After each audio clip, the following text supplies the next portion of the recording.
welcome to this online info day on the European Innovation Council work program for 2025. My name is Robert Schreuder. I'm the head of the EIC communications team. I will just briefly take you through some housekeeping rules before we get started with all the presentations today. Just to make you aware that today's info day is web streamed and it is recorded, and also for you to be aware that the recording, as well as all the presentations that the colleagues will make today, will remain or will become available later on the EIC website. So in case you can't follow everything, or if you are taking notes, just to be aware that all the PowerPoint presentations also will be available for later reference, so you can go through them again at your ease. I'd like to take you already to the very end of today, that through Slido, which we'll be using today for all the questions, there will also be a short survey, a satisfaction survey, and of course we'd be very happy if you afterwards can share your thoughts about today's info day. With regard to Slido, this is the only way to ask your questions today. So we will use the Slido. You can go to the Slido account, which we'll show you in a minute, and then you will be able to put your name and ask questions. But you can also, of course, put your names in an anonymous, your questions in an anonymous way, so it will not be shown who is asking the questions. For your information, the Slido has already been opened for a few days. It was opened together with the publication of the EIC work program last week on the 29th of October. We've been receiving some questions already, and we've been using them to also already update our frequently asked questions that are also available on the website. For you to know that also all the questions that will be asked today, both in the Slido and that will be answered, and those questions for which we may not have time to get an answer, we will look at them and all include them on the frequently asked questions website page, again on the EIC website. So everything that is being asked now today during the presentations will be answered, perhaps not today, but if it's not today in the meeting itself, in the frequently asked questions section on the EIC website. Can I go to the next slide, please? So for the Slido, here you see the Slido account that we have for today. You can join the Slido either through the website with the account number #EICWP25, or you can simply scan the QR code that you see here with your phone, and it will take you directly to the Slido page.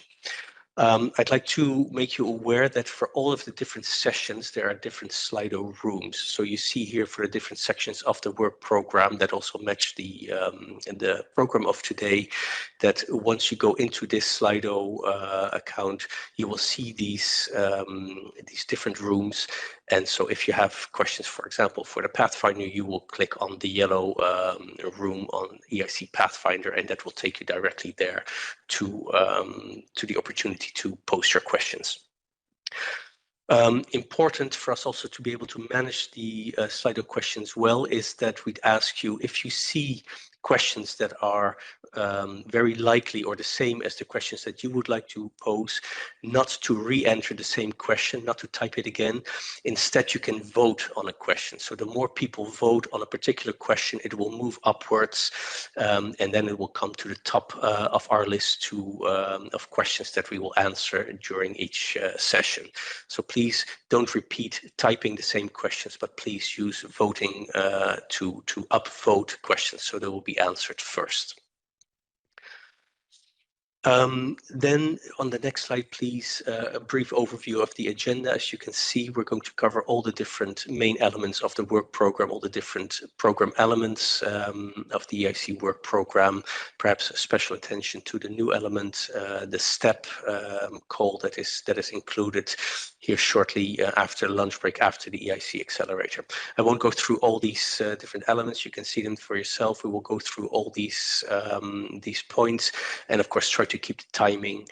At each session, there will be first a presentation from colleagues from the EIC, and at the end we will leave time for a Q&A session. And again, questions that may not be answered because of lack of time, we will include them in the frequently asked questions document that will be on the EIC website. With this, I'd like to pass the floor to our director, Jean-David Malot, director of the European Innovation Council and SME Executive Agency. And Jean-David will go through some of the main achievements of the past work program of the EIC. Jean-David, the floor is yours. Thank you very much, Robert, and good morning to everybody. Great pleasure to be here with you for this important moment, this info day for the EIC Work Program 2025. As an introduction, we thought important also to recall what were the main achievements of the EIC since its fully fledged launch in April 2021. And I will go through this main data that are important to have in your background before giving the floor to Kisekira, who will give you much more important information regarding the policy context and the orientation of the next work program 2025. So the EIC, as you know, is the most ambitious innovative initiative of the European Union, with a budget of more than 10 billion euro, with this very particularity that it goes from the very early stage of the generation of an ID up to the support to the rapid scaling up of companies, so combining advanced research, move from lab to fab, and of course the support to the rapid scale up. As a result, it became one of the most important deep tech innovator in Europe, and certainly the largest EIC, the largest early stage fund in terms of direct investment within startup and SMEs that are deep tech oriented, with the EIC fund, with a budget available going beyond 3 billion euro. Of course, it does not act in isolation. It acts with other actors of the European innovation ecosystem. And in this context, it works in particular with the ERC, with the EIT, with regions, and with, of course, a very close cooperation with the European Innovation Ecosystem Program, as well as any other relevant stakeholders, and in particular in the context of the business acceleration services, on which we will come back in a few minutes. The particularity of this program is also that it is implemented by annual work programs. So today will be the info day on the work program 2025. And for this reason, it is separated from the Horizon Europe main work program, which is also the case for the European Research Council. If we can go to the next slide, please. Very important to have in mind some key data. These key data will be updated very soon because they are coming from our impact report 2023, and very soon we will publish our impact report 2024. But already to have in mind some important data in terms of achievement and impact. We are today with an EIC portfolio of more than 500 startups. We are supporting more than 275 advanced research projects under the EIC Pathfinder. And a very important number of projects, in fact, have commercialized research results, including in the context of our transition program, on which we'll come back very soon.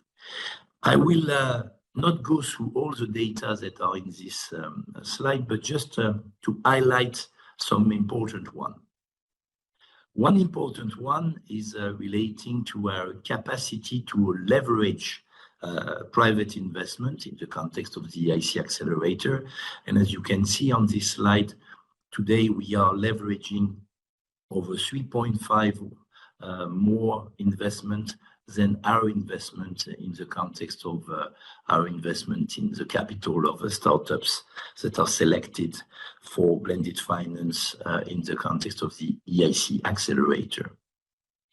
We have, in this context, made more than 100 investment rounds, and we have a very important partnership network with other investors.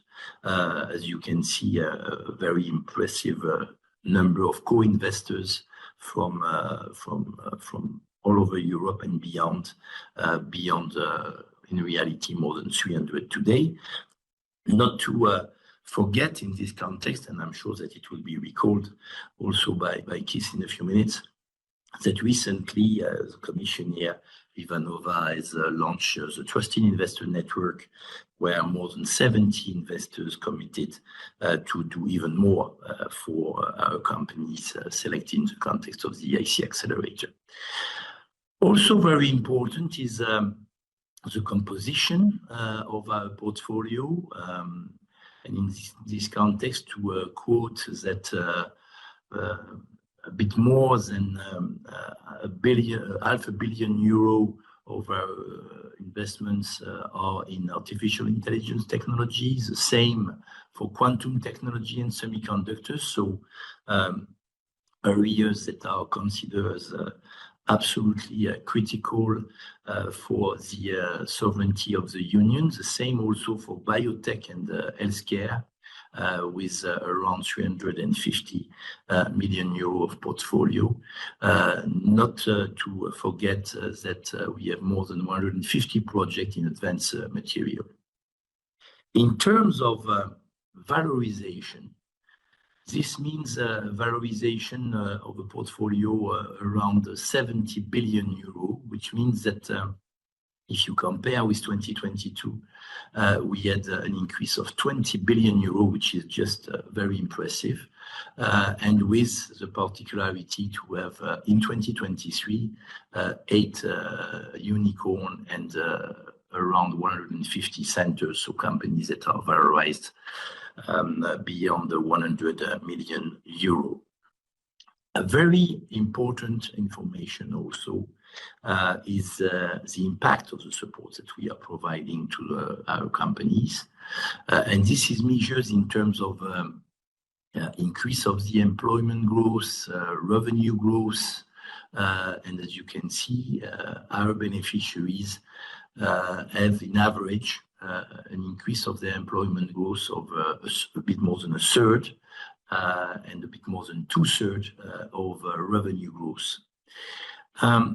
Last but not least, and this is something on which we are very proud, we have more than 1,686 innovations that are generated from EIC research projects. We are insisting a lot on the EIC Accelerator, but I would like here to insist also on the EIC Pathfinder, which is generating also a lot of very powerful research results that are then used for innovation that can be turned into an innovative process or creation of new companies. If we move to the next slide, I just would like to highlight some important data on 2024, not going into many details because the purpose of today is clearly to go more in depth of the details of the EIC Work Program 2025. But for you to have also in mind that 2024 was the moment of the development of the strategic plans for the 2021 EIC Pathfinder Challenge portfolio with the program managers.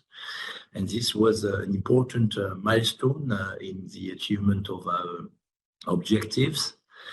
Not to forget that in 2023, one of the members of one of our transition projects, C-Shot project, and namely Professor Anne Villiers from the Lund University, won the 2023 Nobel Prize in Physics.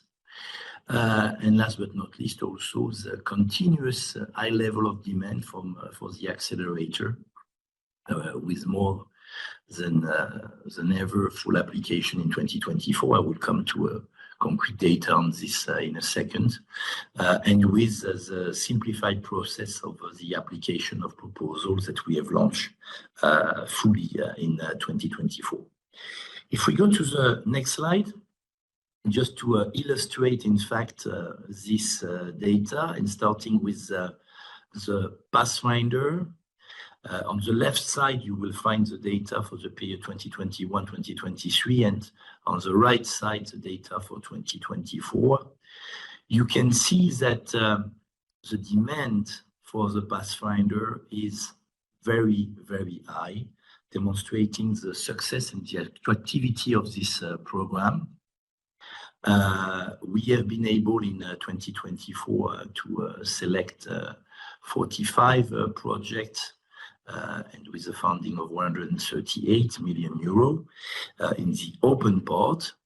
If we go to the challenges, the deadline for the evaluation ongoing were on the 16th of October. We have a budget there of 120 million euro, so we cannot give you more information for the time being. But there also, the number of proposals that have been received was the biggest ever, demonstrating, in fact, that this program is more than fitting with the need of the market. If we go to the next slide and the EIC Transition, there also it's important to recall that this program is gaining more and more traction over the time, demonstrated by the 186 proposals selected for funding for a bit less than €500 million funding in 2021-2023. But with, as you can see, a very important number of proposals submitted for open and challenges dimension in 2024, with more than 413 proposals, as you can see, and the highest number of proposals ever submitted in the last EIC Transition call, with a deadline in mid-September this year. If we go to the next slide, the accelerator, there also the demand is very, very high.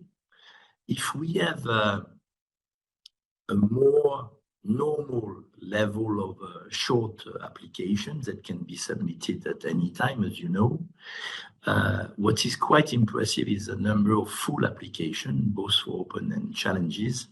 If you compare the first year of implementation of the EIC Accelerator and the last year of 2024, with in 2024 not less than 2,200 full applications, which led to, as you can see, 68 companies selected. It's important to mention here that this does not take into account the last cutoff of October, and with there not only a very high level of demand, but also a confirmation of the structure of the demand, which is clearly focusing on the investment part more than on the ground part, even if the ground part, of course, remains an important dimension. To be noted that this demand lead to a situation which is very competitive, in particular for EIC Accelerator and EIC Pathfinder. If we go to the next slide, just to add that beyond the three main schemes of the EIC, the Pathfinder, Transition, and Accelerator, we are also providing business acceleration services, smart money, as we say in our jargon, going beyond direct support via grants or equity. And there also very impressive achievement has been done. with the purpose, as you know, to organize matching with corporate investors, procurers, business partners in a number of areas. We have, in this context, been able to bring a number of our beneficiaries to international trade fairs like Bio, like CES, like GITEX, just to quote three of them. We have been able to organize the investor outreach program with a very important number of introduction and pitch deck reviews. The coaching service is also attracting a number of actors with more than 2,400 coaching cases that are reported. We have been able also in this context to organize a very important number of one-to-one meeting with either corporate investors or public or private procurer. Last but not least, in this context, allow me to insist in particular to three other dimensions of our BAS. First, the Women Leadership Program. You know the importance that we are providing to the support of women entrepreneurs in the context of deep tech. And this initiative, the Women Leadership Program, have up to now been able to support 6 cohorts of more than 240 participants, and with a very positive feedback. So we intend to continue this in complement, of course, to other initiatives like Women Tech EU.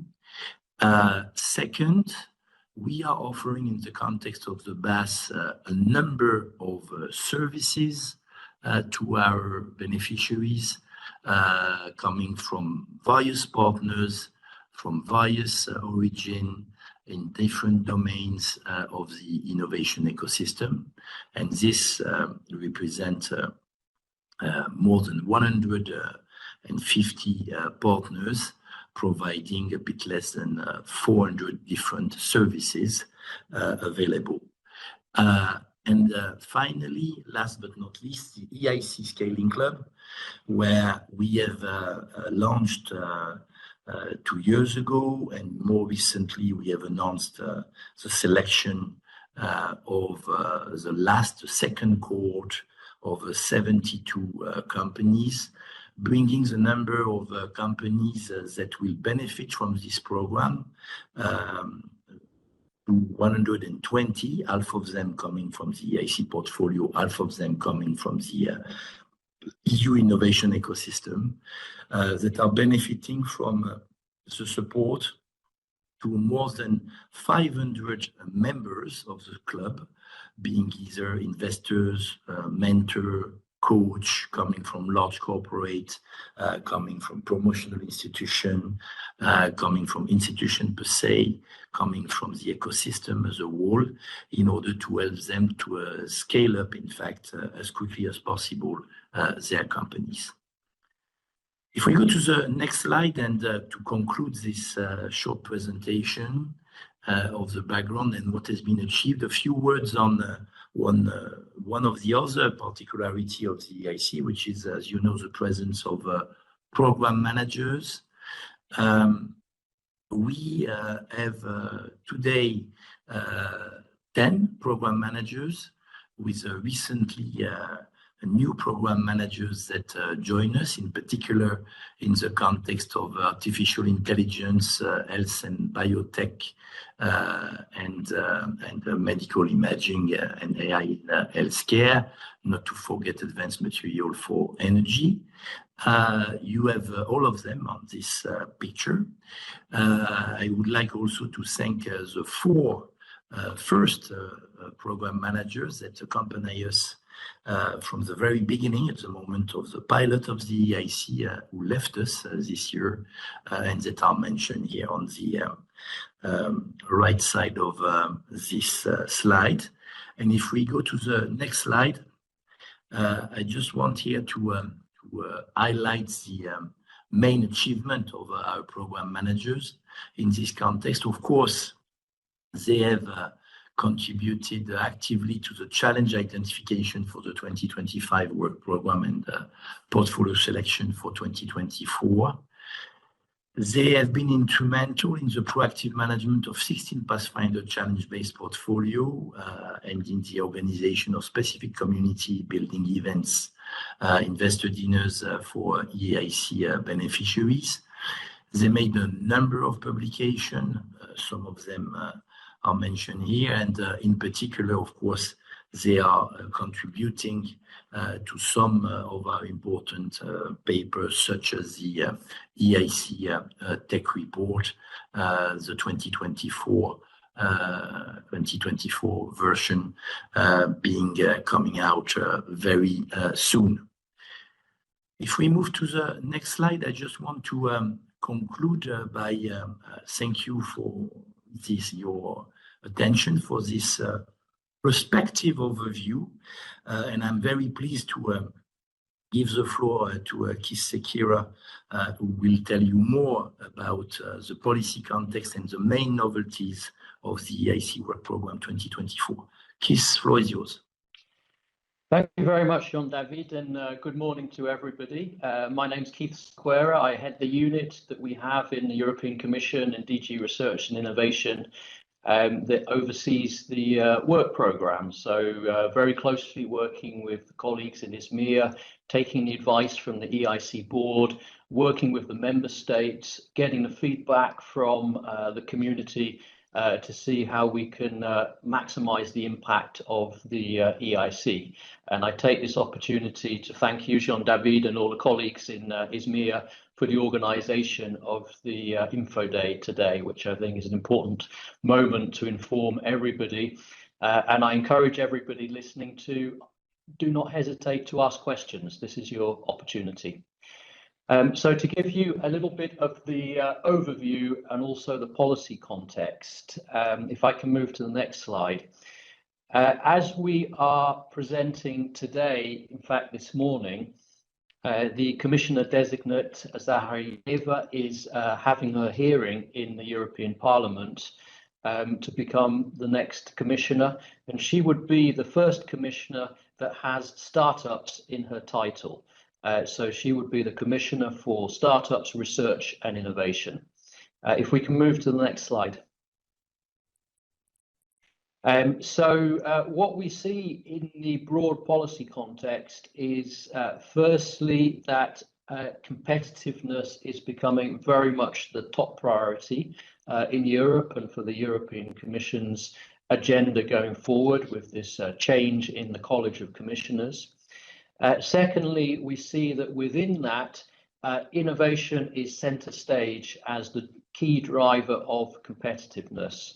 And within that, we also see a very strong recognition of the importance of the European Innovation Council. So you'll see here an extract from President von der Leyen's guidelines for the next Commission, with a very clear statement to expand the European Innovation Council. And I just heard Commissioner-designate Zaharyeva at the Parliament making an even stronger statement about the expansion, reinforcement of the European Innovation Council. If we look at the important report by Mario Draghi from about a month ago, there is a very clear diagnostic of where the problems are around competitiveness, around innovation. And I think very important, he very much stresses disruptive innovation, the fragmentation in financing, the difficulties in scaling up, the lack of scale-up companies in Europe, but also very much a recognition that universities, research institutions are, as he puts it, central actors in early stage innovation. So this is very much what the European Innovation Council, as Jean-David has described, has been tackling over the last years. And from the Commission side, we will be looking at how this can be beefed up, reinforced going forward. So a little bit of the broad policy context there. If I move to the next slide about the budget. You'll see, and as I think Robert and Jean-David mentioned, one of the major novelties, which I'll say a word on, is what we are calling the STEP scale-up call. And you'll see why this is very important. But it was equally important that we could maintain the budgets for the other calls under the EIC that we have seen have been very successful. And as Jean-David presented, they are all facing very high demand, very, very competitive calls. So you'll see here that the Pathfinder has a small increase in its budget. If you look at the details, you'll see that also there's been a more marked increase, particularly in the Pathfinder Open. The transition scheme with a small increase as well. The Accelerator Open with a quite important increase where we see a very high demand. And my apologies, there is an error on this slide. That should not be minus 125 million. That's minus 50 million for the challenges. And that's because we have fewer challenges, both in the Accelerator and also in the Pathfinder. Some other points to highlight, we have included the Women Tech EU scheme in the EIC work programme. This was previously supported under the European Innovation Ecosystems, but with a funding contribution from the EIC. So the idea here is to really integrate this scheme more closely into the European Innovation Council, and we hope that will lead to more women-led companies coming, for example, to the Accelerator. And then in terms of the number of deadlines and cut-offs, you'll see there, and the precise dates will be presented to you, but we have the same overall approach as in 2024, with 2 cut-offs for the full applications of the Accelerator, a single deadline for the transition, and 1 deadline for Pathfinder Open and 1 for the Pathfinder Challenges. And the STEP call will be a continuous call. So moving now to describe a bit more the highlights of the STEP call. This stemmed both from advice from the EIC board and the kind of market data showing that there is a major gap in larger investments to scale up deep tech companies. And we have seen this also in the experience of the 250 companies we now have invested under the EIC portfolio, where many of them will need larger investment rounds, and they are still very high-risk companies. So we see a major gap there to be addressed. There was also a new piece of legislation that was proposed by the Commission in summer 2023 and adopted by the Parliament and Council at the beginning of this year and entered into force in March. And that makes changes to the Horizon Europe legislation to allow equity-only support and particularly foresees larger investments. So for some of you from before know that there were restrictions on equity-only support. These no longer apply because of this targeted change in the legislation. So this is, we have found a funding of 300 million euros. We've discussed this amount with the EIC board in particular. It is clearly not the full amount that's needed for this market gap, but we feel that this is a credible amount to start supporting these larger scale investments. And these will be in not all areas, but in specific strategic areas of technology, in digital and deep tech, biotech and clean tech. And this is also what we would see as a first step to address this market gap. As I said, we're aware that the gap is much larger.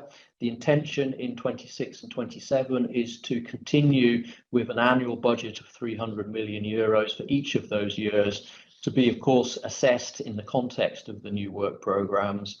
But that would put the overall budget at 900 million, so close to 1 billion euros, which we feel is a significant first effort. If I move to the next slide. What we see in the challenges, and you'll hear more about this, and in fact tomorrow there is a dedicated info day on the Accelerator challenges for those of you who are interested. It is largely a new set of challenges. The Pathfinder challenges, as Jean-David described, very much developed by the program managers with their knowledge, expertise and foresight of where there will be important new technology breakthroughs.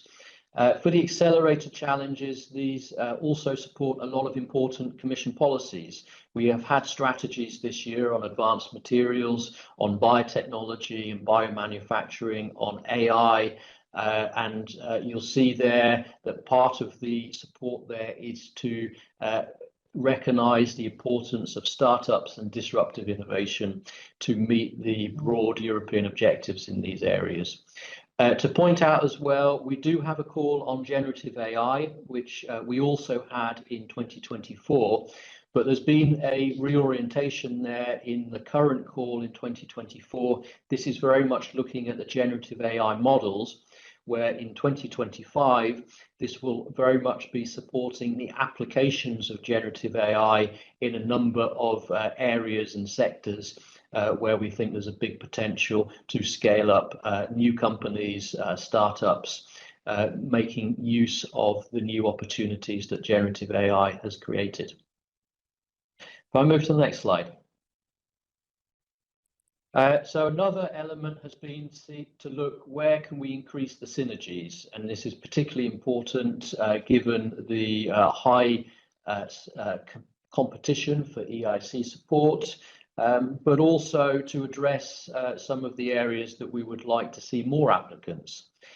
So firstly, the Seal of Excellence scheme, which has been there from the beginning for the Accelerator, but in transition was limited to single SMEs applications.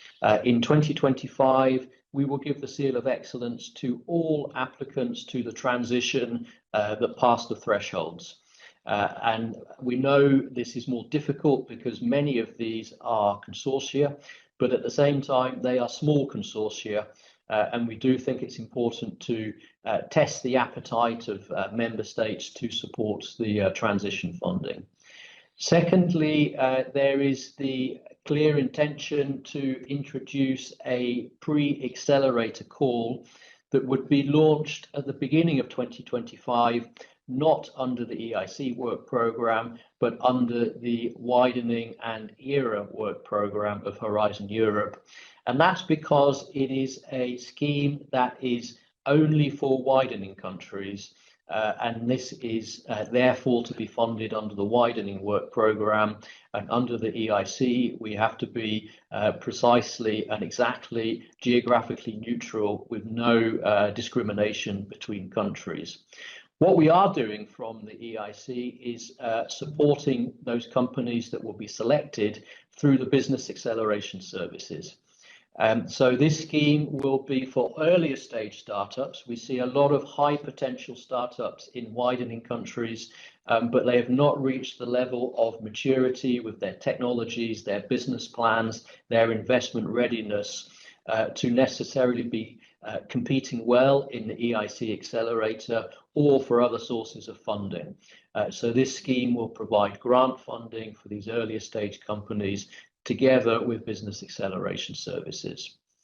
A third new element to increase synergies that comes from the STEP regulation is the STEP seal. So this provides certain privileges, certain preferences for structural funds to be able to support projects and companies that have received this seal. So under the EIC, we will be awarding these seals to the companies, applicants to the STEP scale-up call, but also for the Accelerator challenges. And compared to the Seal of Excellence, this STEP seal will be awarded to both those companies which are funded by the EIC and also the ones that are not funded due to the lack of budget. So they've met the criteria. And the aim there is not just to have alternative funding, but to have complementary funding. So if we were to support a company with the EIC, with a grant, with an equity, we also know that company would need additional financing, and this would help that to happen from the structural fund sources. And then lastly, but importantly, in the legal basis, there is the possibility to transfer structural funds to the EIC to be managed by ISMEA to support additional companies. Now, we've got the first experience of this with a transfer from Lithuania, which has meant that we've been able to fund an additional 4 companies from Lithuania. And when there are these transfers, they can only be used for companies from that country or from that region. But what we saw is that with the first experience, there are a number of elements that we needed to clarify, in particular that we would fund directly the Seal of Excellence companies in the same way with equal treatment as we fund the companies directly funded from the EIC budget. So this is an important element and it's an opportunity that all member states that have structural fund programs can decide or not to benefit from. Let me move then to a couple of the last slides. So this is what the overview looks like now. For those of you who've been to previous info days, you will recognize this, but with the additional elements of the STEP call that you will see there with the larger investments. And I think it's important to stress that under the accelerator up until now, we have a lot of companies asking for larger investments, for larger investment rounds. So these companies should really now apply to the STEP call, which is designed for these larger investments in the strategic technologies. And the accelerator, as you see, will be a slight reduction in the equity amounts, but really targeting the earlier stage companies, the seed, the earlier funding rounds, where we get to STEP, it's more in the growth phase. Also to mention, we have the prizes there in the EIC work programme, but a consolidation to the 2 prizes, which are the major prizes, the Women Innovators Prize, that's running currently for 2024, and the Capital of Innovation that will be awarded, I think, next week in Lisbon for the next winner of the Capital of Innovation, and this will be continued in 2025, funded by the work programme. So if I also move to the next slide, this also gives you an overview of the main calls, and you'll see a recollection of the main budgets and the purposes of these calls. And again, this message that the accelerator is now in these kind of 2 parts, the earlier stage, the traditional accelerator, and then the higher investments for the growth scale-up phase.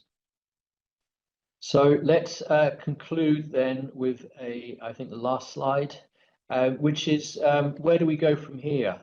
So we've seen that the EIC has been really growing in its effectiveness, in how it is seen in the ecosystem. We've seen that it's becoming increasingly relevant for investors and the investment community. And Jean-David mentioned the Trusted Investor Network that we set up a few weeks ago, and we will be looking to expand working with the European Investment Bank over the coming months. So we have this new priority on competitiveness. So there will be a lot of attention on the EIC as part of this and how we can go forward. And we also have the midterm review of Horizon Europe, the report from the group led by Manuel Heto that was published, I think, 2-3 weeks ago, with a number of recommendations for the EIC. So what the EIC board will be looking at is firstly, their view on what should be the future of the EIC in this context of expanding the EIC, the recommendations about how it can be improved, but also how the remaining work programs in 26 and 27 could be used to start to bridge to the future of the EIC, and if some of those elements could already be piloted in 26 and 27. So we will be working very much on that over the coming months, but also some assurance that we see that most of the main EIC calls are working extremely well. We're looking for a lot of stability, maybe improvements when they're needed, but not radical changes. We will be working, of course, with the program managers, with the developments in EU policy priorities for the design of the challenges for the coming years. And we will be paying close attention to the STEP call, which is the main novelty this year, to see what the experience is and to see how that could be fine-tuned, improved over the remaining years. So a lot of interesting work ahead, but very much, I think, positive news that the EIC is very much now recognized both in the ecosystem, but also at political and policy level as really important for Europe. And we have a lot of support to go forward to make it even better. So I'll stop there and pass back to colleagues to move into the detail. Robert. Thanks, Keith. Thanks very much for setting the scene also together with Jean-David earlier. And I propose we move immediately into the first session, which will focus on the EIC Pathfinder. So there will be a presentation and as speakers you will have Timo Halanti, head of the EIC Pathfinder unit, Grzegorz Ambrosiewicz, who's the deputy of that unit, and they will also be joined by Annemarie Sassen, who is head of unit for the program managers. Timo, please, the floor is yours to start.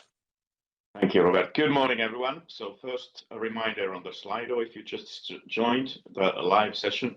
So here is the code EICWP25, and do think about connecting to the EIC Pathfinder yellow room over there. And if you are watching the recording of this, then we have an FAQ on our website. So have a look if maybe your question is answered there.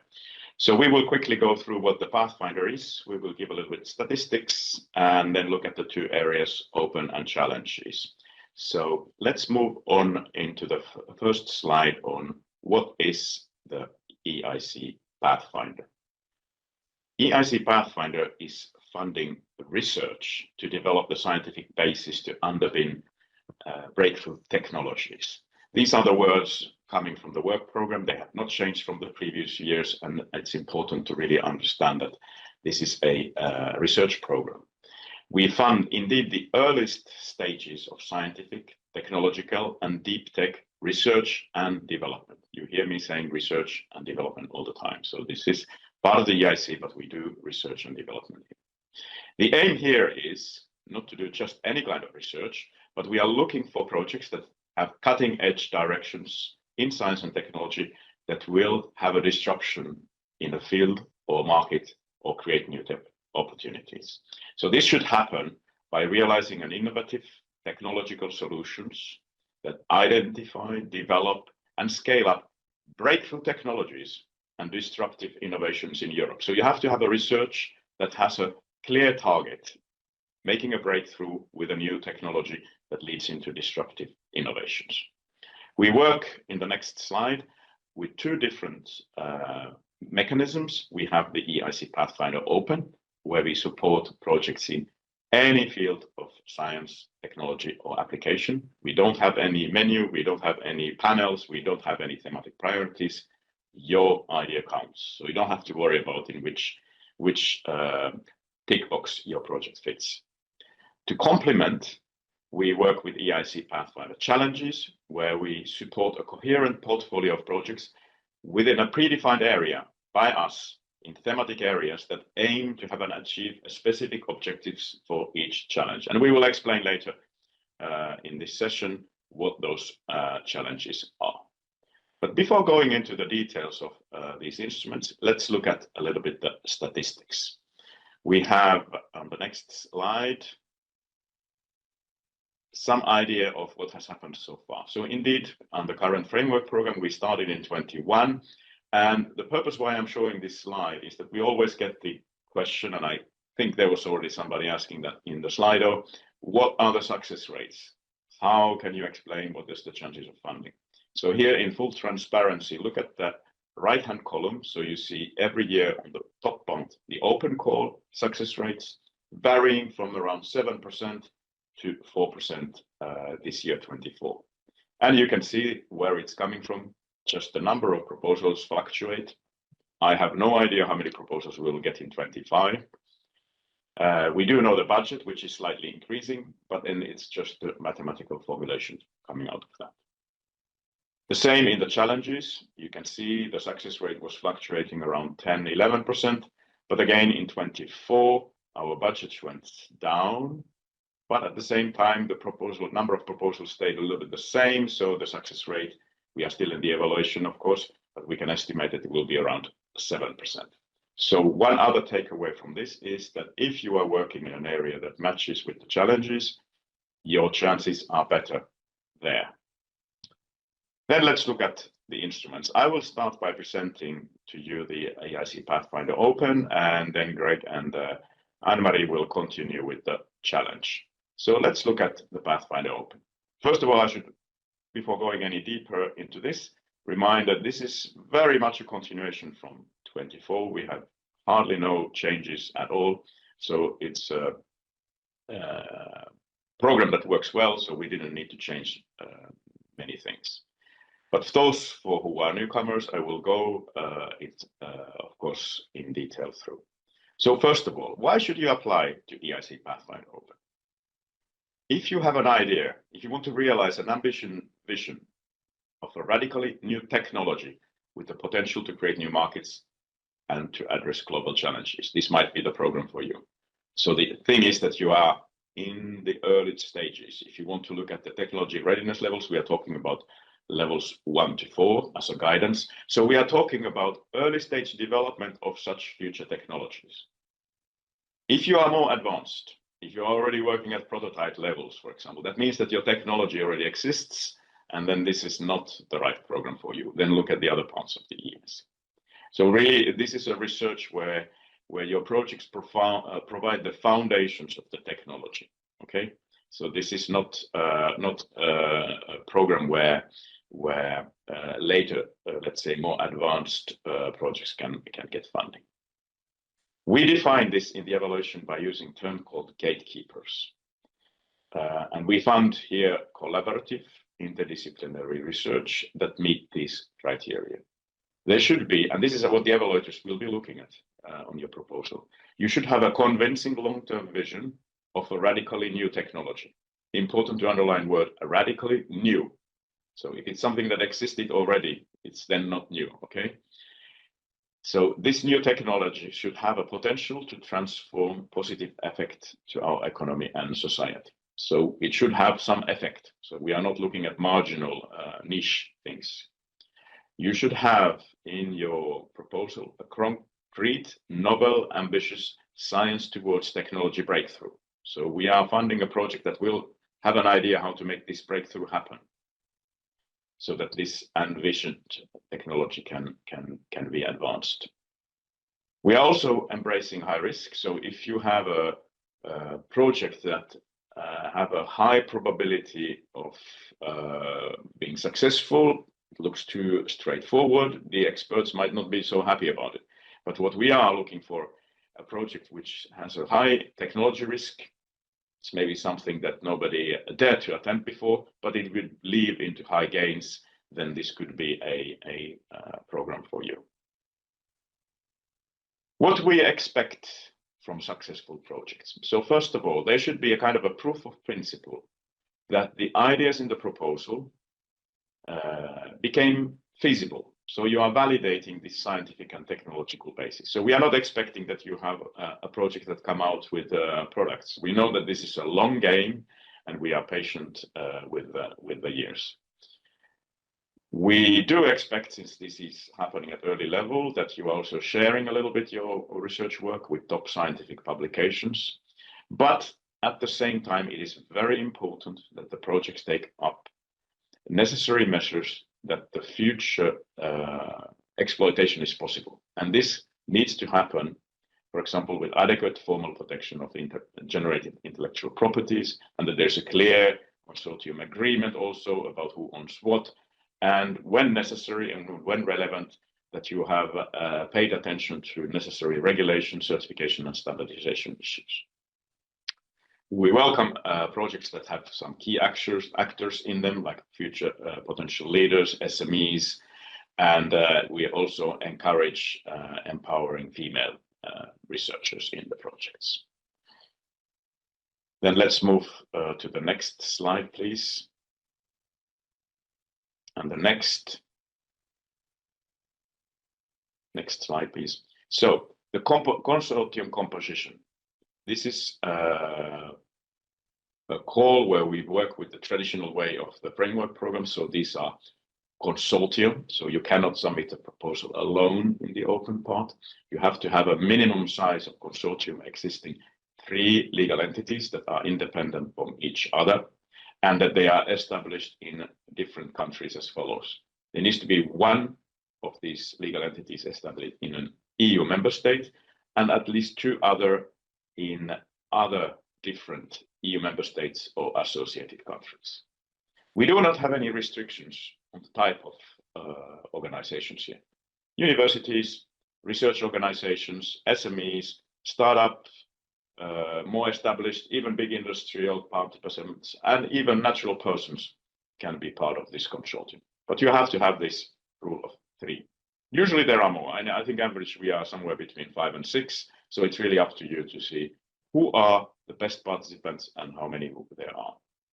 If you are successful, on the next slide, you will get a research and innovation action contract that will cover all the eligible costs up to 100% of the funding in this call. We say that typical reasonable size is up to 3 million euro of funding, but nevertheless, you can request higher amounts, but justify them why you have, for example, expensive research equipment needed, or clean room costs or things like that. So then you could ask more than 3 million euros. You all, in addition to the funding, we'll talk about this later today, you will have access to business acceleration services, and you will have access to interactions with EIC program managers. And as Keith said, the budget 142 million, it's slightly bigger than last year. I'm not sure if it's going to make a huge difference in the success rate, because it's at the end of the day, maybe 3 projects more or so. Let's move to the next slide.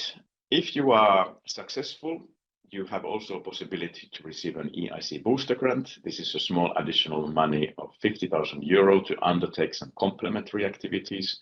If there are surprising results that happens often in our projects, you can explore potential pathways to commercialization, or if you realize that you want to link your projects with the EIC challenge work, you could use this money for that. You have also a possibility to submit proposals to the EIC Transition and Accelerator, which we will be talking about later in this session. There is also a specific call on next generation innovation talent, which is also open to you. Few words about timing. You must submit your proposal via the Funding and Tenders portal. Please make attention that you use the right template. We have our specific forms, and you will be informed within 5 months from the call deadline. Contracts can be expected to sign within 8 months. And indeed, the call deadline is May next spring. The application form on the next slide has 2 parts, part A and B. This is standard. I just want to draw your attention of the maximum page limit of 20 pages for the parts section 1 to 3. If you exceed, the excessive pages will be blanked out and not shown to the experts. I will then give you a few ideas about how the evaluation works. So we use independent experts who will evaluate your proposals. There are 2 stages. First, an individual evaluation phase in the Pathfinder Open. 4 experts will read your proposal, and then it will go to the evaluation committee phase, where another group of experts will look at it. And you can expect even up to 8 different experts having had a look at your proposal. So it's a quite thorough process. In the individual evaluation phase, let's look at that on the next slide. The experts will look at your proposal in terms of the award criteria, which are in the work program. First on excellence, the impact, and quality and efficiency of the implementation. The total score will be calculated as a median of the evaluators' scores on each criteria. The individual evaluation phase will be concluded by the weighted sum of 3 median scores from the award criteria. And with this information, it goes to the to the panel phase for the other group of experts to conclude with the final score. Few words about the evaluation criteria. They are described in the work program. It's very important that you pay attention to these pages. They are different from all other programs of the Horizon Europe and other programs, so it's really specific to both Pathfinder, Open and Challenges. So pay attention to them, because these are the things that the evaluators are going to be looking at. Under the excellence, there is a high weight. 60% of your score will come on this. So it's really important to understand that we are really looking excellent proposals. And here is the way the gatekeepers I was referring earlier on are turned into specific questions that the experts are going to be looking at.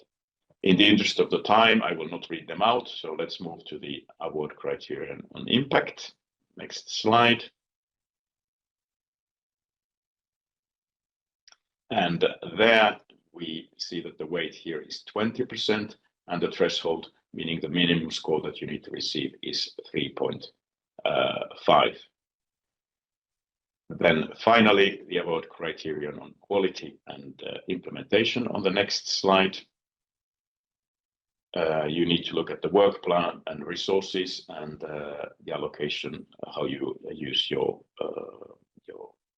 person months.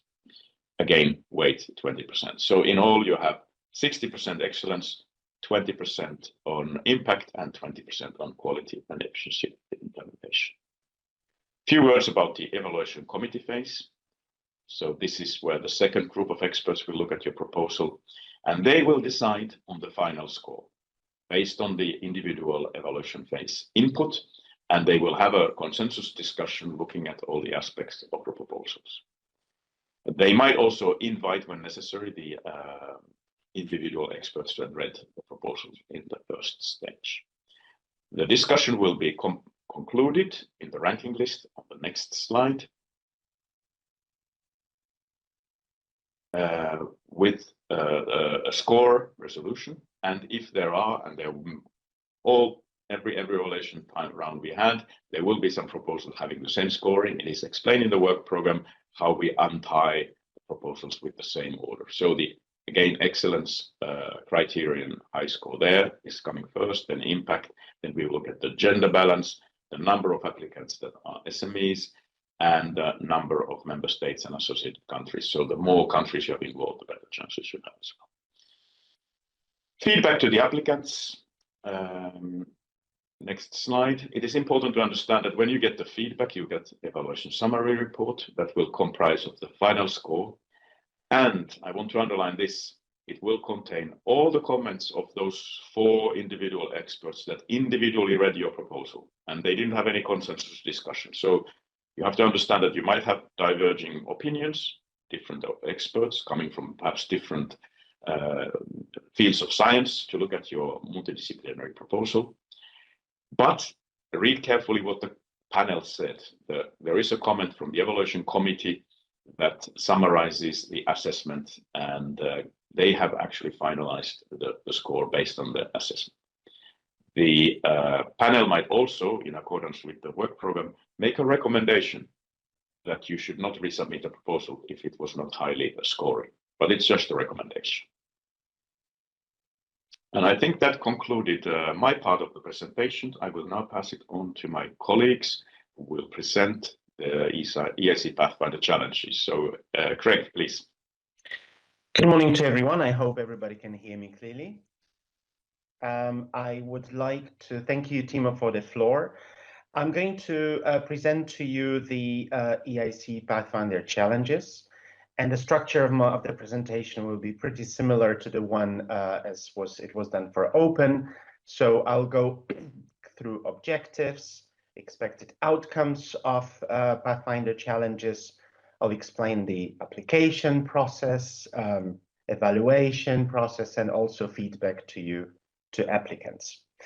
If we look at the first slide of Pathfinder challenges presentation, it's jumping immediately onto the novelties. And this is the new sets of challenges that has been created by the EIC program managers, who will introduce to you in more detail at a specific session that will be organized in early 2025. And in a few words, the 120 million euros that was allocated for Pathfinder challenges will be more or less equally indicatively enveloped for these 4 challenges. And the first one will be focused on biotech for climate resilient crops. The second one will look into diagnosis and treatment of cancer and how generative AI can be useful here. The next one will deal with autonomous robots in construction sector. And the last one, number 4, is the circular production of renewable fuels, chemicals, materials. As we see, 30 million euros indicatively will be devoted to this, to each of these. Let's go to the next slide. As you can clearly see, the Pathfinder challenges are built on new cutting-edge directions in science and technology. The projects here, they are here to disrupt current markets and create new opportunities in the economy, in science, by realizing innovative technological solutions grounded in high-risk, high-reward research and development. What is essential here to know that here program managers will be working on a portfolio of projects, and these are to explore different perspectives, competing approaches, or complementary aspects of the specific challenge. As said, program managers here will be steering these portfolios. What are we expecting from the Pathfinder challenges, which is the next slide? All the challenges are going to be there.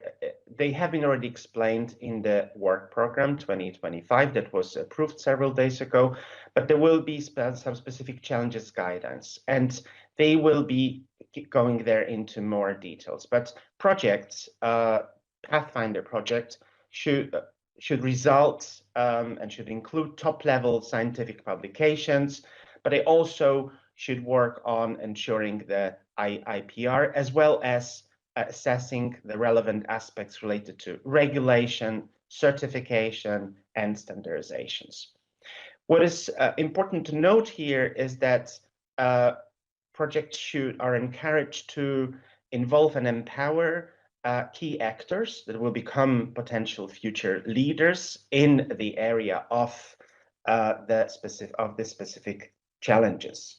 What we pay particular attention to is empowerment of female researchers, and projects should achieve gender balance among work package leaders. Let's move on to the next slide.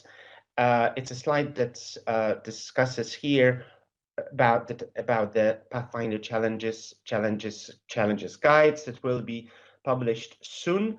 In a nutshell here, these guides will be providing more information about each and every challenge, and we'll go more into the objectives. We'll provide more about technical information supporting the objectives, and something very important, which is essential in the evaluation process, are the portfolio considerations. And these will be published on our website. As I said, they soon will be published on our website, EIC Pathfinder website. I'd like to introduce to you on this occasion our guest, it's Anne-Marie Sassen, who is the head of the EIC Pathfinder office, who will introduce to you the 4 challenges. Anne-Marie, go ahead. Yes, thank you very much, Greg. Good morning, everybody. So on behalf of the program managers, I would like to very briefly say a little bit more about the 4 challenges that we have in Pathfinder. And the first one is designed by Ivan Stefanic. You can see his picture also on this slide. It's called Biotech for Climate Resilient Crops and Plant-Based Biomanufacturing. So, as you know, plants are undergoing many different stress factors, for instance, due to soil degradation, climate change, which is caused, of course, by heat, drought, salinity, pollutants, weeds. But at the same time, so this makes it more difficult for plants to grow. But at the same time, we have a growing population and we need more food for everybody. So it's also important that plants produce high value and nutritious ingredients. So what we want to tackle in this Pathfinder challenge is that proposals work on using biotechnology, how to increase plant growth, yields and resistance to stress, but at the same time substantially increase the nutritional value in crops through plant native and non-native ingredients in crops.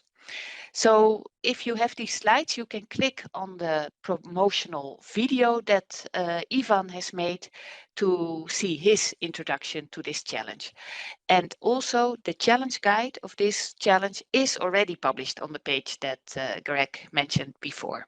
So they're all already online. Can we please go to the next slide? This slide captures the second challenge that we have, generative AI-based agents to revolutionize medical diagnosis and treatment of cancer. It has been developed by Federica Zanca, the program manager for AI in health and medical imaging. And the same here, you can also look at her promotional video explaining very briefly the challenge. So AI is very promising, of course, for medical diagnosis, but it's still not used enough by clinicians. It still doesn't deliver fully up to their needs.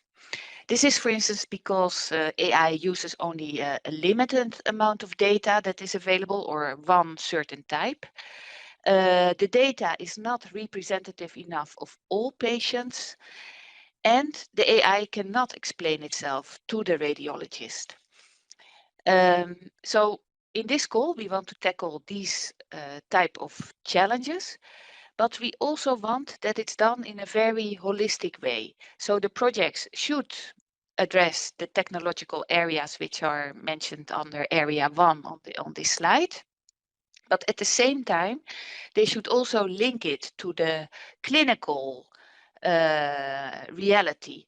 And what the generative AI-based agents should do is also predictive diagnosis and propose personalized treatments for the patients that are around. So we really want a very holistic point of view. Every project that will be selected in this challenge should focus only on one type of cancer. They are named in the work program. And if we then have, we will select projects, different types of cancers are handled by different projects in the portfolio. And what we expect, for instance, of the projects working together in the portfolio is that they also check out their agents for patients with multiple types of cancers or several types of cancers at the same time, because this is happening a lot.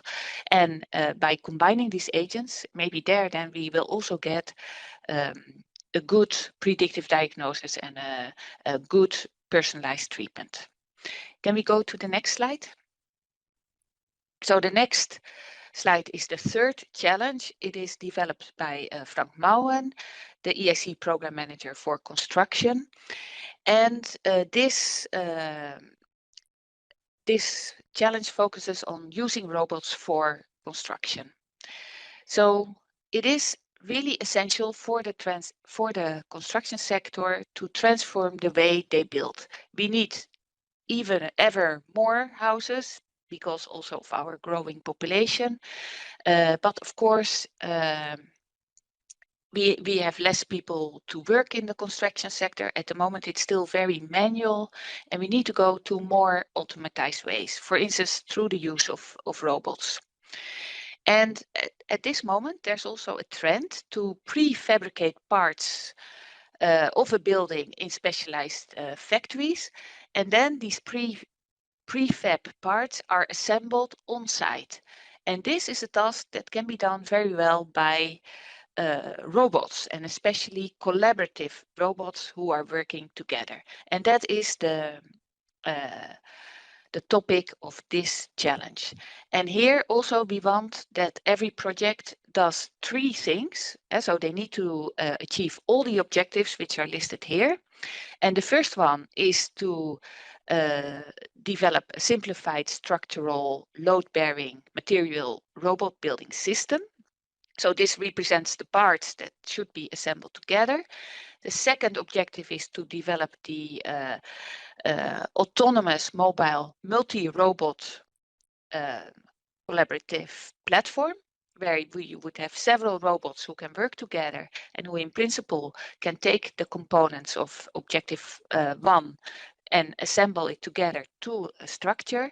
And then the third objective is to show a realistic demonstration at TIRA level 4 of these robots working together to assemble the structure developed in objective 1. This is very challenging because on a construction site there are humans walking. It's a dynamic environment that changes all the time. So this is a very difficult task for robots to carry out. Can we go to the last challenge? The last challenge is designed by Carina Faber, our program manager for e-fuels. And the topic is about waste to value devices, circular production of renewable fuels, chemicals and materials. This challenge focuses on the development of technologies that will extract essential building blocks from all the problematic waste streams that we have at the moment in order to reach a circular economy approach.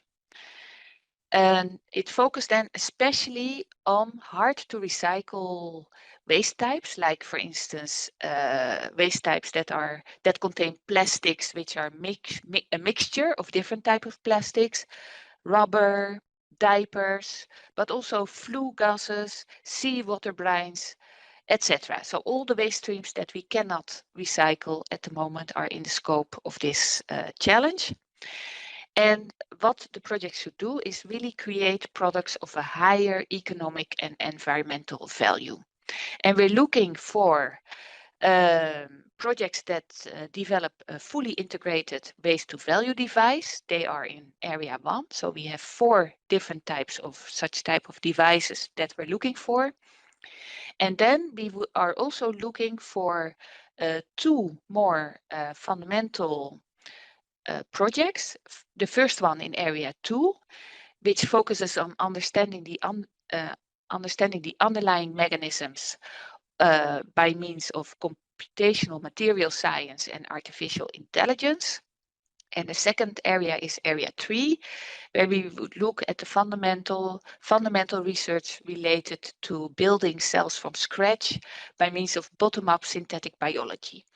And these 2 projects in area 2 and 3 should investigate fundamental principles that then can also be applied by the projects that are selected in area 1, who are focusing on developing a fully integrated waste to value device. So this way we will get a portfolio of projects really working together and hopefully developing, achieving impact and being able to create renewable fuels, chemicals or materials from waste streams.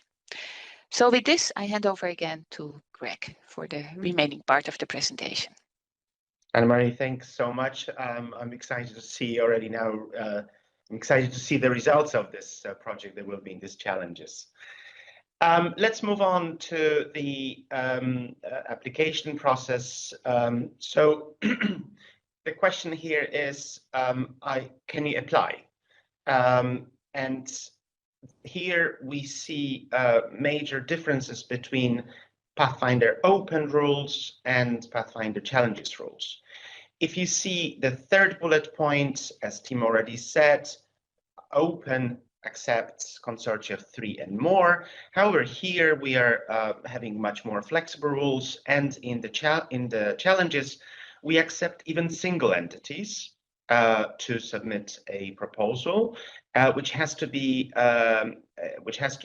established in a member state or associated country. Any type of entity can submit a proposal here. However, we exclude, there's a restriction here, mid-caps and larger companies are not permitted. If you ask me about the definition, look at the definition of the SME and everything above that, meaning more than 250 employees, turnover more than 50 million, etc. It will be mid-caps. Another type of consortium in challenges is consortia of 2 entities, and these have to be 2 independent legal entities from 2 different member state or associated countries. And the third one is the same one as Timo's already mentioned, just to repeat. These must include as beneficiaries at least 3 legal entities, very important, independent from each other, established in a different country. As we give the example, at least 1 legal entity from established in a member state, and at least 2 other independent legal entities established, each of them in different member state or associated countries. Timo has already mentioned before that we don't have any restrictions in terms of type of entities that may apply to Pathfinder challenges, except for bullet point number 1, mid-caps and larger companies are not permitted for single legal and for single entity consortia. It's not a consortia, just one specific entity submitting. Let's move to the next slide, where we have prepared a good number of examples. What are the eligible consortia and ineligible consortia? Here it's important to note that associated partners are not considered for eligibility rules. Associated partners are not associated countries, and it's important to note here that associated partners are allowed to participate in projects.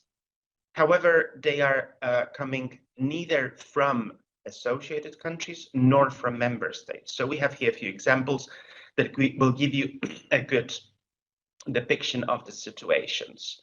So let's start with ineligible consortia. And here we have 2 organizations from France and 1 from Germany, both member states, and these is consortium not eligible. The second example is 2 organizations from Poland, 2 from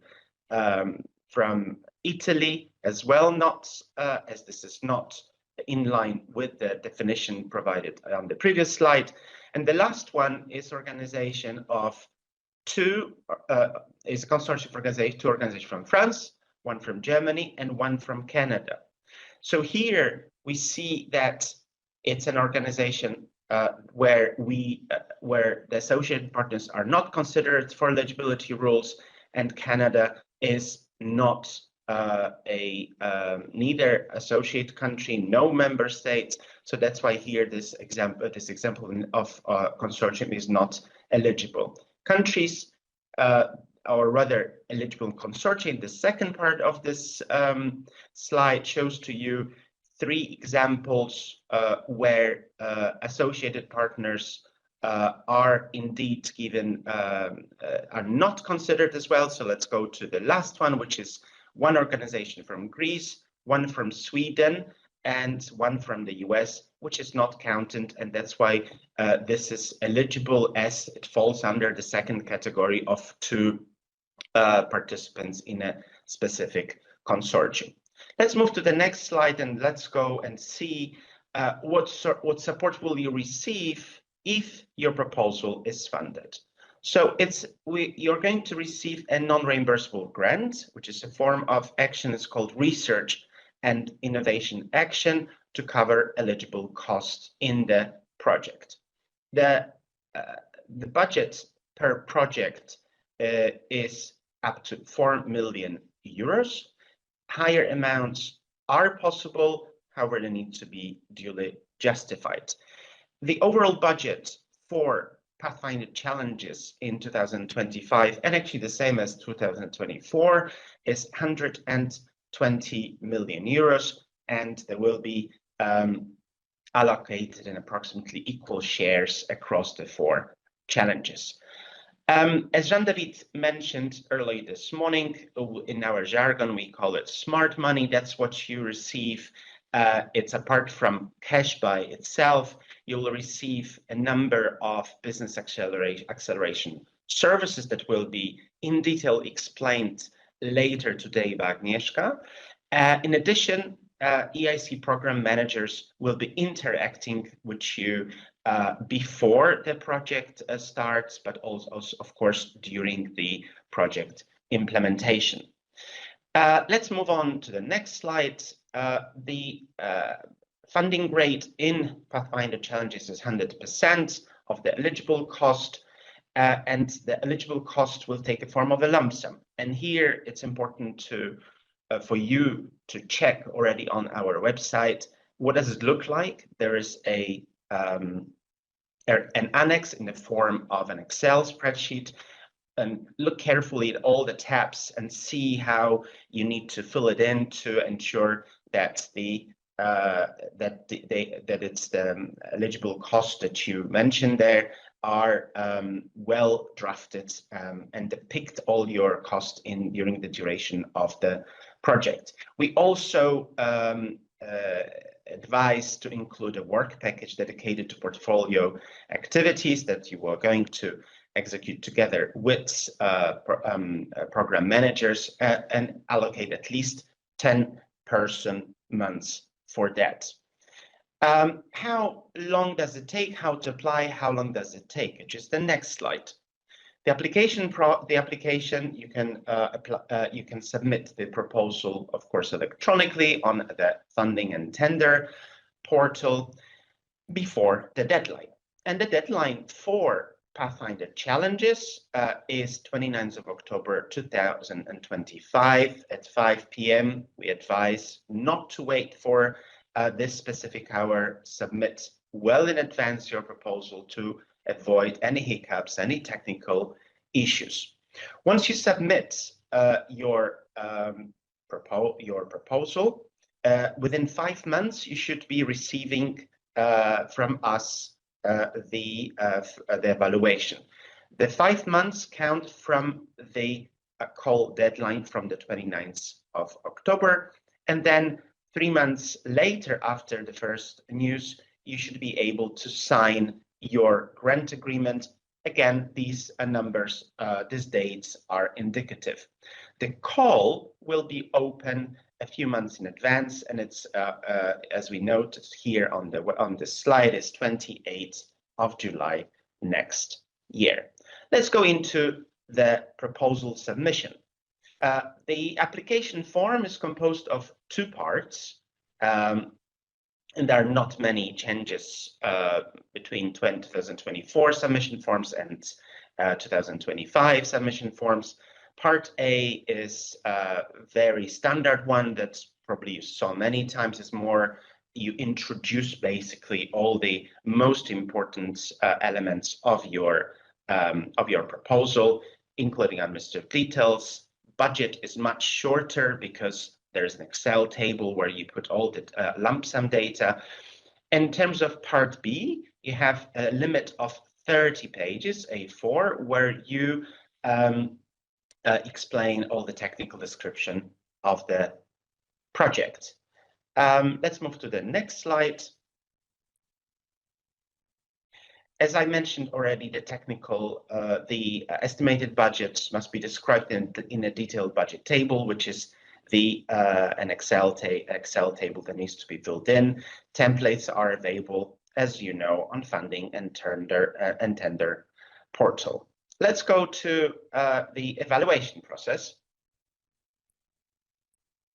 It's composed of these 4 elements. As you can see, after submission, there is a process step 1, step 2, and then you receive feedback.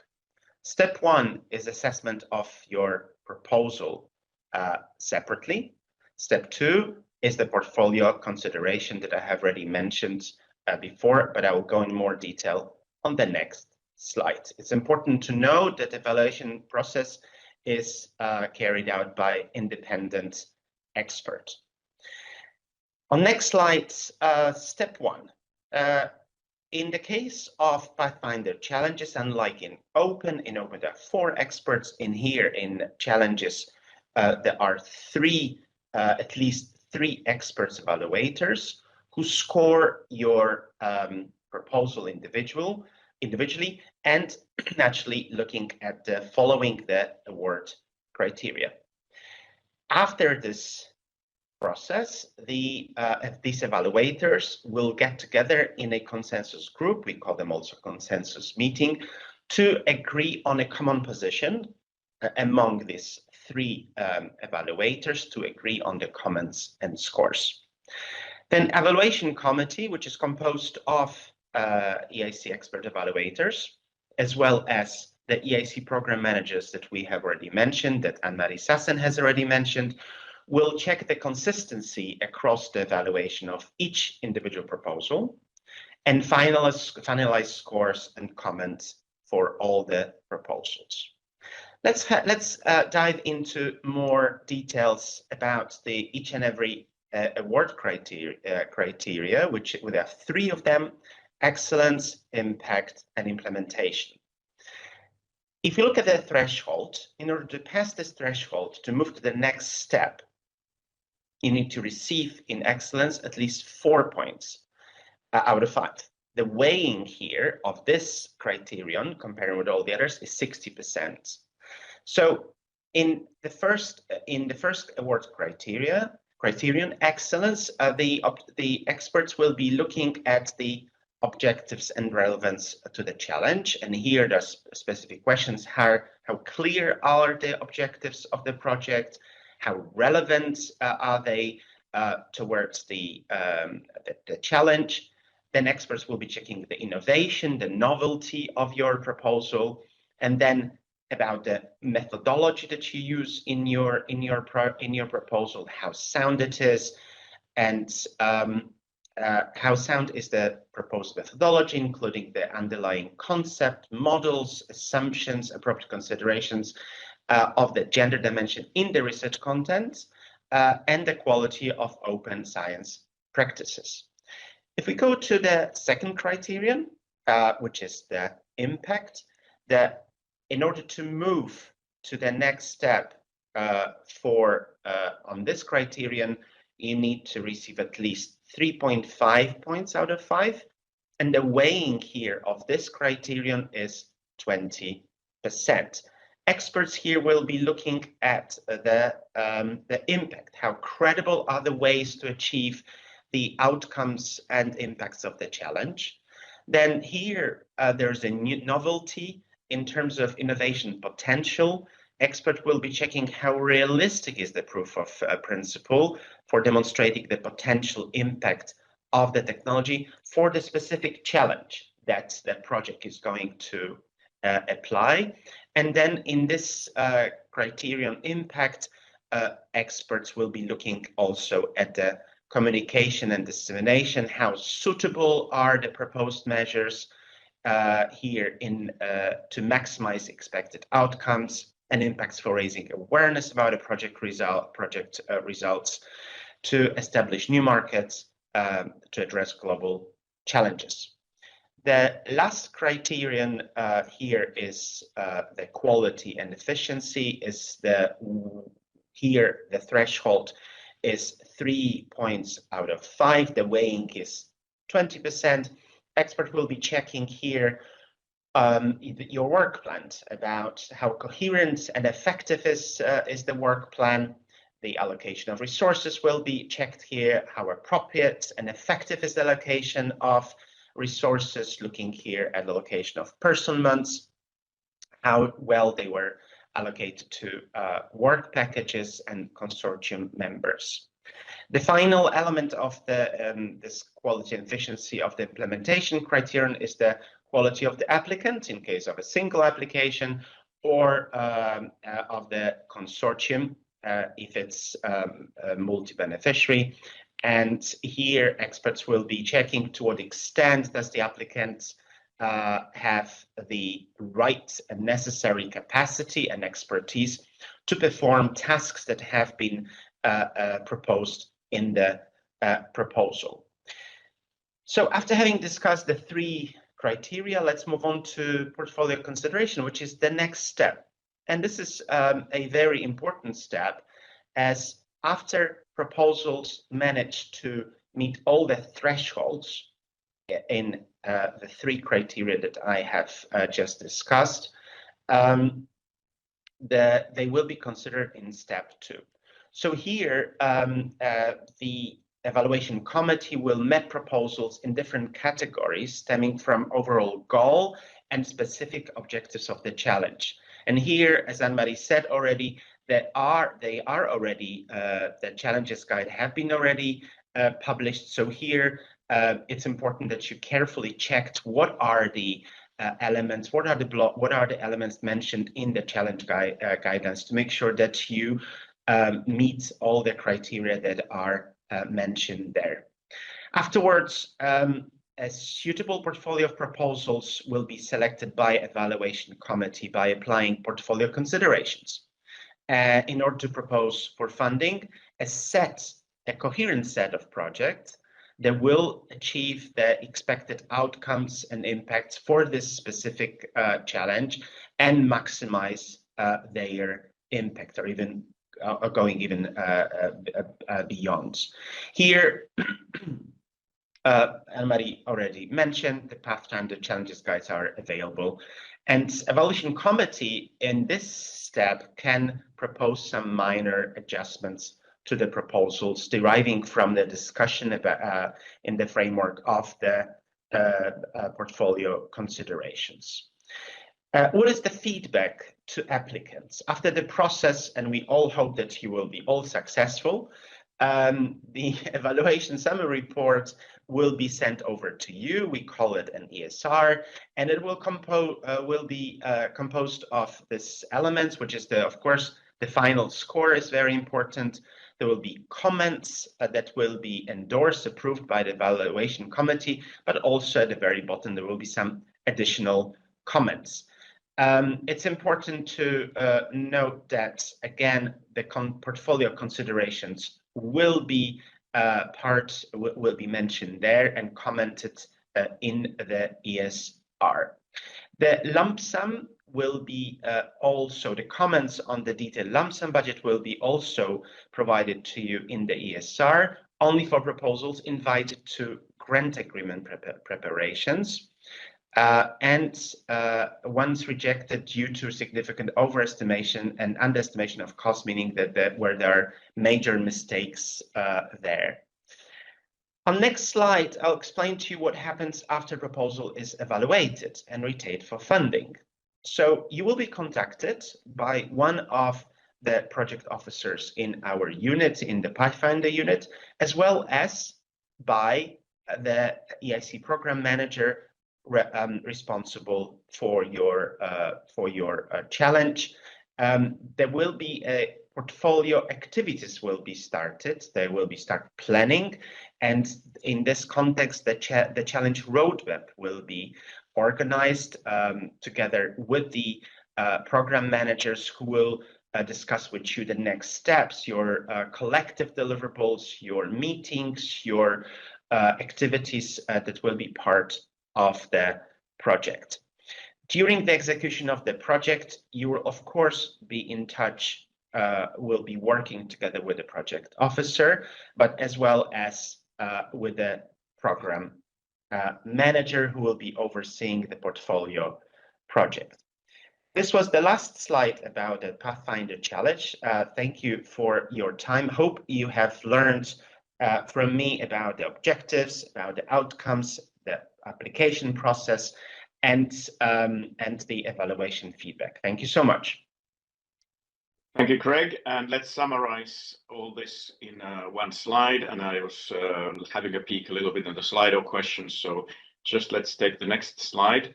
That will cover actually quite a few questions from there. So we have two instruments, Pathfinder Open and Pathfinder Challenges. I presented the Pathfinder Open and Craig and Anne-Marie Pathfinder Challenges. And on this slide, you see some of the differences. So in the challenge, you have this strategic guide and the portfolio approach. So make sure that you familiarize yourself what we are looking for. We have two different core deadlines. Open closes in May and the challenges in the autumn. We have slightly shorter proposals in the open than in the challenges because they need to describe also the lump sum approach, and you need to describe your contributions to the portfolio challenges as collaborative work as well. The consortia in the Pathfinder Open has minimum 3 partners from 3 different member states, and there can be also participants from the associated countries, but always 1 partner from a EU member state. In the challenges, as Greg was explaining with some examples as well, we can have also single legal entities applying, provided that they are small companies or not larger than mid-cap or research institutions, universities, so basically large companies can't apply alone. But if you have a consortium, then you have to have a minimum 2 or 3 partners from different member states or associated countries. So that's in a nutshell, and I suggest that we leave this slide on while we go through the questions because it's a good summary of what we just presented. But let's move into the slide. Roberto, you are guiding us through. Thank you. Yes, thank you, Timo, for the summary, and many thanks to you, Greg, and Anne-Marie for the very complete and clear presentation.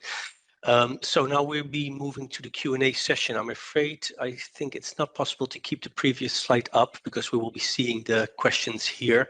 But just as a reminder, and for those who have joined us later, all the presentations and the recording of the presentation will be made available on the website, so you can always go back for the detailed information if you've missed something. We will go into the Slido now. If you haven't joined, you can see the hashtag EICWP25 as the access code to the Slido. We'll be going through these questions here, questions that we will not have time to answer today in this session will also be looked at and answered and be added to the frequently asked questions document also available on the website. So please don't worry if a question is not being answered now. It will be answered and the answers will be made available shortly. So without losing any further time, let's go into the first question. Just one last remark. If you see questions that you also have, please don't repeat them, but like the question, it will therefore go up and will be firstly answered. So let's start with the first one. The rate of success for Pathfinder Open has dropped from 7% in the period 2021 to 2023 to 4% last year. Is there any explanation apart from the length of time for the results analysis?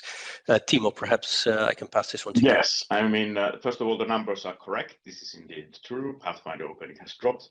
The explanation is that we have indicative budgets and the number of proposals vary from year to another. So the budget changed. So in Pathfinder Open 24, we had less money available and there were much more proposals coming in. So the end result was that success rates was lower.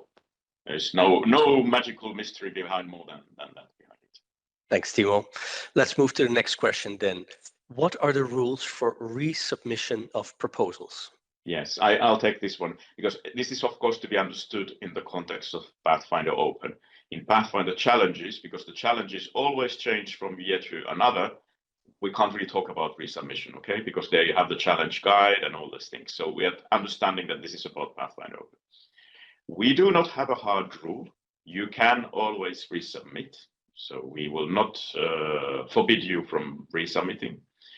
But in some cases, the Pathfinder Open panel might make a recommendation that this proposal should not resubmit it. It's because they find that you haven't fully understood what we are looking for. And it's a challenging program in the sense that we don't have topics, any idea is welcome, but you have to have your idea at the right TRL level. I mean, it's a guidance that we give, and we actually work with these gatekeepers. So read very carefully the gatekeepers. And if you get this recommendation not to resubmit, probably you have misunderstood something.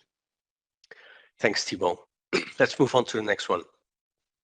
Figures relating to this program indicate that over 90% of the proposals is rejected. Writing a 20 to 30 page proposal is time consuming. Would you consider to introduce a two-step submission process? So first having a pre-proposal and then a full proposal, a bit similar to Accelerator. Yes, thank you, Jose, for this question. Indeed, a couple of years back, we did consider it. We even made a proposal to it, and we were discussing that length internally and also together with the member states. But in the end, the conclusion was not to go in that direction. And one of the main, there are many pros and cons in it, but one of the main reasons why it was not decided to take it was that it takes more time to get the answer. So, you know, at the moment in the Pathfinder Open and Challenge, we give you the results in 5 months. But for the successful ones, it would take easily a year, because we would not need to give, you know, the feedback for the first step. Then you do the submission for the second step. We need to organize the evaluation for that, and it would take about a year. And it was considered that that would take too long time, and therefore it was not maintained. But indeed, it's true. I agree. It is time consuming, but that was one of the, let's say, pros for going to a step. But you know, overall, on balance, we didn't decide to go there. So moving to the next, if a topic is related to one of the challenges topics, can it still be submitted to the open call, the one with the May deadline, and potentially even be resubmitted for the October deadline in case it's not approved under the open call? I can take this question. There's no rule that you are not allowed to resubmit. You can resubmit, but you have to pay attention to the content of the call. There are different award criteria for challenges and different award criteria for open, and that's why your application will change. So should change. So we would like you to look carefully what is written in the open call and challenges call, and make sure that you submit the right application. Okay, thank you, Greg. Next question. To enable evaluation of certain project proposals, PIs would have to make significant disclosures regarding IP that still hasn't been protected. How does the EIC deal with confidentiality? Is it possible to have the reviewer sign an NDA? Yes. First of all, indeed, it's important to understand we do work with independent experts. It's not the officials who evaluate the proposal. So the question and the concern is genuine. All the experts, when we contract them, have signed a strict confidentiality agreement. So yes, they do, reviewers do sign an NDA. We just don't call it like that, but there is a confidentiality clause in their contract. So it is protected as much as it can from the legal point of view. But I would also like to make the point that you're of course disclosing some IP, but the real IP would be developed in the project and doesn't really even exist at the submission phase. Thanks, Timo. Perhaps this is related also to the next question, your last point. What is considered as a breakthrough innovation in the EIC Pathfinder? This is, I think, a very open-ended question. It is something that the experts will evaluate in your proposal. Read the gatekeepers. This is what we are looking for. It's a breakthrough innovation that generates new technology, which is radically changing the markets and society. So let's move to the next. Why isn't there a consensus discussion between the independent evaluators in the remote phase? Now we see often inconsistent comments between individual evaluators, which makes it difficult to adapt a proposal for resubmission. Yeah. Again, this question concerns Pathfinder Open. because in the challenges, we do have this consensus discussion, okay? So this is really a question now for the Pathfinder Open. The reason why we don't have it is that this consensus discussion does take place at the panel level. So we have, in a way, a streamlined, simplified procedure in place, which we find is matching well with the Pathfinder Open type of projects we are looking for. Because we often see that there is an interdisciplinary approach in successful proposals, which mean that you might have,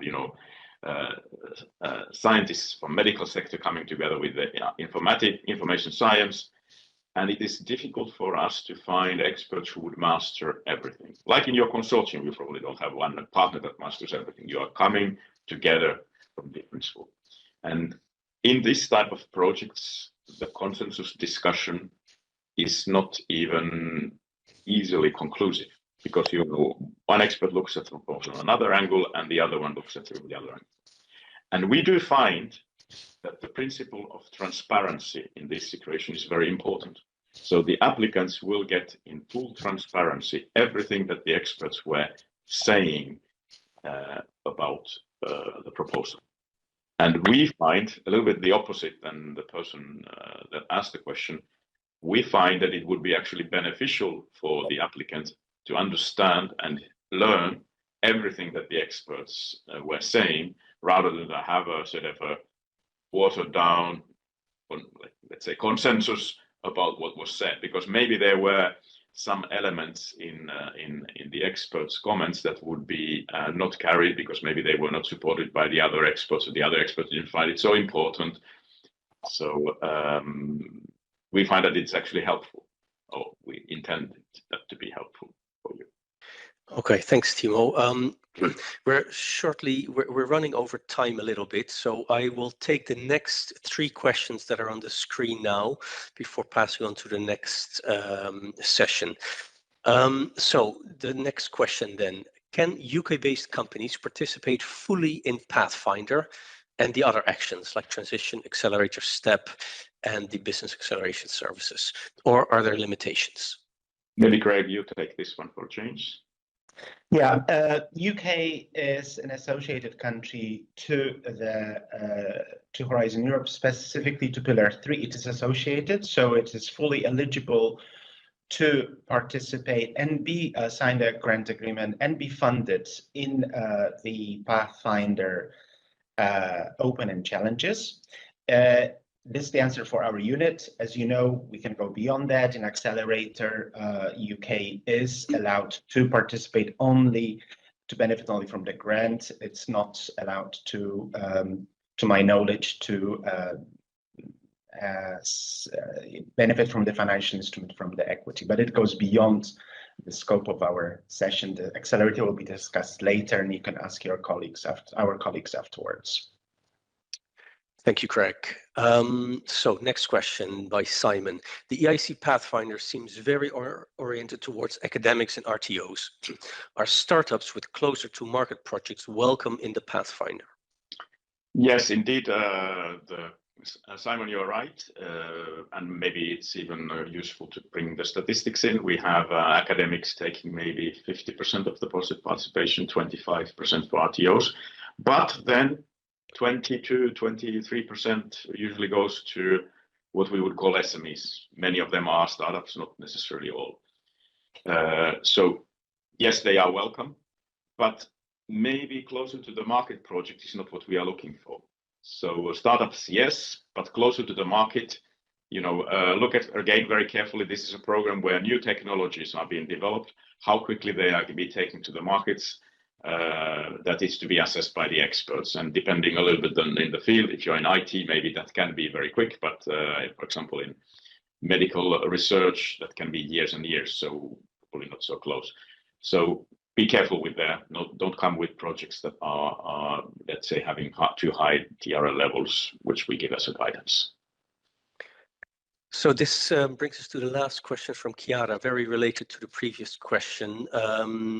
If we are currently at TRL level 3 to 4 and we do not have any EU program before, either because not eligible for the transition, can we apply for the Pathfinder program. I don't understand if TRL4 is the maximum reachable with this program. Thank you. Yeah, maybe I'll take this one as well. So first of all, the TRLs, we give that as a guidance. So this is not an exact absolute science. So keep that in mind. Rather look at how we describe what we are looking for. So if you are having a project which is developing this new technology, and it varies also from one technology area to another, what you can expect to reach with a 3 or 4 million euro grant for your consortium that we would be reaching. So try to forget for a second the TRL levels. If you already identified that you are roughly in the 4, and read very carefully what the work program and in particular the challenge guides, what is being described there if you are more interested in the challenge call. Thank you, Timo. So this brings us to the end of this session. Many thanks again to Timo, Greg, and Anne-Marie for their presentations and answering these questions. Thank you to the participants for posing their questions. And again, just to remind you that for the questions that we have not been able to address now, they will be answered and will be made available on the FAQ document, frequently asked questions document, that will be on the website in a couple of days. So all questions will be answered, and again, also all the presentations will be made available on the same website. So thank you very much for your attention, and we'll now pass on to the next session, which is on the EIC Transition. Fantastic. Thank you very much, Robert, for the floor. And good morning, everyone. Thank you for joining this session on the EIC's Transition program. The EIC Transition supports the maturation of novel technologies from lab to market. And here to tell us more about what the program has to offer, more specifically the novelties in processes and calls in 2025, is Viorel Pekka, the head of unit for the EIC Transition Activities and Business Acceleration Services. And we have Marco Giorgini, the head of sector for the EIC's Tech to Market Activities. Thank you for joining us, Viorel and Marco. Thank you for hosting us. Good morning, all. Good morning from my side. I hope you can hear and see me well. Fantastic. Good morning, Marco. Good morning, Aoife. Good morning, everybody. It's a real joy to be here. Fantastic, thank you.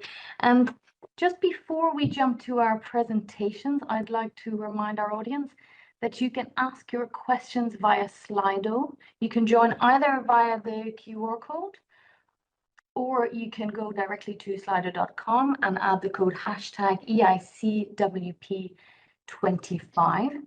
Just to remind you that instead of adding your question, you can first have a look to see potentially your question will already exist, and you can upvote your question. Or of course, if your question doesn't exist, you can add it. And as Robert mentioned in the last session, if your question is not covered at the end, don't fear. We will be having a very careful look at these questions, all of them, and using them to update our frequently asked questions. Also, a reminder that the recording of this presentation and the slides will be made available on the EIC website in the coming days. So without further ado, I pass the floor to Viorel. Thank you, Aoife. Good morning, everybody, and welcome to this info days specific for Transition Work Program 25. You see here the structure of the presentation today, and we will of course have a Q&A session at the end. Next slide, please. Next slide.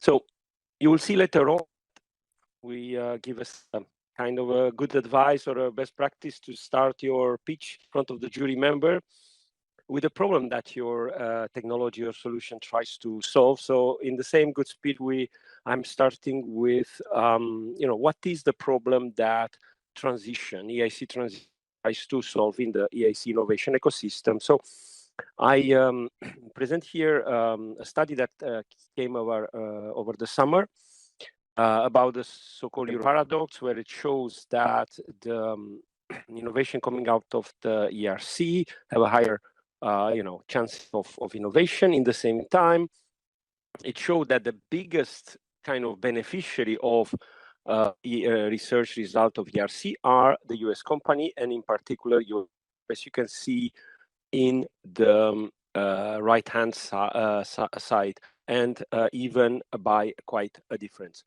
And this is, of course, in general, a big issue, and of course, in the current geopolitical climate, even bigger if it's possible. In the same time, Pillar 2 independent evaluations found that the introduction of the EIC transition is an important step towards resolving or at least mitigating. And this is, of course, important for you as you prepare your proposal. Next slide.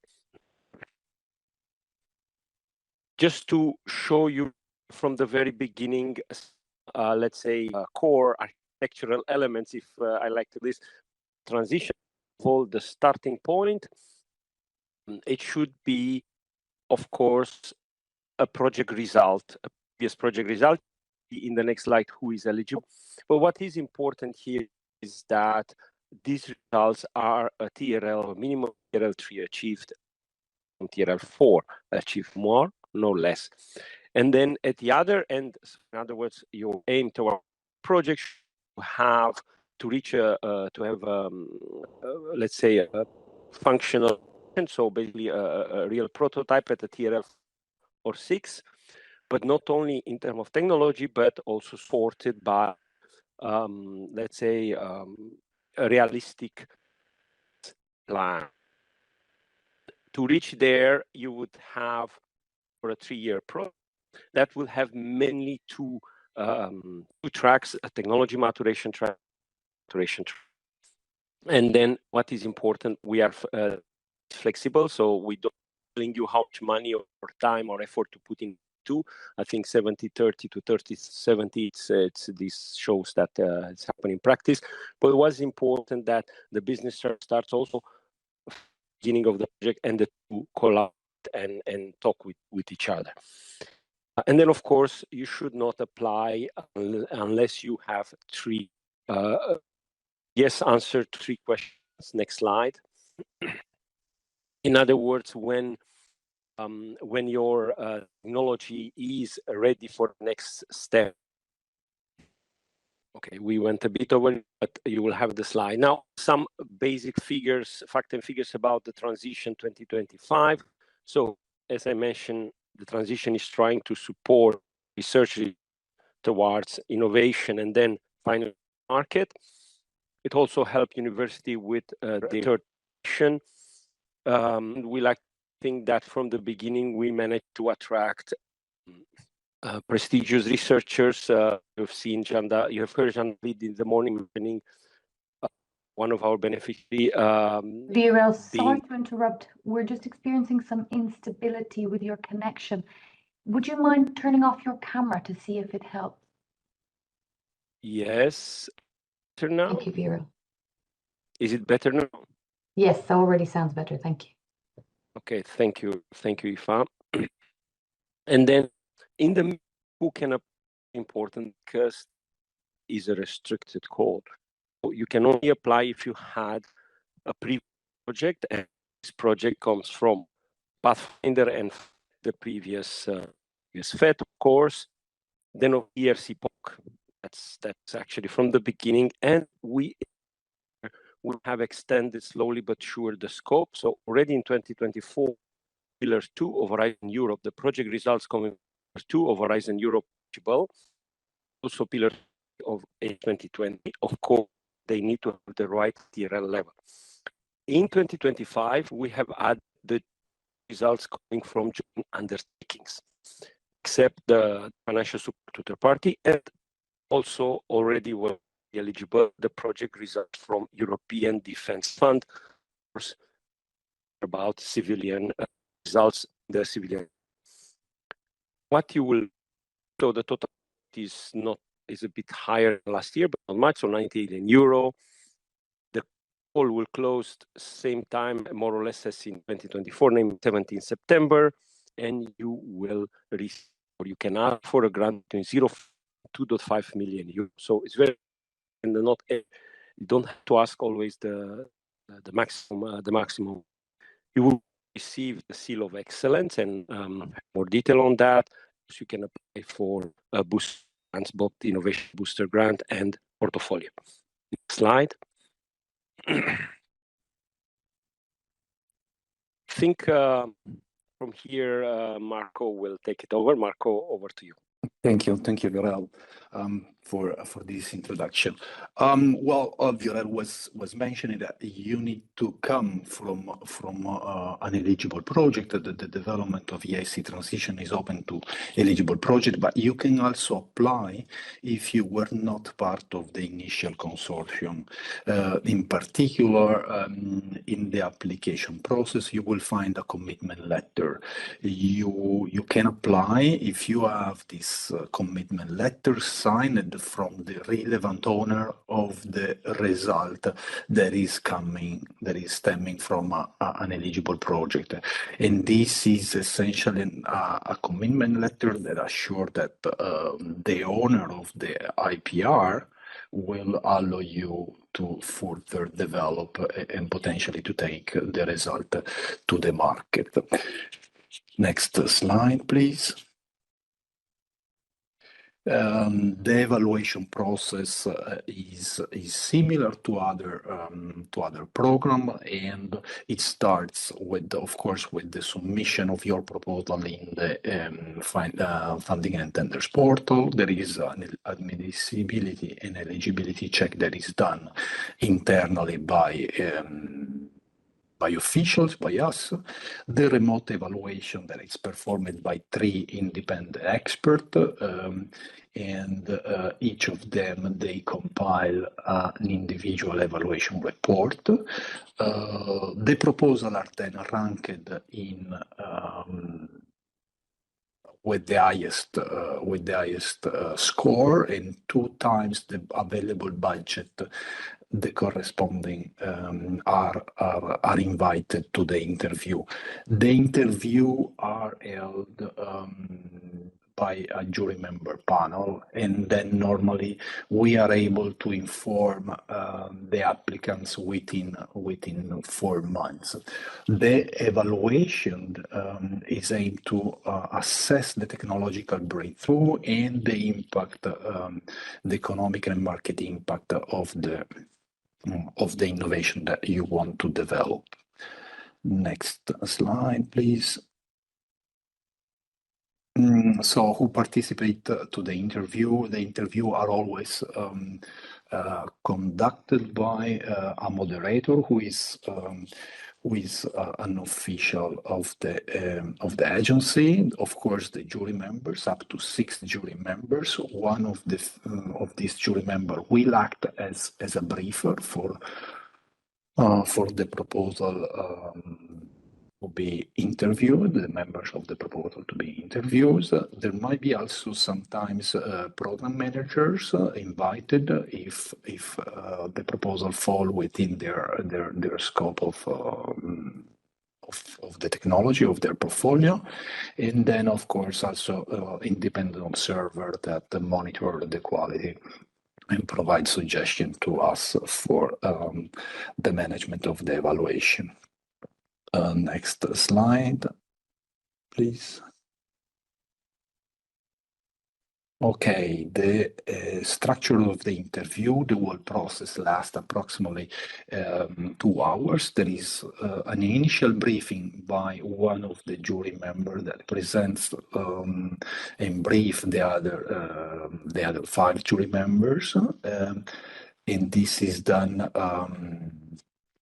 privately. Then the applicants are invited to this 10 minutes speech, during which they will present their innovation and their proposal to develop in the transition project. Following this speech, there will be 35 minutes of question and answer.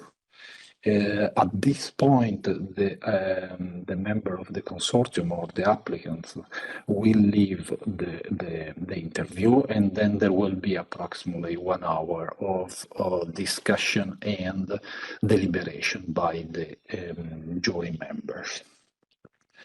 Next slide, please. So what are the novelties for 2025? As it was mentioned before, already in 2024, there was an increase of scope of the eligible project.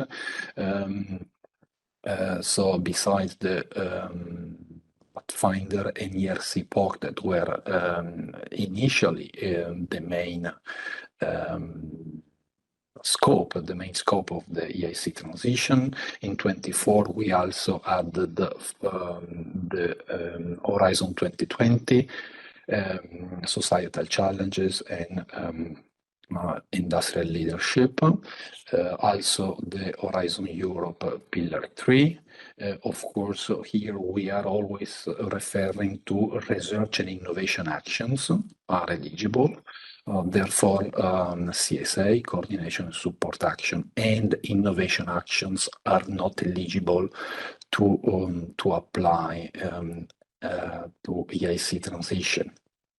Applicants must prove that their result is originated within an eligible project by mentioning the acronym and the project ID that they can find in the EU Funding and Tenders portal. It is important to remember that projects that are not directly funded and therefore that are co-funded by the EU or are implementing cascade cascade funding like ERANET or other FSTP instruments are not eligible to apply to EIC Transition. Next slide, please.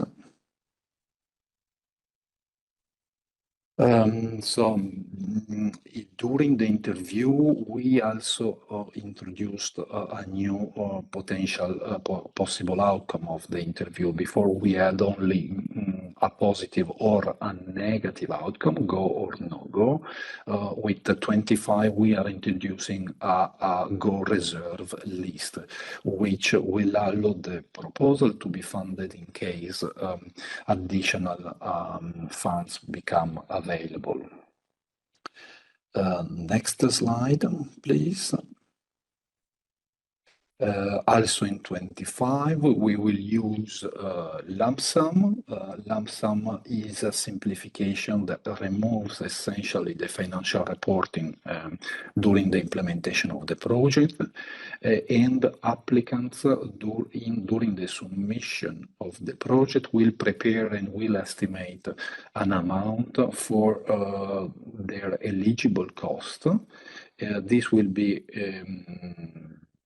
subdivided in work packages, and during the implementation of the project, these work packages, the corresponding amount to the completed work packages will be paid. Next slide, please. As it was mentioned already this morning, all projects that are essentially reaching the threshold will be awarded the Seal of Excellence. So therefore, not only individual, not only mono beneficiary, but also consortia will receive this Seal of Excellence. This Seal of Excellence will allow them to receive funding that it's from member states or also benefit from EIC business acceleration services. Next slide, please. it's important that you pay attention to the proposal template. We have seen in 2024 that this was not always the case, so this is a recommendation for you in 25. It's important that the recommendation, that the instructions that are present in the proposal form are followed to the letter. The cover page is very important because it contains a number of questions where, for example, you need to identify, you need to state, to report the acronym and the ID of your eligible project, but also during in the proposal, you will need also to include the link to Horizon Result EU platform, where the result is listed, or to Cordis, where the eligible project is listed, or to the Innovation Radar if your previous project was using this instrument. And of course, for the Seal of Excellence, you will also need to give permission to share your data to relevant national authorities. Next slide, please. Well, as I said, it's important that you follow the instructions in the proposal template and you describe comprehensively the TRL level of your results. Proposal template have a maximum length, so it's recommended that you meet this length and you do not exceed with the number of pages. Next slide, please. Okay, lesson learned. I give you back the floor to Viorel. Thank you. Thank you, Marco. There are a lot of figures on this page, but there is a message, namely that the transition across the year more and more competitive. So you see in 2021, we had success rate of 18%, and even that one was a bit lower as my target of 20%. 2024, even the evaluation is going, the maximum success rate will be around 10%. So that's why it's even more important that you will, excuse me, that you will pay attention to the lessons learned that follow. In terms of composition of portfolio, we also for a change, because in the upper corner you see the source of the projects, and you see that 50% are coming from ERC POC, and then I think total around 45% by FET, including flagship, Eranet, and of course. Well, in the lower right corner, you see the source of proposal that we receive in this year. Already, you can see that ERC is not 50% in terms of proposal. We are around 30%. 34% is the coming from Pathfinder FET. However, that's not the surprise. The surprise is that 30% in total are coming from the increase in scope, namely the Horizon Europe and Pillar 3 of 820. So you see there, percent from 2020 and 10% from Horizon. Let's see this is maintained or is radically changed in terms of projects, because of course that's matter, but already is at the and I'm sure this will increase even more because in 5 we have also the takings. Next slide. So this is sort of a poll that we did to the jury. We asked to the jury member at the end of the jury phase, and you can see that the characteristic that kind of proposals are quite different, are not mirror, if you want, for the one that make you basically. But it may be a bit misleading because the novel and the difference of the innovation, the characteristic which is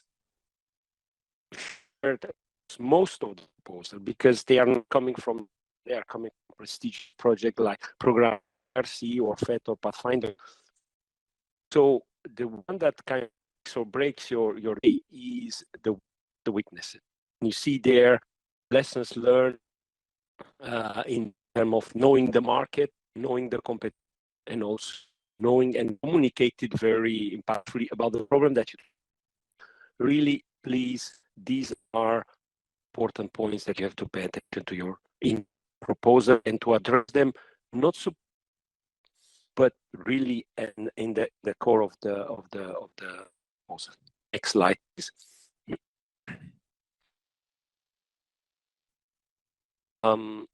As mentioned, the business aspects and real, these are where it was the difficult in the evaluation.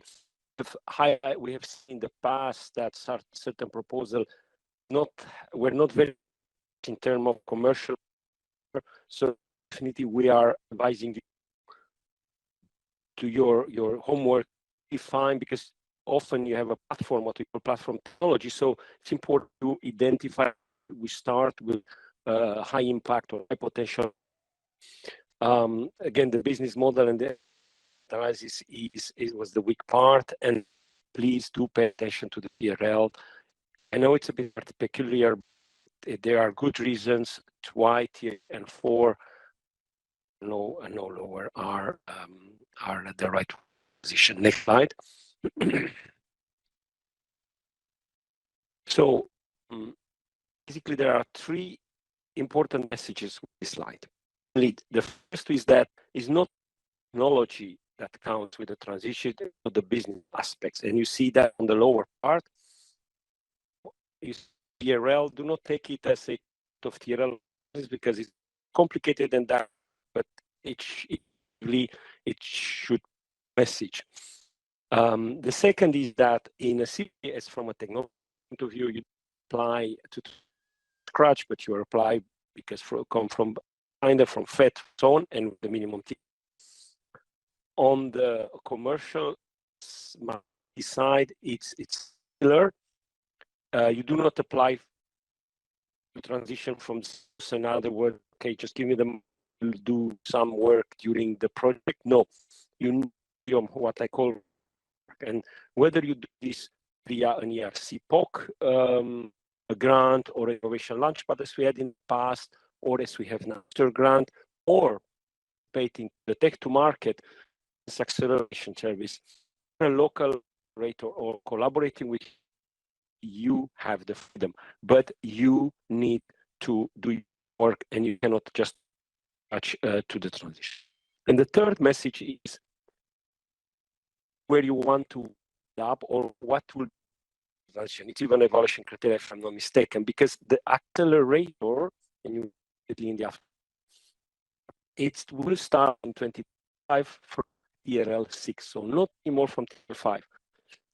So that means that if you start with the TRL 3, which is okay, then you will need to think, and you want to accelerator is not a must, but if you want, then you will need to reach a TRL 6 at the end of your transition projects. Towards you, most probably you will need a year project.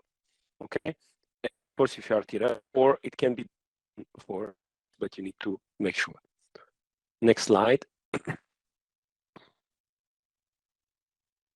As I was mentioning, we bring you Pathfinder, but also we open market bus entrepreneur market program to up not only to the EIC beneficiary. So a bit, if you are, for example, in a Pathfinder project, from half of your halfway in your project, apply to make use services of tech to market bus, increase readiness and chances to transition. Next slide. Sorry again to interrupt, but can I again recommend turning off your video? We're experiencing some. Okay, let's see. Issues. Thank you. Sorry for this. No problem. Thank you. Okay. Make it a bit more clear, and for our evaluation is expected in terms of business plan model, we develop a number of slide application. Let me lead you to them. slide.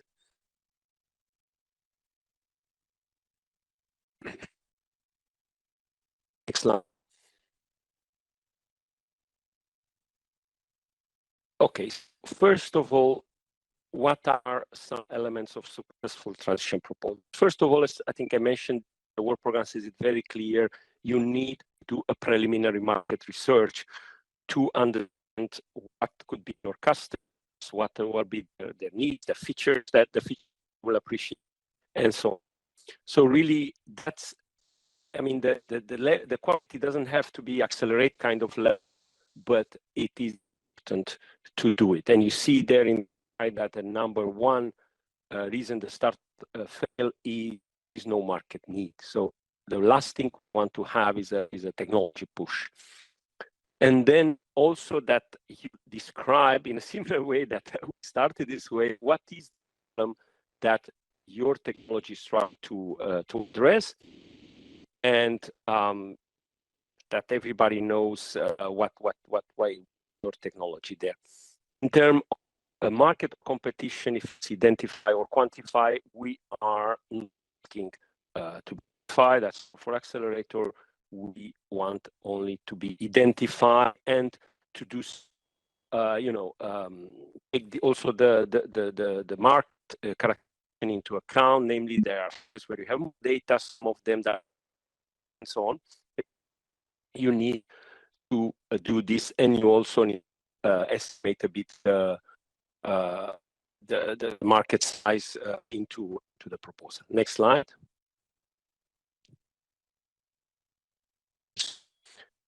Mention we are a business plan and model, but not all components of the business needed at the proposal stage. So we have clarified here that if we take, for example, the business model canvas, we are not asking of them. We are asking 7 out of 9, and more example, the cost structure, the customer relation, etc., is not requested, because that you will need more data. If you want to provide, of course, it's very important for evaluator not to be penalized where provided or not. And again, the type of should be taken into account. For example, certain markets are more mature and you have a lot of data, while ones, especially where the type of markets we are addressing are less, where we have or you have less data. Then of course we are telling our evaluators to to give you space in terms of innovative business model, but it's very important that during the proposal you are testing your assumption. Next slide. Now, regarding the incipient business plan, you see we are also asking only certain elements of the business plan, and some of them we think that is more towards the end of the project. So, for example, financial projection, marketing strategy, and so on are not requested. Next slide. And then of course, just to make sure that you do not need a fully registered company to provide elements of a business plan.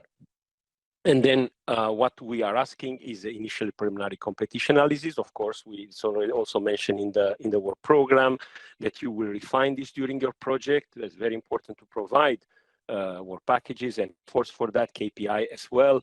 Also, competition analysis, as mentioned, is clearly needed. Depending on type of markets, you may have more or less information. Next slide. Now, a very important aspect is about pilot customer. Okay, so your proposal could include pilot customers with of course, with a credible comment. But and if not, at least you need to show during the project execution how you will interact with potential customer.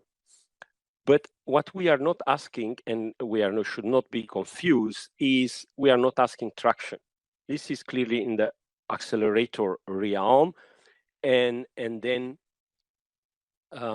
you do not need also to show not only market traction, but also no need to show or demonstrate that you have a pilot production facility. Again, this is clearly for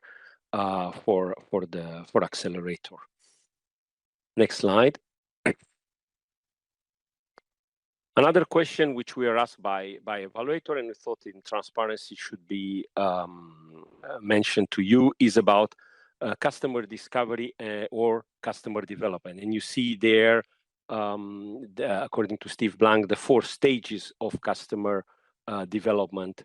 And we are saying very clear that only the customer discovery, it should be included, and of course making some hypotheses that you will be tested during the project execution.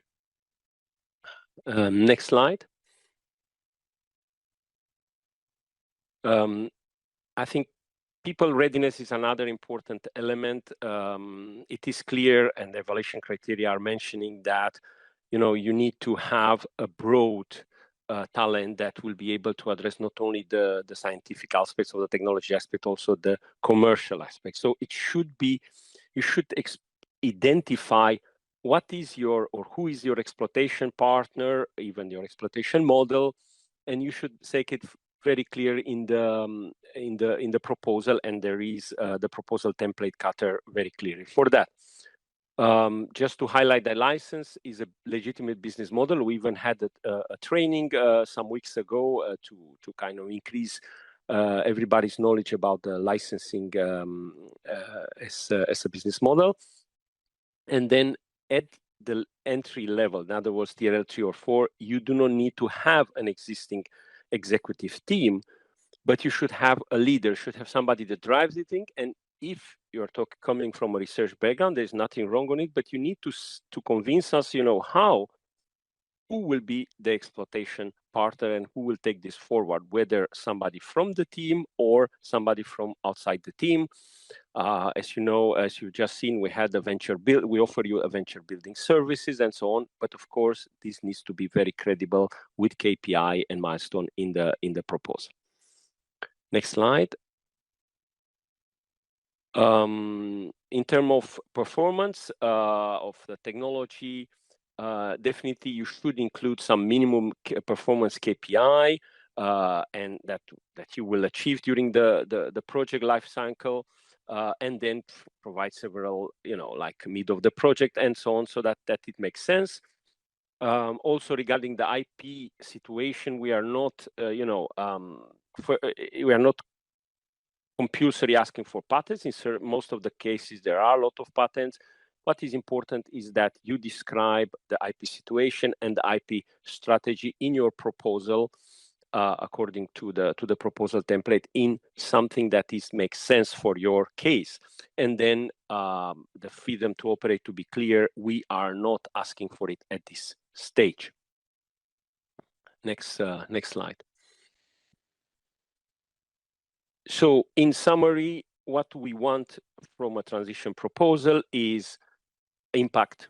Describe us and tell to the evaluators and to the experts how big is the problem or the opportunity that your proposal is aiming at. What's your value proposition in terms of a competitive advantage and the sustainability of this advantage, and then other aspects of the business model in terms of how will you deliver your value proposition, whether by licensing or direct exploitation and so on. What are your key resources and key people, as just mentioned, in terms of people readiness, and what are some customer segments that you want to engage, at least in the beginning. Next slide. You ask us, what would be the structure of your pitch deck? We are flexible. We leave this to you, and these are kind of suggestions, but they are classical of a pitch deck. There is nothing specific that we are asking. Next slide. Regarding the jury interview, you've seen the structure. Just to tell you that the evaluation criteria are slightly different between the remote and jury phase. You can have more than one person, but taking the limited amount of time, don't have 5 or 7 people, kind of swapping during the pitch because you lose time. And then regarding the type of question or the questions, they are not predefined because we have been asked, tell us a bit about the questions. So no, they are in response to your proposal. But what you should be prepared is to have a bit between 15 and 20 questions, just like in a job interview. And you see there the type of question. IPR and TRL is very probably that will pop up in one of the questions. Why you apply to the transition? How about your business model, competitors, model, revenues, and so on and so on. Again, these are not fixed questions. They are really depends on basically the weak point of your proposal. Next slide. And finally, the last slide. I thought that it would be good to give you a sort of a do's and don'ts, and of course, this is pure for your information. Do pay attention to the TRL level, as mentioned. It's quite important. It's a legal requirement from our point of view. Do your homework, as mentioned, in terms of market research and potential competitors. During your proposal, do put both TRL and milestone and KPIs. And then during the project life cycle, mature not only the technology, but also the business, and make sure the two talk with each other. And then just to move on towards about what you shouldn't forget, if I choose one or two, is about focusing on high impact and high commercial potential. I mean, in the current situation, definitely every euro counts. So we definitely want to fund the proposal that have the biggest impact and the biggest value for European Union. So don't forget about your exploitation partner. And if you want also as a sort of a next step from my side, do not forget to talk to your NCP or EN if whoever is close to you, because we are training them and they can give you advice. They see a lot of proposal and so on. And then even before that, please read our FAQ. We put a lot of effort into that, and very often we see questions that actually are answered already in the FAQ, and they are being also approved by our legal service and so on. So you can get your answer immediately rather than just asking it to the NCP and so on. Thank you very much, and good luck with your proposal.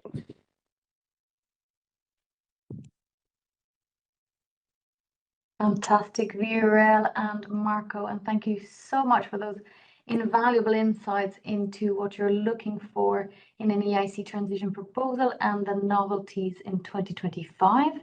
A reminder to our audience, you can submit your questions. I think we already have quite a few, so I recommend actually using the upvote possibility by giving a thumbs up to the questions that you would most like to hear responses to.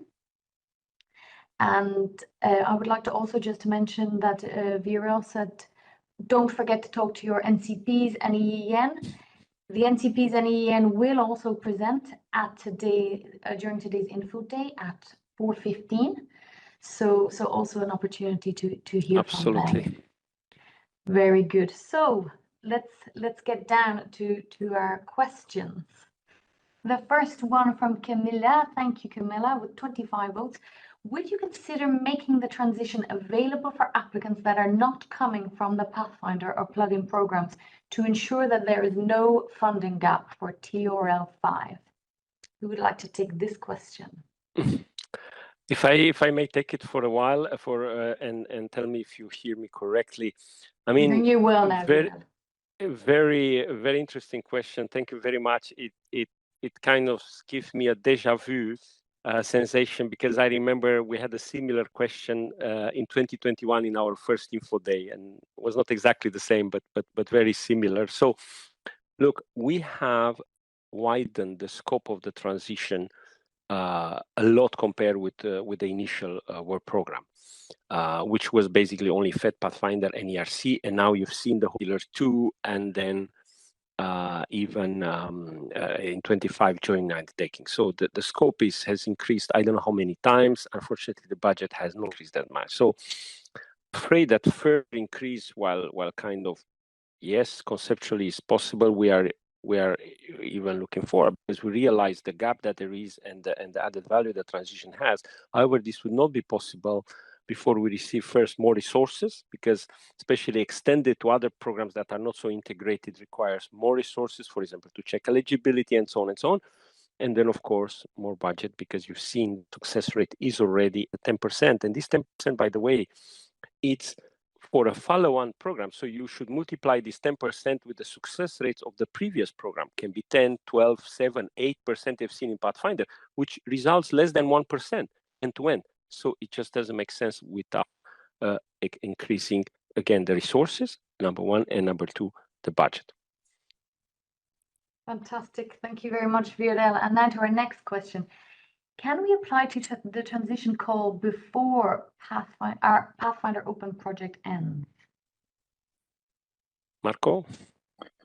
Yes, yes, absolutely. You can apply to transition call before the Pathfinder project has ended, and even after that has ended, up to 30 months after.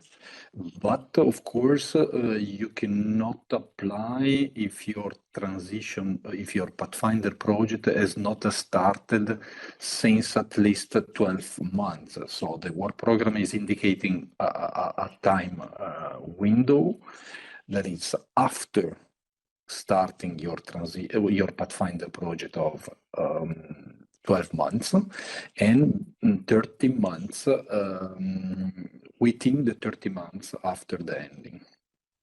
Thank you. Fantastic. Thank you very much, Marco. And on to our next question. The Pathfinder and Accelerator are open without the requirement of having a previously funded project. Can the transition align with the above? Who would like to take this question? Perhaps I may. Look, in theory, yes, but in practice, no. Because again, the transition is filling a very clear need, and this need has been also highlighted by the independent study of impact report. And we see the European paradox that we are trying to help. So I think this is an important characteristic that should stay, namely the transition should build on the previous results. Now, this list with the results can be wider, as the first question has hinted. However, even if we are let's say, talking about making the link with member states program, it still can work and still keep this character, because it's very important to have a characteristic, an instrument with clear characteristics that support taking the project results to the innovation and then to the market. Very clear. Thank you, Vera. And here for the next one, will there be a list of, it says eligible projects, but I think that should be selected projects for EIC Transition 2025, like the one available in 2024 on the website. I think it's referring to the list published in our website that are the eligible projects that can have a result to be submitted to transition. And the answer is yes. In the first months of 25, we will work on this list and will be published again. It is fairly complex to compile this list. There are many calls that we need to take into account, and then we thoroughly check this list. And in 24, it was proved to be pretty accurate.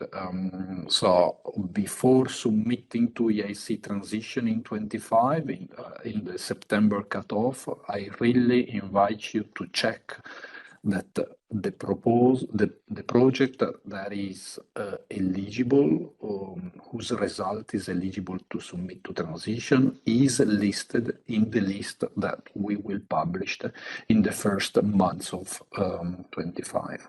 Thank you. Very clear, Marco. Thank you very much. And for the next question with 11 votes, How is the Seal of Excellence in consortia handled? Is it with each partner in its own country? And do all of them have to be funded or to do the complete proposal? Or can only one part be funded, i.e. only one part of the project? I take this, if I may. Thank you, Marco. Well, the work program is pretty clear. The Seal of Excellence will be awarded to the coordinator of the proposal and listing the other participant and legal entities. So this is essentially the text in the work program. How then other funding agencies in the member states will use this, it's essentially up to them. I know that there are transnational funds in the structural funds that could cover different countries within a single erogation, but also there is maybe the possibility that different funding agencies agrees and each fund the corresponding part to a multinational project. Indeed, Marco. I think the only one that I see difficult to work, it's only one part be funded or only one part of the project. In that beats the purpose. It is true that this is a novelty. I mean, it's a big novelty. We are the only and the first to fund Seal of Excellence for consortia. So there will be a lot of, kind of experience to be built, to be gained. But what is important is that this is now on the table, and we are inviting the member states to, kind of mobilize, because the number of Seal of Excellence will be much higher, of course, than the mono beneficiary, and it will be. You've seen the success rate will be this year about 10%. Who knows next year? So that means the number of proposals will be much higher, 10 times more, basically. And then, of course, not all of them will receive the Seal of Excellence, but many will. And it would be a real pity that these ideas that are, coming from very prestigious programs are basically wasted. So let's work together. We'll definitely work with program committee to see how we can increase the chances of as many projects being funded. Fantastic, thank you, Viorel. Another very good question here. In a consortium with SMEs, a university, and a research center, who should attend the interview? I take this one. Well, the work program, again, it's pretty clear. At the interview, your proposal might be represented by a maximum of five persons. Only individual mentioned in the proposal and involved in the future project implementation can represent your proposal at the interview. So in case of 3 entities, there is no limitation from the origin of these 5 person, as long as are limited to 5. So the 5 most representative person from the 3 entities can participate, as long as they are mentioned in the proposal and will be involved in the implementation of the project. And think also a bit in terms of skills, who has a good presentation skills? In the end, it's a pitch, right? So you need to present well your proposal. Who also has the skills, the knowledge in terms of skills, because you may get some technical skills, some technical question if seen IPR or commercial aspect. So try to kind of have a balanced, let's say, presence. Very good. Thank you very much, Viorel. And another very popular question here from Andy. Is it true that only SMEs that were on a Pathfinder project are eligible for transition? Is it possible for a company that was part of a Pathfinder project but not the project leader to apply for transition as a leader with a new tech? Well, any participant, but not only participants, as I mentioned in my presentation, can use the results of an eligible project and apply to transition. So if you, it doesn't matter that you were not a project leader. It doesn't matter if you were not a package leader.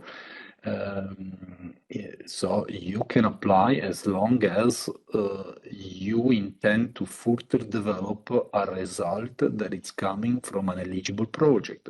And as I mentioned in my presentation, you can either be outside the initial consortium, provided that, as mentioned in the work program, you can provide a commitment letter from the owner of the result, and this might be the project leader or any other partner in the Pathfinder project that owns the result that you want to further develop in the transition project. Thank you, Marco. And on to the next question. If the transition program is considered as an important step for the EU, why is the funding of the call so limited compared with the other EIC calls? You'd expect a pyramid structure and funding to have a bigger basis of projects. I may take this. So thank you very much for your question. Please let's remember that transition was a complete call, a complete new call, type of call in 2021. All the others were building on existing programs that were well established. So yeah, in general, you don't start something completely new and, let's be honest, unproven at the time with throwing hundreds of millions of euros. So and I think for us it was also good because we had time to look a bit more to the details and to fine tune and so on. Of course, now we think we are ready to increase because we see such a demand and positive findings of the evaluation study. But it can also help by making the case for increase in funding. I do not understand, to be honest, what would you mean? What do you mean with you would expect a pyramid structure in funding to have a bigger basis of projects? I think we, as you've seen, we do have quite we have increased the scope a lot, and we have also not only a bigger basis of projects, but also a bigger number of proposals, as we have seen. Thank you, Viorel. And for the next question, how does the EIC Transition Programme ensure consistency between evaluators' written feedback and the jury's go, no-go decision? I understand there's also a go reserve list and no-go this time around.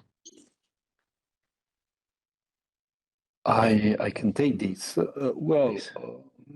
Jury members have access to the remote evaluators assessment and reports, and moreover, they also have access to the EPO analysis. You will notice that in our work program is mentioned that EPO, the European Patent Officer, can have access. Patent examiner can have access to our program, to our proposal, and can provide a report on the IP aspects of the proposal. So the jury member is able to leverage all this information, therefore including the report from the remote evaluators, and then take it into account or not, and add it to the impression and the assessment that they can derive from the interview. Of course, also the jury member have technological expertise, and therefore they can form a kind of discording or slightly different opinion compared to the remote evaluators, also complementing with the information that they got in the interview. So I don't think that there is the two assessments need to be identical, and otherwise the remote evaluators would be sufficient. Thank you, Marco. And just to highlight that we'll answer another few questions until 12:30. We probably have time for about 3 more. So can one beneficiary of a Pathfinder consortium apply for a transition call? Which stage during the implementation of the Pathfinder would be best to apply for the transition program? If I may, yes, indeed. I think there's a similar question before, and indeed only one member of a consortium or Pathfinder consortium can apply for the transition, provided he has the IPR rights. Which stage? Well, I think starting with the second half of the best, what I would define this as ideal. From the second half of your Pathfinder project, if you see that this is a good project with potential good project result and impactful results, you can start to prepare for transition. You could, for example, apply to the Tech to Market bus, the introductory training, then the Pioneer, or even the business model exploration.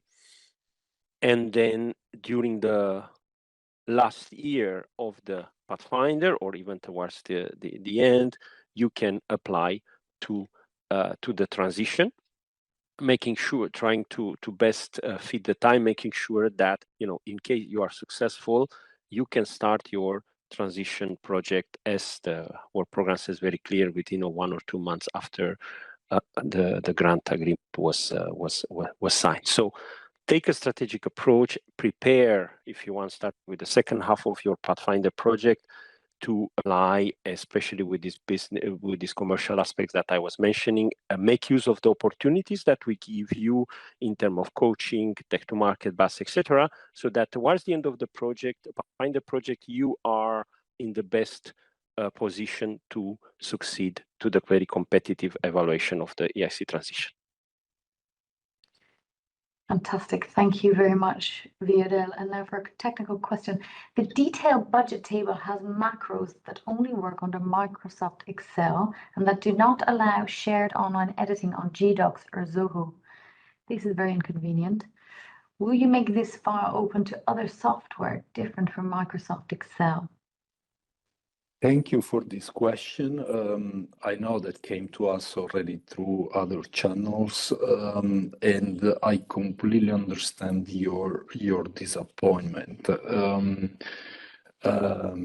This budget table is not for transition or only for EIC. This is used by thousands or tens of thousands of applicants in Horizon Europe, and it started actually in Horizon 2020. So there are long-term plans to replace this with something different, but it's not developed by us. It's not a requirement by us. I know that there are plans to replace this. I don't know when, and I don't know how. I cannot say more, unfortunately. Thank you, Marco. And now for the next question with 8 votes. Any chance that the March cutoff will be reintroduced for the transition program? If a project gets rejected, it needs to wait 1 year to resubmit, which is too long to keep a TRL 4 project on the shelf. Who would like to take this one? Perhaps I can take this. No, thank you very much. We feel your pain, and we understand the advantage. I mean, the clear advantage of having to cut off, unfortunately, and really, I say this with heavy heart. The resources that we have at our disposal do not allow to organize 2 evaluations per year. I mean, you need to understand we have a so-called fast track. So in average 6 months from the closure of the call, we strive and we succeed in signing the grant. So really, it's not with the current level of resources and the proposals and so on, and the projects, by the way, it's simply not possible. We would love to do this, but it's just simply not possible. Sorry for this. If we would receive more human resources, of course, we'll be happy to do it. But for the moment, it's just not possible. Yeah, if I may add something. Well, if you have an innovation, a TRL 4, and really do not keep it on the shelf. We have several examples where innovation at TRL3, but with a clear team, with a clear market opportunity, solving a big problem, got private funding, significant private funding in terms of 500,000, 1 million, 3 million, and so on, at that TRL level, because all the pieces came together. So if you are a project, a team at TRL4, start preparing your pitch, go around, look for private investment, and then you will come to EIC Transition even stronger, because you will have had feedback from the market, feedback from investors, and you will know exactly where you can improve and where you need to work your proposal. Thank you. Fantastic. Fully agree, Marco. And again, if you had here, let's say, a seal of excellence, and then you should use that seal of excellence and go to the national funding, go to the private investors, Marco said, and try to secure funding, and you will become better in the process, because the bigger effort is putting together a good proposal.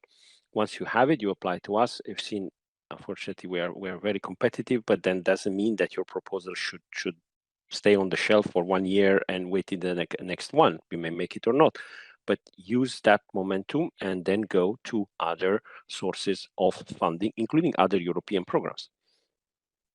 Thank you very much to both Marco and Viren for the extensive response to this, and indeed to all of our questions. Unfortunately, we need to stop there to give you all a chance to have lunch. Just to say that I know there are more questions that we didn't manage to cover. Do not worry, we will be going through them and using them to update our frequently asked questions. Thank you again to Marco and Viren, and also to everyone who joined us here today. I'd like to invite you to have a lunch break now, very well deserved, and join us again for our EIC Accelerator session, which supports scaling up startups and SMEs. It will be at 1 p.m. back here, and in the meantime, enjoy your break. Welcome back to the EIC Info Day 2025. We will start this afternoon with a session on the EIC Accelerator program. I am Elena Martinez. I work in ESMIA in the EIC Coordination and Analytics Unit. Today with me, I'm joined in the panel by Denisa Perrin, Head of the EIC Accelerator Unit in ESMIA, and Andrei Lintu, Deputy Head of the EIC Accelerator Unit in ESMIA, and also Jussi Hatonen, Head of the EIC Division in the European Investment Bank, which manages the equity investment component of the EIC Accelerator. Before I give the floor to the panel, let me just remind you that you can continue to submit your questions in Slido at this QR code that you're shown now. We will also share the slides and the recording of the session on our website, and we will also update the frequently asked questions document on our website following this session, both with the questions that we have managed to answer, but also those questions that we will not, unfortunately, manage to answer today. So without further ado, I will now give the floor to Denisa Perrin for the first presentation on Accelerator, on the overview and the application process. Over to you, Denisa. Thank you. Thank you, Elena, for the floor. Good afternoon, colleagues. So happy to be here to present the Accelerator. I hope you've had a nice morning. You learned a lot about the previous instruments under the EIC, and that you managed to have a nice break.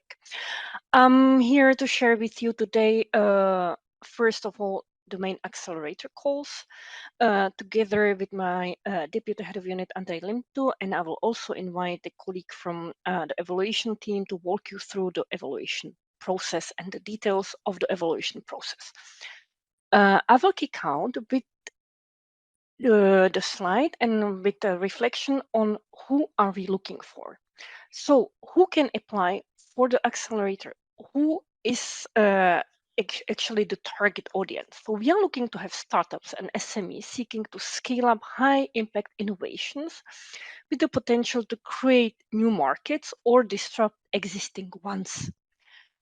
We really are focusing on innovation building, on scientific discovery or technological breakthrough, mainly what we call the deep tech. So this is really the deep tech is the key leading element in there. And we look at innovations where significant funding is needed over a long time frame and that are too risky for private investors alone. So really these early stage companies. On the next slide, you will see what the companies can apply for. Actually, we have a mix, and the companies, they can apply for the blended finance for equity ranging from 500,000 to 10 million. The ceiling of 10 million is new because we are looking really here for the early stage companies and the companies who need more, who are really facing an upcoming financing round and who are much more mature. They shall apply for STEP, but it will be the topic of the next session.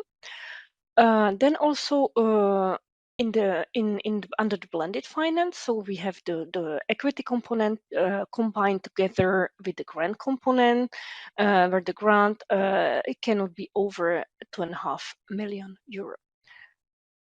In addition to that, you can also apply for grant only.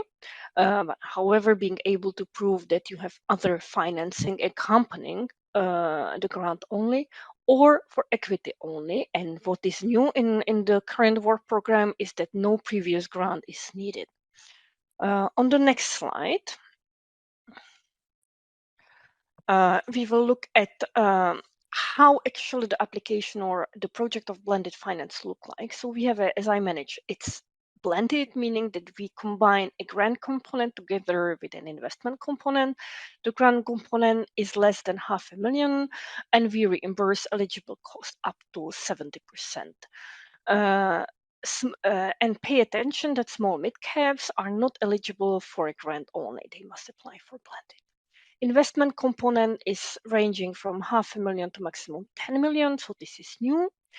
And the investment component usually takes form of a direct equity or quasi-equity with minority ownership, 25% of maximum 25% of the voting shares of the company, and really following the patient capital principle, going from 7 to 10 years perspective on average, without, however, exceeding the 15 years. On the next slide.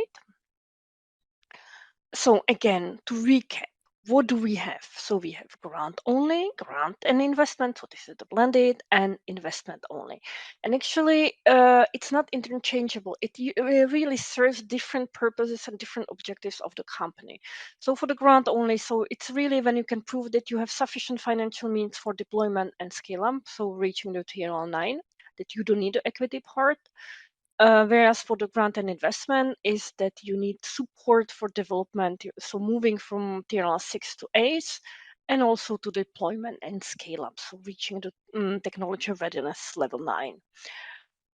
Why would you apply for investment only? It's for the cases when you are looking to fill the funding gap for rapid scale up, for your high risk innovation, and you don't need a grant. Actually, you're rather going a major company with the relatively high TRLs.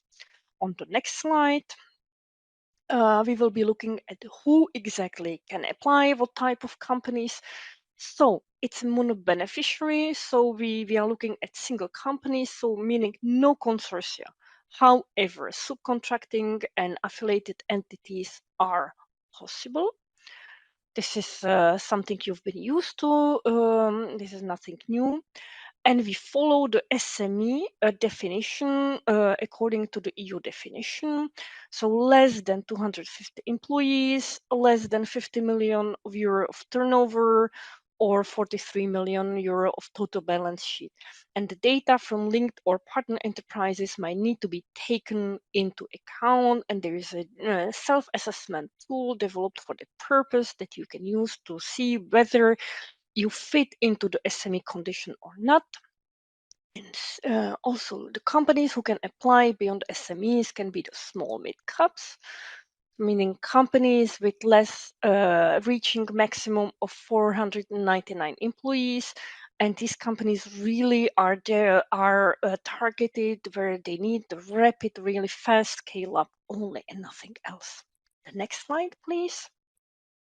We will continue on with who can apply. So here, I mean, besides the companies, we can also have natural persons or legal entities from member states or associated countries intending to establish an SME or mid-cap in a member state or associated country by the time of signing the EIC Accelerator grant contract, or from a non-associated third country intending to establish an SME or to relocate an existing SME to a member state or an associated country establishment, but they must be established prior to full proposal. On the next slide, so we will be looking at what are the two funding schemes. So we have two funding schemes, which is Accelerator Open and Accelerator Challenges. Open means that the support goes to projects in any field, deep tech of science, technology, or application without any predefined thematic priorities. So bottom-up approach. Whereas in the challenges, and you heard about them this morning, is really to support projects within predefined thematic areas with the aim to achieve specific objectives for each challenge. So, and you're familiar what the challenges in the current work program are. Then I'll go through the evaluation selection process just in a nutshell, and we will have specific slides, dedicated slides that will walk you through the process in detail. So how does the selection process in a nutshell look like? So we are having distinct phases. They are the following. First of all, there are short proposals that we are screening, and they are being screened by remote evaluators, which leads to a go or non-go to the next evaluation stage. So the outcome of the short proposal is whether you can go ahead with a full proposal or not. Then evaluation of full proposal is again carried out by remote evaluators. And again, the outcome is either a go or non-go to the next evaluation stage, to the last evaluation stage, which are the interviews with participation of jury members. So we invite the companies to to jury interviews, and the outcome here is establishing the list of companies with goals, meaning the companies that are going to be funded, and a second list of companies no go, non-funded, so the proposals that will not be funded. Let me just share with you on the next slide a couple of figures where we are with Accelerator, and we will be looking at the Horizon Europe and also the pilot we had under Horizon 2020 in the previous multi-annual financial framework. Under the Horizon Europe, we have 545 contracts with a grant component that were signed, and we already disbursed 944 million in grants. As concerns the EIC fund, we've got 135 companies with investment agreements that were signed, and 505 million were disbursed to those companies, and further capital has been provisioned by the EIC fund in the amount of 1.1 billion euro. From the pilot, we still have 21 running projects. We disbursed over half billion in grants, and under the EIC fund, we have 116 companies with investment agreements that were signed, and 13 million disbursed, and further capital is being provisioned by the EIC fund again in the amount of 243 million. And then the figures on the proposals and applications. So we have around 11,000 of short applications that were submitted since 2021, so meaning under Horizon Europe. Around 5,500 full applications were submitted also since 2021.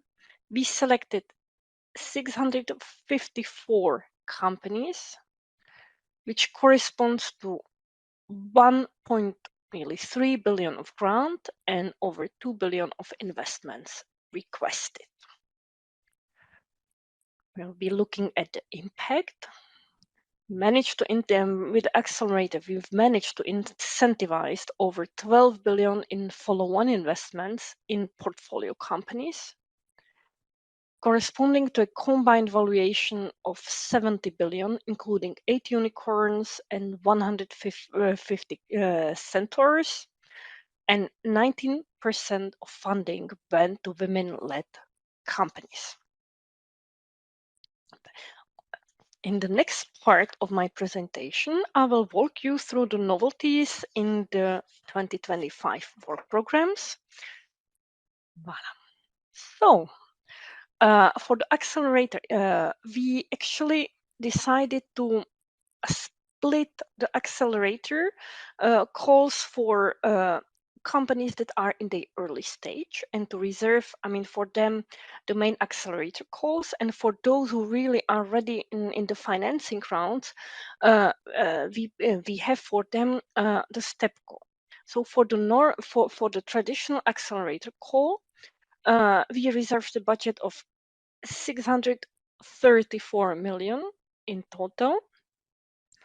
So, but it looks like we have less money for Accelerator, but the contrary is true, because we have additional 300 million that is really made available through more major companies via the STEP scale-up call. And we will come back to that in the next session, in the next panel. In relation also to align the call Accelerator calls with the STEP, we lowered the maximum amount of investment from 15 million to 10 million, because for the higher tickets, really the STEP is there. But investments, so you see here that investments above 10 million are available through the STEP scale-up call. For the equity only, we no longer need a previous grant. We also clarified on eligibility of proposals with nuclear applications. We now require that the application needs to start at TRL 6. We clarify the conditions for fast track and plug-in. Now they need to have the same validity as for short proposals. We clarify the evaluation timeline concerning the short proposals. Excuse me. We also clarified the way how the consensus meetings are going to be held. Concretely, we introduce a need for anonymity in consensus meeting to be invited to interviews. We made few minimal changes in evaluation criteria. The applicants will no longer be reimbursed when traveling to Brussels for jury interviews.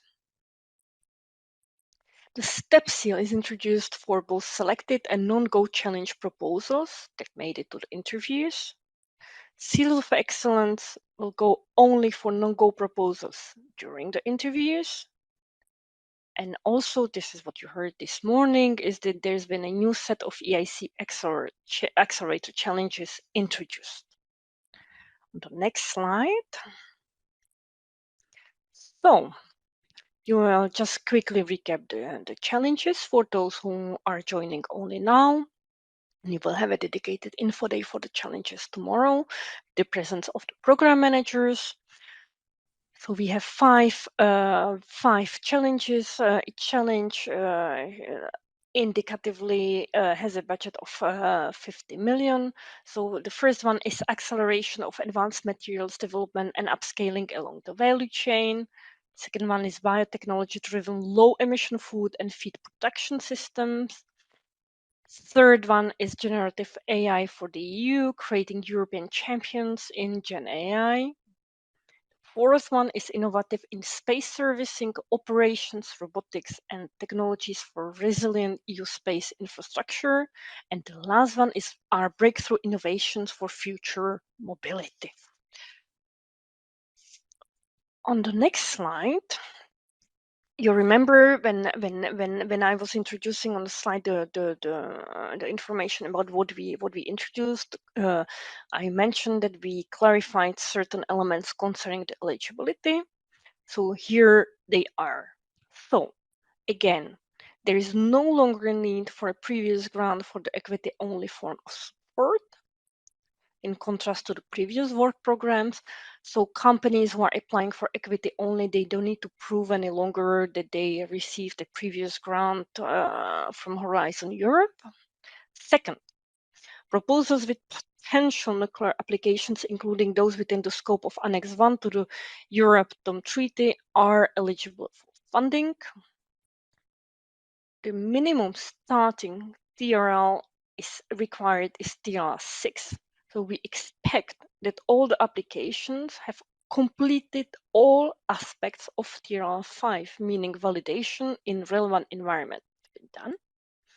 And for the fast track and plug-in applicants, they are invited to prepare a full proposal for the EIC Accelerator exactly on the same basis as applicants passing the short proposal stage of the EIC Accelerator course. On the next slide, you will see what changes have been made concerning the evaluation process. Short proposals. They will be now batched and sent for evaluation every first Tuesday of every month, while the results will be provided within 4 to 6 weeks from the date of the batching. As regards consensus meetings, for proposals submitted to either the open or challenge topic, all 3 experts must give a go during the consensus meeting for the proposal to be invited to the interview. So all the experts must agree. And lastly, the applicants that are invited to interviews will no longer be reimbursed for their travel. Okay. On the next slide, we will look at the changes in the evaluation criteria. We've removed the sub-criterion concerning the excellence of the company. As I mentioned before, we clarified what is the expected minimum TRL level. So now it's increased to TRL 6, meaning all aspects of TRL 5, meaning validation in relevant environment has been completed. We are also strengthening and better defining the focus on deep tech in the evaluation sub-criterion on novelty and breakthrough nature of the innovation. This is really the bottom line of the EIC Accelerator, is really the strong focus on the deep tech. And we also rephrased the criterion concerning the risk level of investment to assess whether the company will be able to attract within the support of the EIC the remaining funding from other investors within the next 2 years or not. And the challenges proposal question, we introduce a challenges proposal question on the impact on STEP objectives. On the next slide, you will see more information concerning the sovereignty seal, the so-called STEP seal, which is a novelty. So the sovereignty seal will be awarded first under the STEP scale-up call and accelerated challenges, provided they are relevant to STEP objectives. It will be awarded to both proposals selected for funding to support access to complementary funding sources and those not selected for funding. So both selected and not selected funding, and with the objective to first, those selected for funding, it's to support access to complementary, and for those that were not selected for funding is really to help them to access the alternative funding. Then the Accelerated Challenge call also awards seals of excellence. In this case, only to non-selected applicants that met the threshold. This is useful. That can be also used for alternative funding or perhaps attract cohesion funding, and in this case also for state aid alleviations or exemptions. A sovereignty seal, however, is not going to be awarded to Accelerator Open. As in the open calls, there is no guarantee that the applications fall within the STEP objectives. Then let me spend a few minutes on the pre-accelerator. We are now moving away from the EIC work program, and we will be now in the widening and research infrastructure work program, so the one of the main Horizon Europe program. In the wider work program, we introduced a dedicated call that we call a pre-accelerator to really trigger the potential and the pipeline for accelerator project coming from widening countries. So really the key objective is to increase the innovation potential for deep tech startups in the widening countries. Here we are looking at projects with lower TRL levels than in the main accelerator calls. So here we can be starting with the TRL level 4 to 5 or even 6. For the entire call, we intend 20 million budget, and with smaller grants between 300 and 500,000 euros. The call will be standard Horizon Europe call that will open in May next year, and the cutoff is expected around mid-November 25. So what do I mean by a standard Horizon Europe call? So with a single stage remote evaluation, and we will be using the evaluation criteria you know from the EIC Transition. And the project will also be, the selected project will also be given access to business acceleration services together with a fast track to EIC Accelerator in the upcoming work programs. Excuse me. Then, I mean, this is something you'll surely be interested in. So the timeline of the main accelerator calls. So when are we going to have the cutoff dates, both for short and full proposals? So you can submit your short proposal any time during the year. The evaluation of the your submitted proposal starts every first Tuesday of the month, and you will receive feedback within 4 to 6 weeks. For the full proposals, we are having 2 cutoffs per year. So, and what does it mean, a cutoff for a full proposal? It's the date when a round of evaluations of full proposal starts. The dates are the following. The spring cutoff is set for 12th of March 25. And tentatively, the interview weeks will be somewhere in June, to be confirmed and aligned also with relevant stakeholders. So don't pencil down the 9 to 13th June yet, but it will be somewhere in June. And then the cutoff the second cutoff in 25 is set for the 1st of October, and we expect the interviews taking place in the second half of January 2026. And I will give the floor to my colleague Neil Griffin, who will walk you through the EIC Accelerator application process. Thank you for the attention at the moment, and we will hear each other soon again. Good afternoon, everyone. Thanks very much, Denisa. My name is Neil Griffin, and as Denisa said, I'm part of the evaluation team for the EIC Accelerator. And yeah, the next few slides will just be about the application process and the evaluation itself. So hopefully just to enlighten you a bit more on these aspects. So as Denisa was kind of alluding to earlier, there's effectively 3 phases to the application process. So the short proposal, full proposal, and the interview. You see 4 steps here. If you are successful at the short proposal phase, you'll have the opportunity to undertake coaching with our coaching team, where you'll receive a dedicated business coach.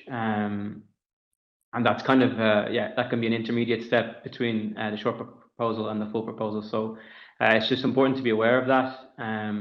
But I think that Denisa has very well explained already the different aspects of the application process so far.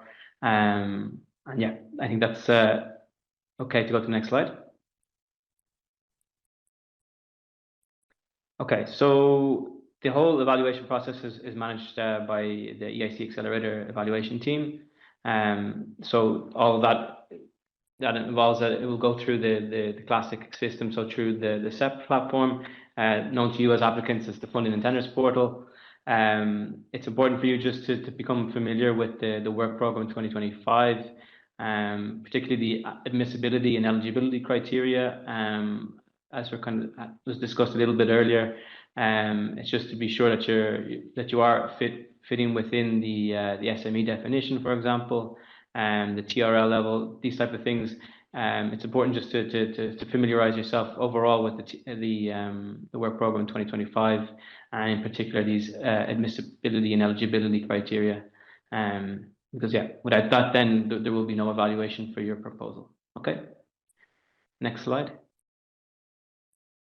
Okay, so in terms of the actual short proposal itself, the document is 12 pages maximum. If you submit more than that, the system will automatically block you. It will essentially make the excess pages redundant, although you will still be allowed to submit your proposal. In addition to the standard, let's say, main content, you will also have the opportunity to submit a pitch deck. So this will be a 10-slide presentation. And then in addition, there will be a 3-minute video pitch. There's also what we call a Part A administrative document. And that's, it's standard just to put in the general details for your company. So at the actual short proposal during the evaluation, it will be evaluated by 4 experts in total. In order to pass to the next stage, you need to receive at least 3 goes from those 4 experts. So anything less, you can then resubmit. But that's kind of the threshold from now on. It was introduced the same last year, so there's no change there. And then, as Denisa was pointing out, we are batching the evaluation. So the first Tuesday every month at 10 a.m., your proposal will then go to the evaluators. So you can expect from that date onwards, within about 4 to 6 weeks, you'll receive your results via the Funding and Tenders portal, so through your account. And just to make everyone aware that it is live, the system is open for applications already. So, and actually today is the first Tuesday, so that first cutoff has passed already. So the next one will be in December. So and maybe just the important thing on the resubmission limits, as was introduced last year, it is essentially a 3 strikes policy. So if you are unsuccessful at any particular stage in the process, so whether that be a short, full, or the interview, if you are unsuccessful 3 times, then your company may no longer apply to the accelerator. Okay, so if you are successful at the short proposal phase, then you are invited to go ahead and prepare your business plan. As I was saying, this can be done in conjunction with the business coach. It's not mandatory, but it's an option that you have, that you are able to take. There is quite a number of documents to take into account. So you'll have your standard document. There'll be a financial annexes, letters of intent, freedom to operate. There's quite a few different documents to upload in the full proposal application process itself. But actually, one of the key things to remember, as was brought in last year, was that for those of you who will have the grant only or the blended options, that there is a lump sum element. So you need to bear that in mind, that apart from the financial annex, there's actually a lump sum attachment that you will need to input and provide to us as part of the standard full proposal document. Okay.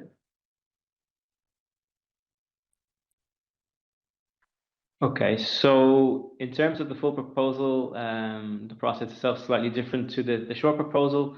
There is just 3 experts, and in order to pass to the interview stage, you need to get a goes from all 3 experts. If you receive 2 goes, it then goes to a consensus meeting, whereupon the experts who have assessed it individually remotely will then convene and discuss whether or not the application should be invited to interview. If they agree that it should go to the interview and give it the go, then you will then receive the invitation. If not, then you will receive the rejection letter with the evaluation report outlining all the individual comments from the experts themselves. It's just to bear in mind also just the submission limits. Again, it's, as I was saying, the 3 strikes policy is across the board. It's not at any single stage. So if you do have a failure, let's say once at the short proposal, and then you get to the full proposal stage, and then you fail twice, that would count effectively as 3 strikes. So just to kind of reiterate that point. Okay, next slide. Okay, if you are then invited to the interview after your 3 goes, you will be most likely invited to here physically in Brussels, where you will meet a jury panel, normally of 5 jury members, but it can be between 4 and 6. And these are a variety of entrepreneurs, innovation specialists, and senior investors with also with technical backgrounds. And this is essentially it's an open session for them to ask you questions about your proposal, your company, the various elements that they believe are necessary to understand your proposal, also within the framework of the evaluation criteria.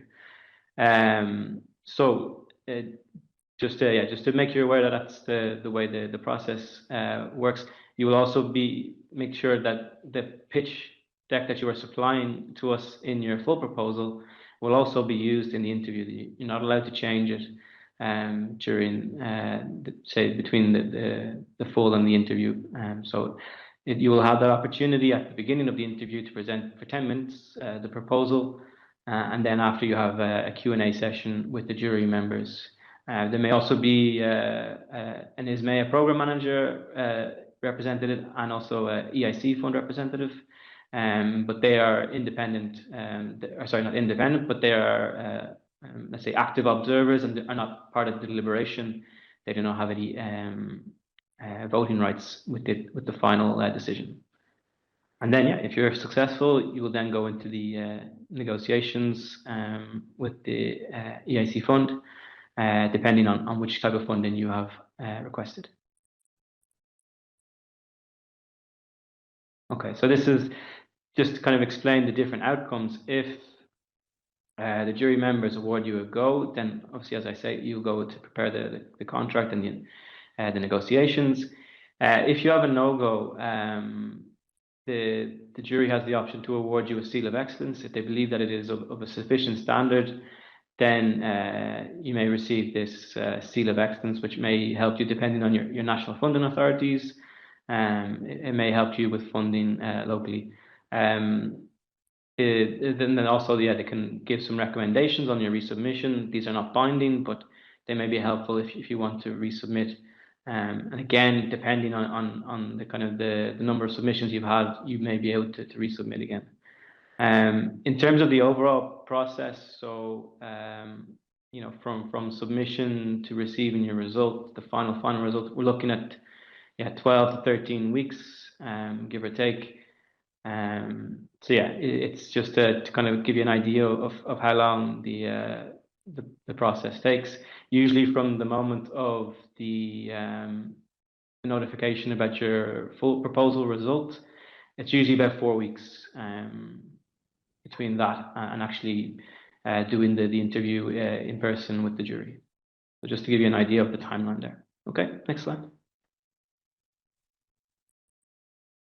Okay, so there are different criteria that was kind of mentioned a little bit earlier, where there's the different novelties, but broadly speaking, the classic 3 award criteria remain the same as in previous years. So we talk about excellence, impact, and then the level of risk, implementation, and need for union support. There's, yeah, as the slide kind of points out, you know, I would really recommend that you look in depth into the work program 2025, and you'll see the full list of the criteria there. It can be important for you to know that when you are formulating your proposal, because this is essentially what the experts are basing their answers and their evaluation against. So yeah, that will kind of help. If you can make their lives easier that way, then through formulating your answers in function of the actual questions being asked. So please bear that in mind and pay close attention to the evaluation criteria and to the updates that have been made in the 2025 work program. You see, for example, here the risk level of investment. Yeah, there's some kind of details that are changed between last year and this year, or between this year and next year, I should say. Okay, next slide. So yeah, the short proposal stage, also again, it follows the same process in terms of excellence, impact, and implementation and risk. I'll point out maybe in the next slides where the actual questions overlap between the short and the full proposal. If you can go to the next slide. So you'll see this is the full proposal evaluation criteria. You'll see that the first 3 questions there actually also are in common with the short proposal. So yeah, just important to bear that in mind, that there is kind of a commonality between the 2 stages. So that's just to bear that in mind. And then if you go to the next slide, then yeah, we also have these 5 questions on the impact. In this, we have actually let's say the commonality in this case is based on the customer demand, the market development. Sorry, my mistake. The market development and the broader impact is the commonality here. And then if you go to the next slide, and then here, yeah, we have the team, which is the common question here for the full proposal and the short proposal. So the rest that are extra, I would very highly advise that you check the work program to go into the details on what's behind them, and what the experts are expected to look at when they're assessing your proposal, to help you formulate your proposals and make sure you're hitting those points. Okay, next slide. So as I said earlier, the short proposal is available now in the funding and tenders portal. So I'm not sure if these links are visible to you on viewing it, but in the proposal that will be, or the presentation that will be published, you'll be able to go through them there. So yeah, just to pay close attention also to the frequently asked questions. It's a very good document just for these good questions. Probably will come up in the next section when we get to the questions and answers. I'm sure there'll be some overlap there, but it's a handy document to have when you're putting together your proposal. Okay. Okay, I think that's it for me for the moment. I'll see you soon. Hi, good afternoon, everybody. My name is Andre Linto. I'm the Deputy Head of Unit of the Accelerator Unit here at the EIC. So we've been through all the evaluation process. Now we're getting to the part where you are really selected for funding. So this is why you're on the top of the mountain. We can go to the next slide. That's an overview of the project management and project life cycle. You'll see there's quite some steps that you have to go through. So as explained before, you have the application step, then you have the evaluation part that Neil just presented to you. Then there's a grant preparation, and it's called grant agreement preparation. Also possible launch of a technical due diligence. Then if everything goes well, there's the grant signature. Immediately after we pay the first pre-financing. Then there's a progress meeting. After this progress meeting, there's the second pre-financing. And then just before the final review, we have another progress meeting to check on the progress of the project. And then if all is good by the final review, we will pay the balance, so what is left over to pay. We can go to the next slide. So to briefly explain a bit what's the grant agreement preparation, you are all aware that in Horizon Europe, we're not doing anymore the so-called negotiation. So in grant agreement preparation, it's really just a moment to discuss on the start date, the duration of the action, if there's some inconsistencies, coherence of the budget and the action. Then our colleagues, the project officers who are working in our team here, they will set the reporting periods and the pre-financing rates for you. Then, of course, we need to make sure that the deliverables and milestones, they are set as they should be. These are really the cornerstones of the monitoring for the project.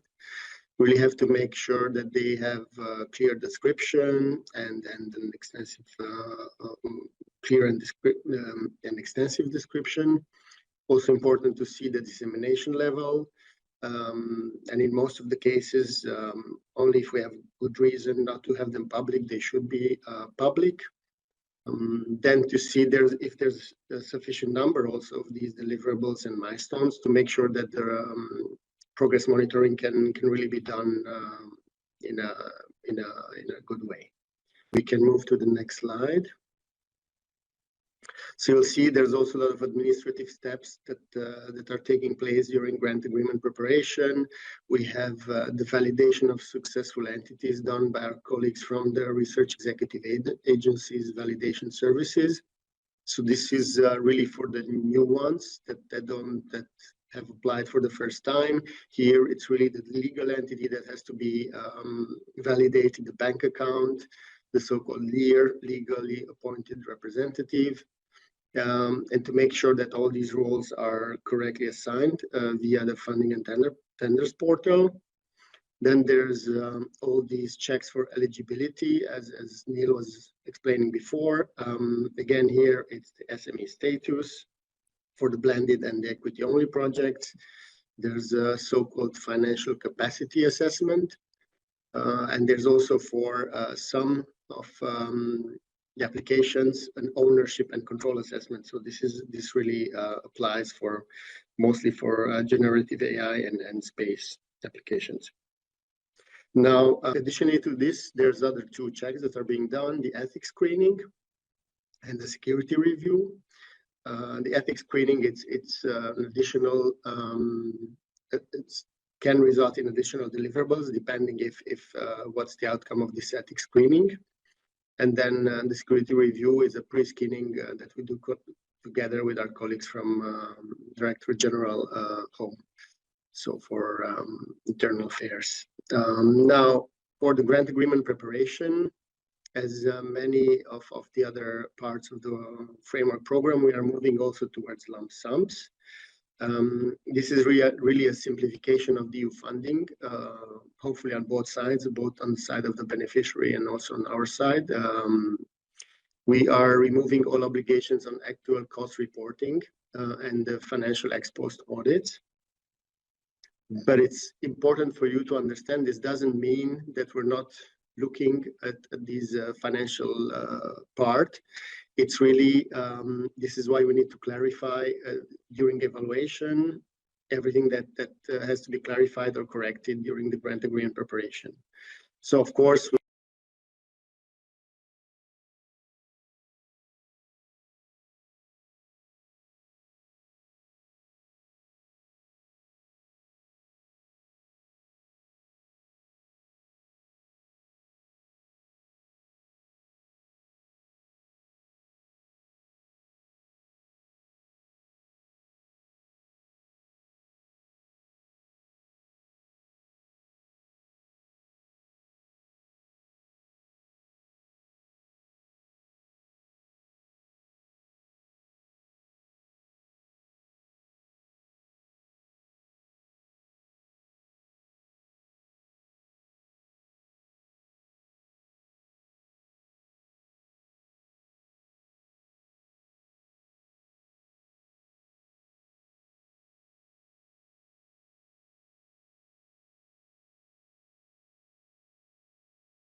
Thanks for waiting. We'll let the host know that you're here.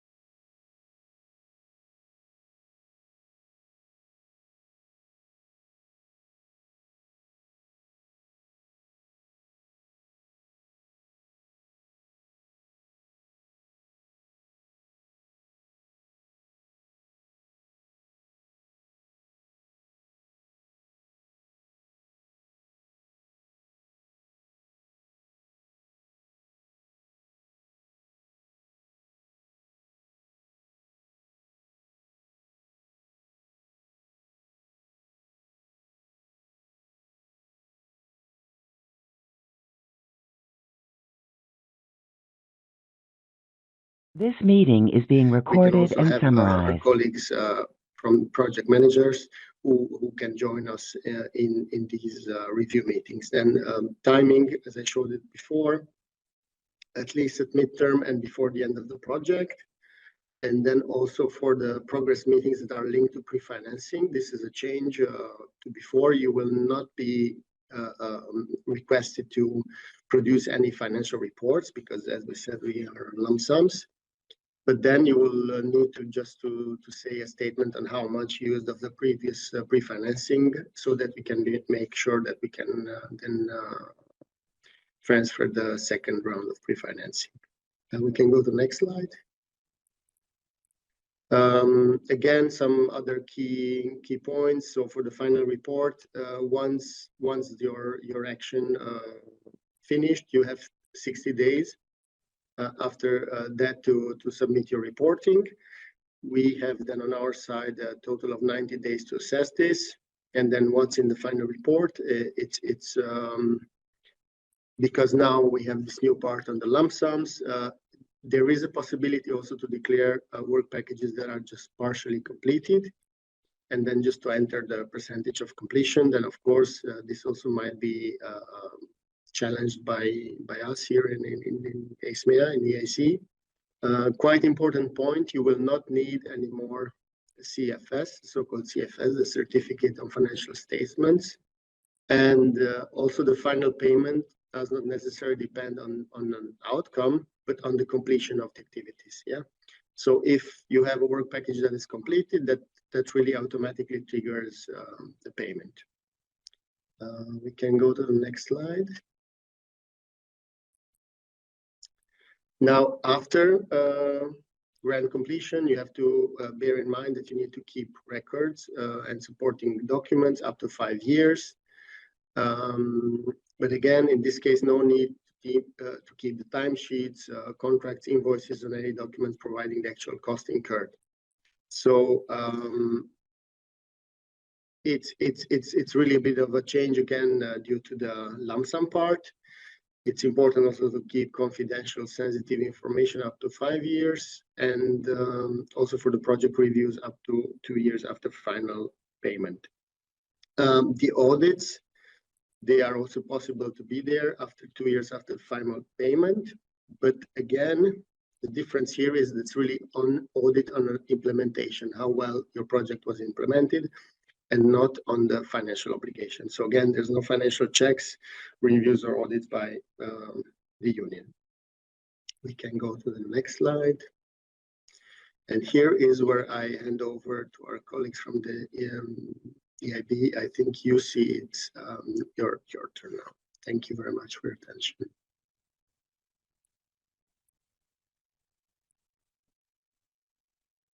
Indeed, thank you very much, Andrei. Jussi, are you there to take over on the EIC investment equity part? I'm here. Can you hear me all right? Yes, that's okay. Thank you. Fantastic. Over to you. Good afternoon, everybody. So I will run you through next the equity side or the investment component of the EIC. Now, just to add what Andrei said, that after you're selected for funding, you're on the top of the mountain. Unfortunately, that's not the case for the equity component yet at that stage. So effectively, once you are selected for funding, there is still some steps to be taken on the equity component. These are clearly stipulated in the grant agreement that any amounts that have been requested under the application can be revised. Also, the whole investment of the equity component is subject to due diligence of the EIC fund, and the EIC fund being the specific vehicle under which we make the equity investments and which my team at the European Investment Bank is managing.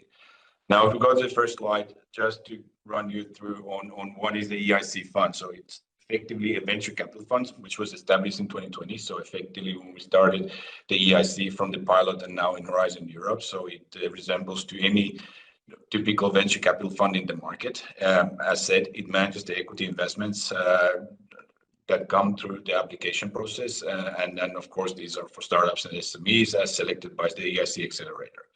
Now, the fund was restructured in 2022. At the end, it had no impact on the equity funding itself. It impacted the way we manage these investments. So we made it much more market aligned in terms of timelines, in terms of how we operate, and also kind of learning and building on the lessons learned from the pilot and in view of the legal base. So effectively, just as a highlight on these slides, it's like any typical venture capital fund in the market, but of course with the high policy angle and close link to the EIC Accelerator, of course, through the application process. Now, going to the next slide, who are the stakeholders in the EIC fund? We have the EIC fund manager, which is Alter Domus, if you have seen from probably from the public releases. They do formally make any investment and divestment decisions on behalf of the EIC fund. So that's, again, very typical venture capital structure that is in place with many of the private fund managers as well. So they don't do arbitrarily decisions, but they do decisions based on recommendations from the investment advisor, which is the European Investment Bank and my team, who is administering and then providing these following due diligence. And then once we have prepared the investment proposals on individual cases. Of course, we also support on the transaction and portfolio management as we go and further invest into the companies. Now, European Commission naturally is managing the award decisions, which authorizes us to make the decisions. So basically the awards also including the grant and equity portions, and under which we have the remit to operate. And ESMEA, as has been discussed in quite a length on the evaluation selection of and implementation of the grant component. Now, although the equity investment is managed separately through the EIC fund, there is still a close coordination between the grant and equity components, as it is a single award between the equity and grant. Going to the next slide, just to give you an overview where we stand currently with the volumes of the EIC fund. Now, we have the two compartments, Pilot and Horizon Europe. That only reflects on the two working programs that under which budget has been allocated. So the Pilot was the limited one, which was done under Horizon 2020, and now the Horizon Europe, which is the most active, of course, which we're working on. As of today, we have received 532 proposals. So this is basically all the proposals that either has an equity component, so equity only, or blended finance, and that accumulates to a total request of 2.9 billion of equity investments. We have to date approved 392 investments with the value of 2.3 billion. So there are some rejections, quite a few actually. So I think we have carried out 460 due diligences. So you can make the difference that which have been rejected, and we'll get to the point what are the causes for rejection as well. We have concluded 251 investments or actually we have concluded 250 investments in different companies. Number of investment rounds is 341. So that also kind of tells the idea how we're pursuing these investments. So we don't typically invest the investment or the requested amounts in full in once, but also want to reserve some follow-on capital also to support the life cycle of the companies. Our average investment to date as a single investment is 3.2 million with a leverage effect of 4.5. What that means is that we have catalyzed additional 4.5 euros for every euro we have invested. So altogether, we have co-invested with the private investors up to 2.34 billion into the EIC companies as of today. Go to the next slide. So what the EIC Accelerator equity funding is for? Well, early stage equity investments in seed, startup, and scale-up phases.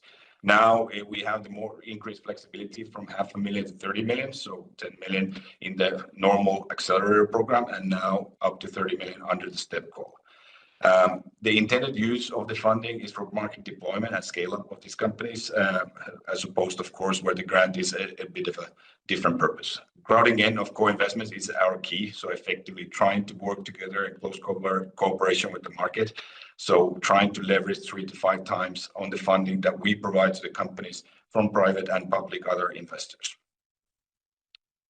Going to the next slides. Yes, follow-on capital. So as said, what we want to do is, of course, provide lifecycle support to the company. So we don't normally, companies do ask the equity component and the amounts under the equity components for a longer period or a duration of a capital raising plan. Now we typically, of course, invest a portion of that as an initial investment, but then we reserve follow-on capital so we can in year 2 and year 3 also support the growth and the subsequent funding round of companies. What we want to provide is a patient capital, so effectively long average perspective to 7 to 10 years. So we do not have an exit window, which is very short, but rather want to stay in with the companies and support and be patient supporting the companies as they grow. Of course, if the company exits, we're not creating a poison pill either. So of course, with the exit opportunity, we will grasp those, but our intention is not to exit in a short period. We target taking minority ownerships. So what that means is 10 to 25% and up to a blocking minority, especially in cases where we see that there is a strategic interest for the European Commission and for the EU in a specific technology or a company.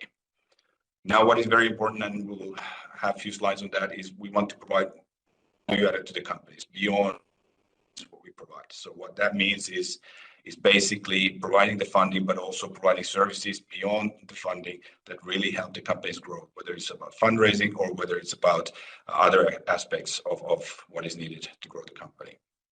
So this is how the process works. So after basically you have been selected for funding, we have the mandate to start a due diligence on the equity component with the company. So what we do first within my team is we do initial assessment. So once we have the go-ahead to start the due diligence, we have the calls with the company and we basically assess what is the funding needs and moreover, what is the timeline for the funding needs on the equity side with the companies. And there is 3 options coming out of this. It's a fast track, companies in the middle of a round. So of course we have to expedite our processes also on our due diligence side.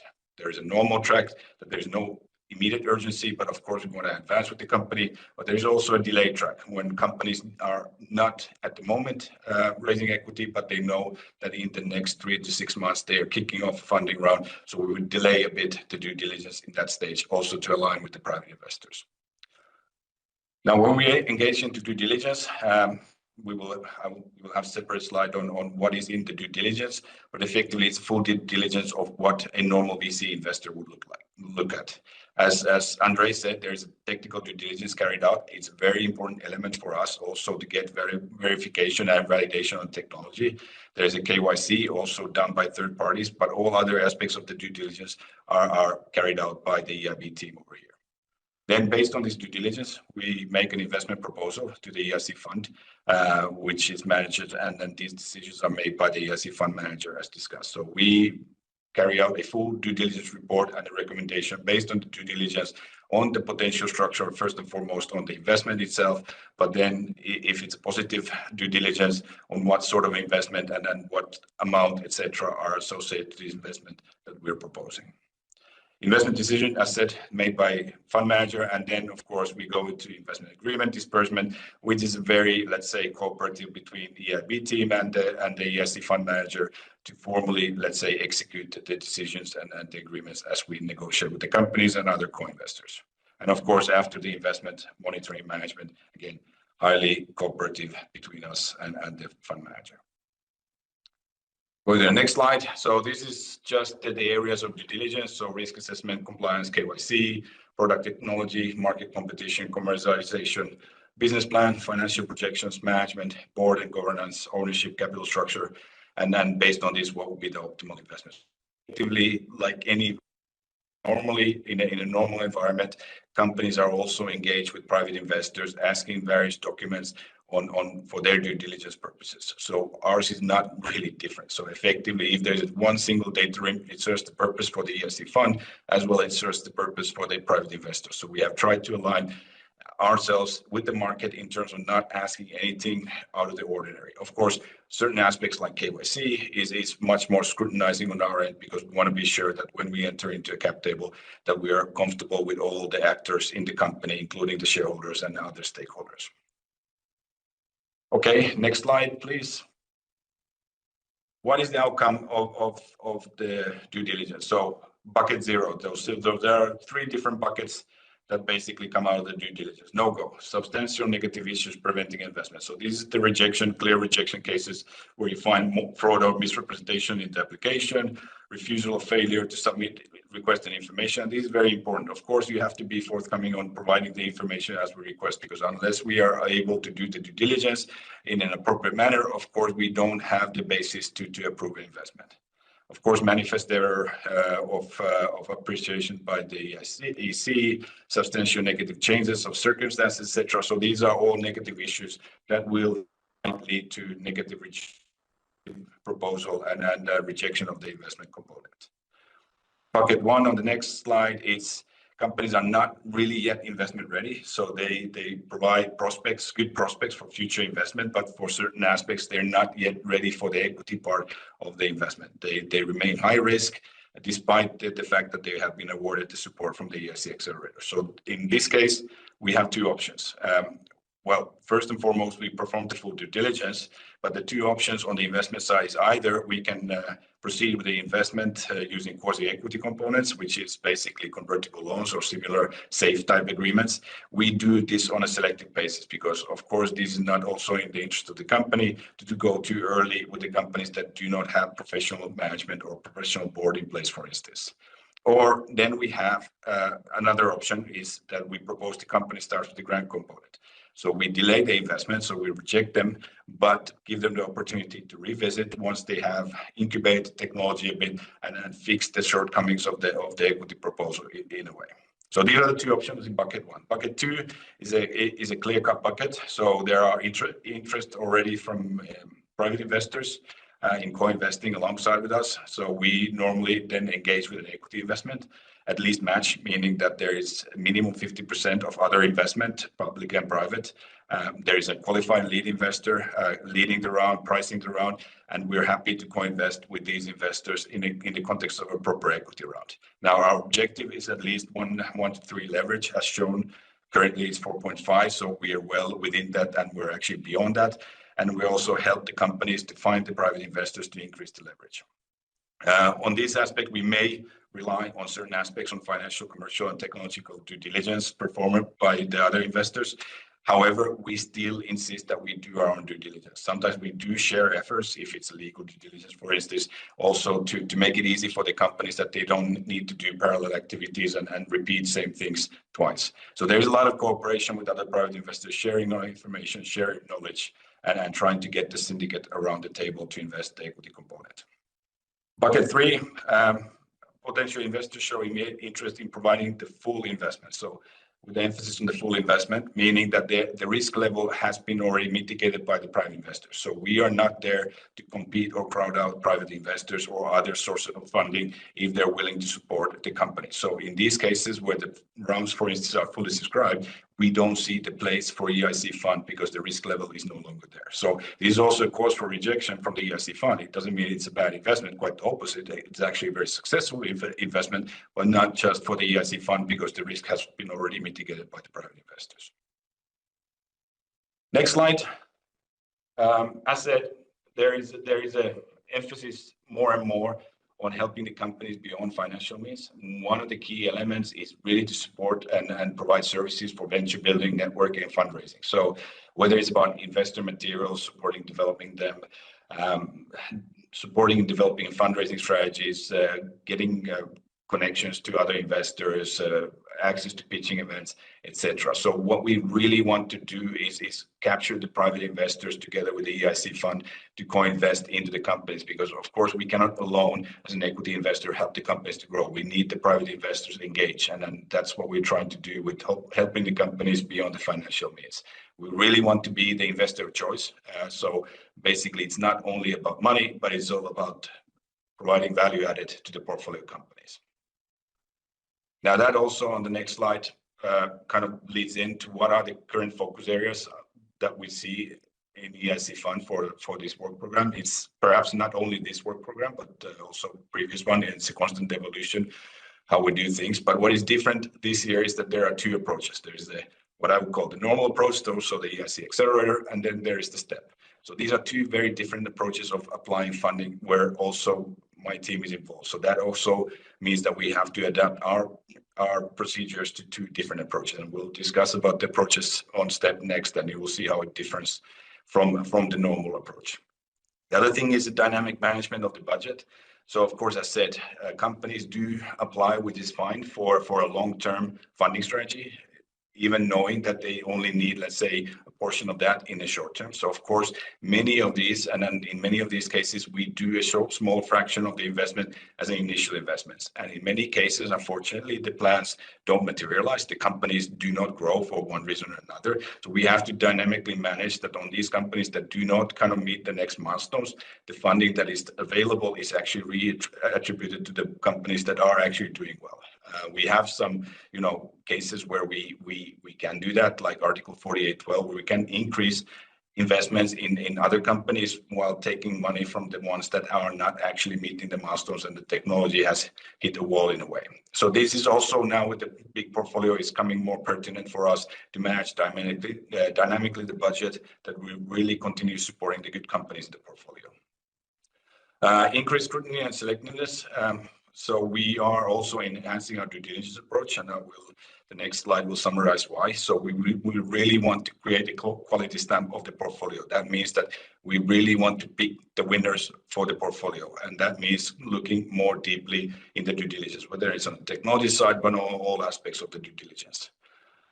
Now, of course, what is different in Work Program 25 is that there is no longer grant first. So we have this delayed investment whereby we do kind of find, when we do find a company is attractive from a technological perspective, but it's too early, we delay the investment. So effectively reject, like any VC at the moment, to invest, but we give them the opportunity to revisit and then submit a revisit application at the later stage, should they continue growing and incubating technology with the grant. Also, what is now coming up, especially concerning STEP, is implementation of economic security measures. So we're looking into increasing significant amounts to companies, up to 30 million. So that means also that we have to be protective that these companies remain in Europe, their IPs remain in Europe, and the economic benefits stay in Europe. So that means also from the investment perspective, we also have to redesign on the conditions that we implement in our investments.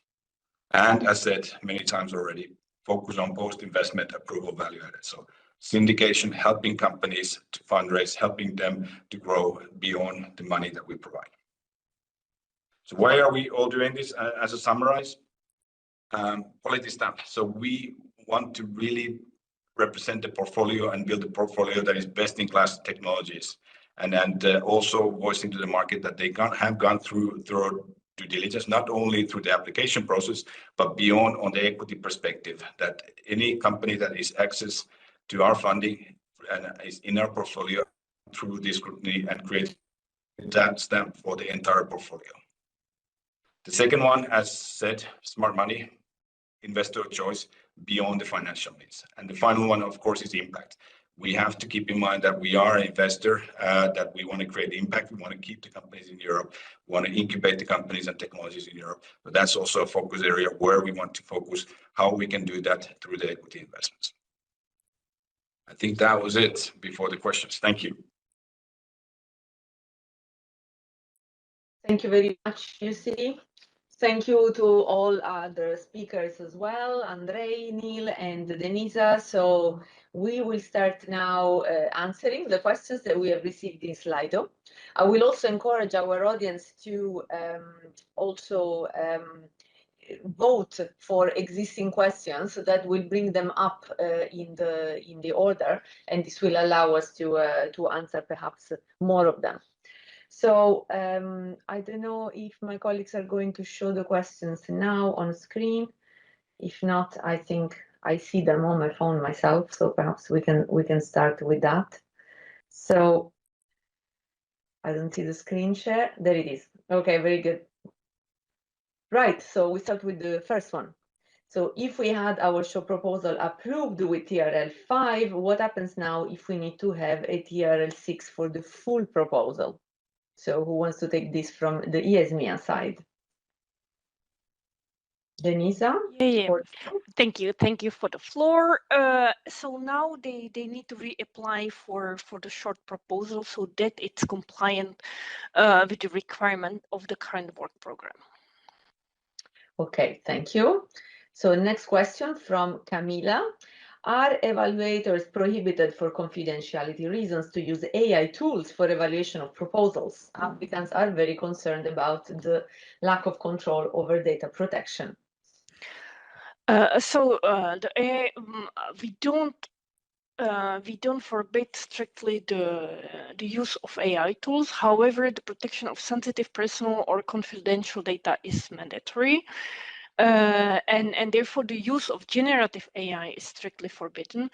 And if the experts breach the confidentiality obligations, we can apply measures that that are set in the contracts of experts. So this is the same.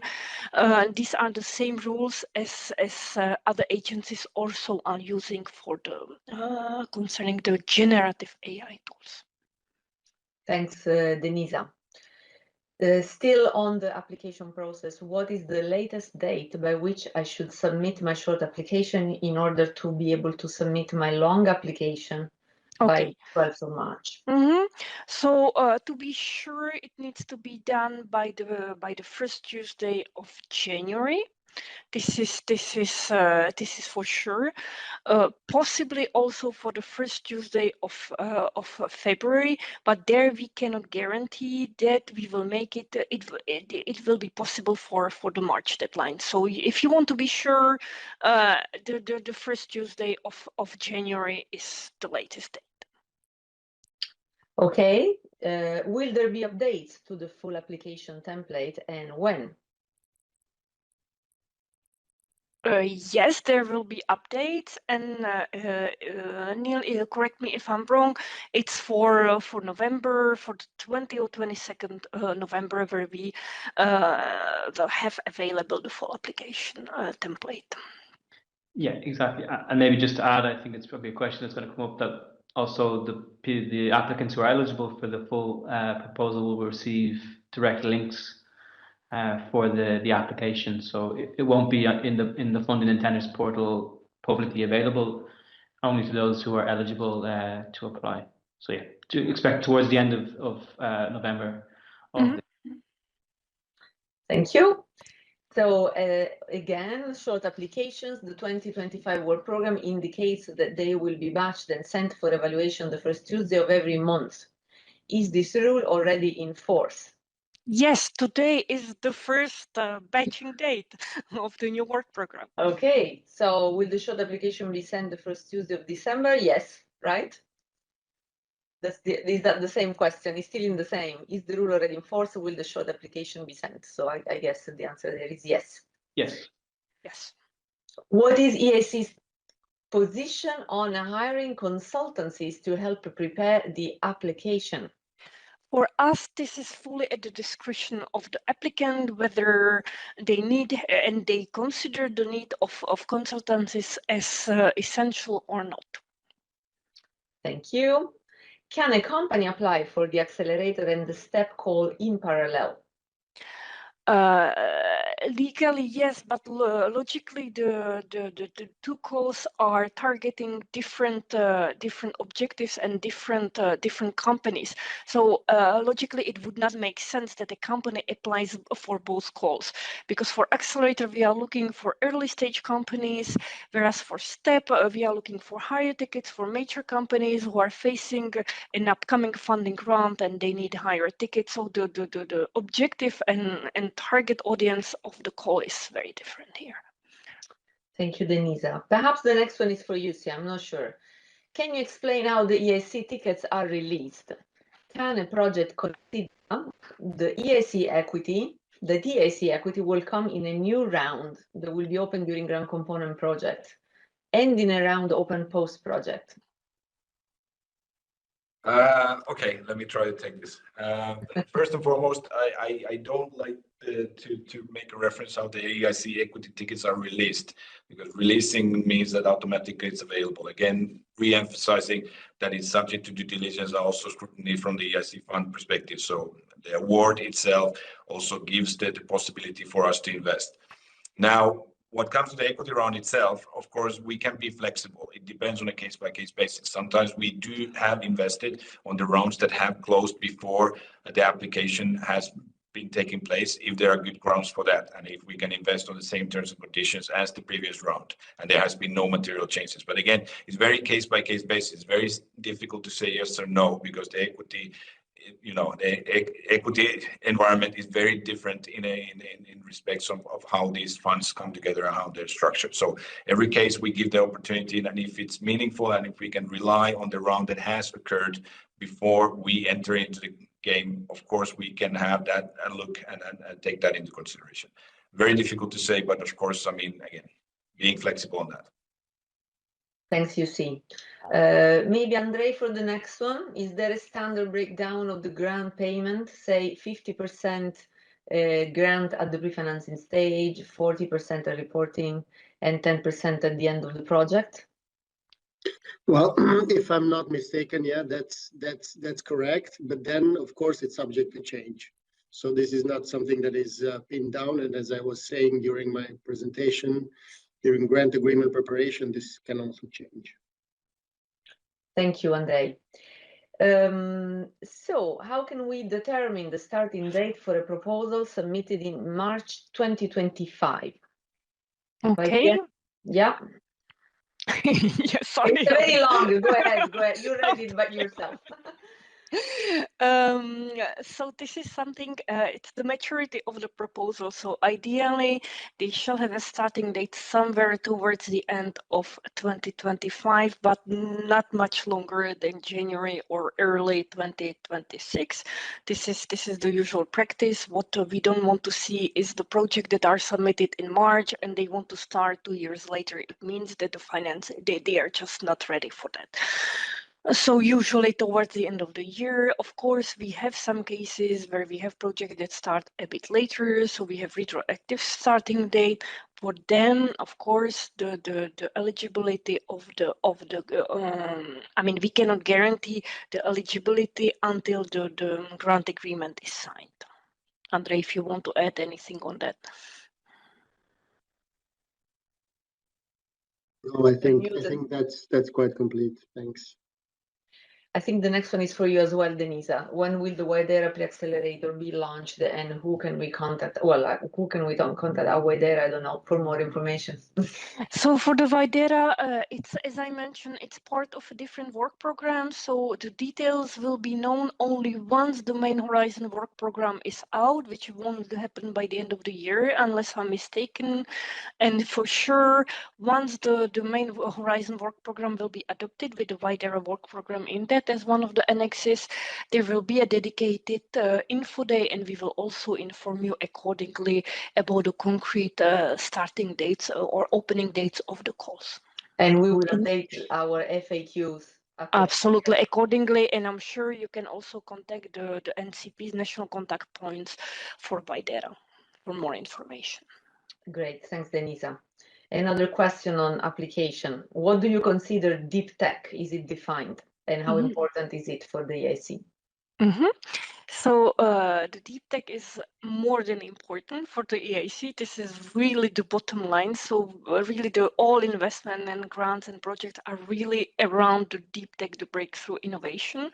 And this is also when you read the work program, I mean, the deep tech is there in this, is in every paragraph, and it's also defined in the glossary of the work program.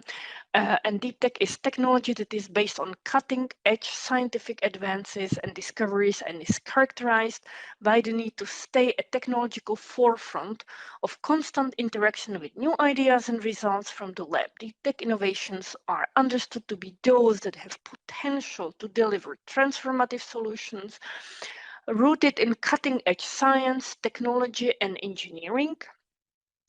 including innovation that combines advances in the physical, biological, and digital sphere. Deep tech is distinct from high tech, and this is really important to notice, which tends to refer only to R&D intensity. So it's really here the big difference, and it's well defined in the glossary of the work program. Thanks, Denisa. I'm currently performing TRL5 activities, which will be completed by the time we start the accelerator project. Can we apply now? I mean, so for you to be able to apply now, you really need to finish all activities related to TRL5. And this is something that will be assessed during the remote evaluation. So I think you'd better wait until you really complete your TRL5 and you're ready to jump on TRL6. So next question maybe for Neil. What is the success rate of applicants in the short application stage? Yeah, great question. So since we switched over to the, let's say the 3 out of 4 short proposal goes, it's about 35 to 40%. You can imagine before that it was a slightly, let's say, easier. It was a bit higher. So, but on average for the last, since the start of 2024, it's in and around 35 to 40%. Thanks, Neil. Next question on the TRL again. Now that it has been raised to TRL5 completed, does it mean that no preclinical activities can be included in the grant for drug development companies? So that's very sector specific. This is something that is really sector specific. In principle, it shall not be the case. However, it will be really assessed by the remote evaluators. So it really depends on the project, on the context, and so on. So it's very difficult to tell you, to give you a clear yes and no. But this is the drug development is very specific in this case. Thanks, Denisa. Can the EIC equity funding be used to co-fund the grant? Yes, it can up to the 30%, because this is we intervene at the intervention rate on our side. It's 70, so you can use the equity for the remaining 30%. You see, what is the average investment by the EIC fund per project? Well, the average investments that we do one-off is 3.2 billion, I think, million. I think that was on the slides. Now, of course, that's only a fraction of the investment what we typically see in the company. So on average, of course, we intend to invest more depending on the company to meet the milestones and grow according to the plans. But the average as of today is 3.2 million. Thank you. Denisa, will the feedback from the remote evaluation be available for companies invited to interview? Yeah, Neil, exactly on the details, please. Yeah, so the standard process is that if you get a go at the remote phase and you don't receive the feedback from the evaluators, at the end of the whole process, so after the jury interview, you then get the full breakdown of the remote and then the jury member comments. So that's how it works. That's the standard process for Horizon Europe. Thanks, Neil. So another question on TRLs. Where can a project with TRL5 apply? Transition says maximum TRL4, but Accelerator requires TRL6. Well, if I can myself, actually, on this one. So Transition is TRL4 completed. So that means that you can be right now at TRL5. Accelerator is TRL5 completed. So in that sense, I would say you can apply with Transition in the course of if you are right now in TRL5 and you've not yet completed it. But this, in any case, at this point, we will add in the FAQ and we will run it by Marco and Viorel, who presented in the previous session. So the next one from Simon. So accelerator, is it a physical accelerator with office space where startups receive personal support? So when we talk about accelerator, this is a funding program. So it is not an office space. It is not an accelerator in the sense of a service of an incubator. This is a funding program that supports companies. So for that, we invite you to read our work program and also the material that we have on our website. Next one, can you explain the eligibility criteria for UK-based applicants? So the eligibility criteria for UK-based applicants are the same as for any other applicant, but given the conditions in the association agreement, they can apply for grant only. So they are eligible for grant only. We will be looking at UK applications exactly as any other applications, and what we need to understand is also how the additional financing to allow the companies to scale up that normally would have been provided by the equity. In many cases, if it would have been a blended project, are insured from different sources. Thanks, Denisa. So the next one is, I don't know if it is for you or for you. Say, are SMEs encouraged to contact the pre-qualified investors to receive an investment letter of intent, I suppose, before submission? Is this more likely to be evaluated positively versus not having a letter of intent for investment and waiting for the EIC fund to find co-investors? So is it more advantageous to have to come in with an investor? Maybe I start on this one and let others also complement. Now, STEP is different, and we will have the separate discussion on STEP and the investor LOI in that context. But if we talk about the normal EIC Accelerator, of course, it is good to have investors already in the discussions. Whether it's an LOI, I'm not sure. And again, we're not a part of the evaluation process, so I don't know how much weight is put on that. But at least from our side, when we start due diligence on the equity side, of course, we actually have immediately calls with the other investors that are interested in the company to see what is their genuine interest. Now, sometimes we know that LOIs come in different forms, shapes, and colors, so we don't necessarily put weight on that, but rather on the discussions we had on the other syndicate investors. But as again, the STEP is very different, and we will cover that in the next session. But this is from our perspective for the EIC Accelerator. I'm not sure if somebody wants to comment on the evaluators, emphasis on the LOIs in this respect. No, now maybe we expand in the FAQ. So next question. If we pass to stage 1 in 2023, are we eligible to submit directly? Colleagues hover away. Yes, so to submit directly to stage 2 in 2025.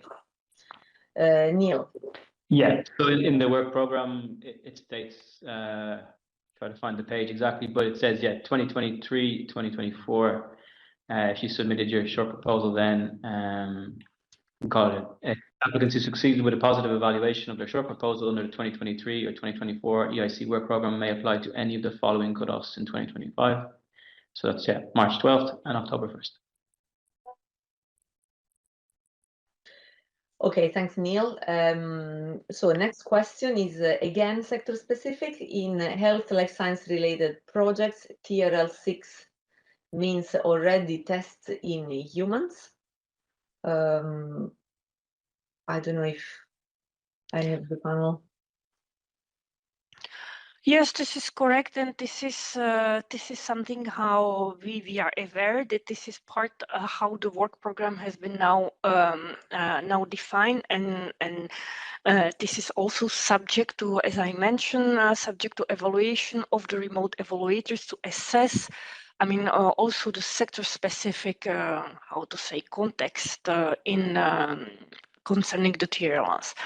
If I just may come back to one of the previous questions concerning the use of the equity, just to be sure that, I express myself correctly and maybe to provide clarification.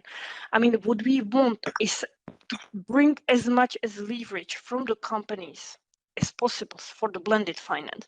So in principle, the equity is there to help the companies to scale up, to finance any TRL levels and activities under any TRL levels, then they are not financed by the grant. And the companies, and this is also part of the evaluation, are encouraged to and must bring their 30% of co-financing. So they cannot wait for the equity to come in and to cover the 30%. The equity is really there to scale up. So the leverage effect must be there and must be proven during also the evaluation. So this is just to make sure that the company, if they don't have their part to bring into the project, it means that they are not viable to succeed in the accelerator, just for the sake of clarity. Okay, thank you, Denisa. So I'll skip to the next question. How can evaluators guarantee objective evaluation of TRL for applicants? So will they have a reference document to check it? I can answer that. Please, Neil, yes. Yeah, so in the work program, you have the TRL definitions, and that's obviously it's sector dependent. So, the experts are contract on the basis of their expertise in that particular sector. So it will be on the basis of the work program, but they'll also have their own kind of working knowledge of what that should entail on a sector by sector basis. Within the work program, actually, there are some links as well. It may kind of relate maybe to the earlier question in the work program. I don't have the exact page, but there are some hyperlinks there to the definitions in the areas of pharmaceutical, hardware and systems technologies. So just as a kind of a guideline. So yeah, that is taken care of by the experts during their briefing. Thanks, Neil. Next question. How can a company demonstrate that they're not able to attract enough funding from private investors? So again, this is in the application. It's part of the assessment of the application. Exactly. They need to show the fund to be able to define the funding needs, the funding gaps, and so on. Okay. Neil, do you want to add anything? Or well, I'd just be hesitant. I mean, it's up to the company to demonstrate. We're not going to kind of give you the guidance on how to actually demonstrate that. We need you as an applicant to show, and that this covers all criteria. It's not just this particular one, but yeah, just wary on giving too much advice. We do have to leave it to you as the company is applying to develop those arguments. Thank you. So when are the full application submissions expected to open? I can answer that. So yeah, towards the end of November. End of November. Yes.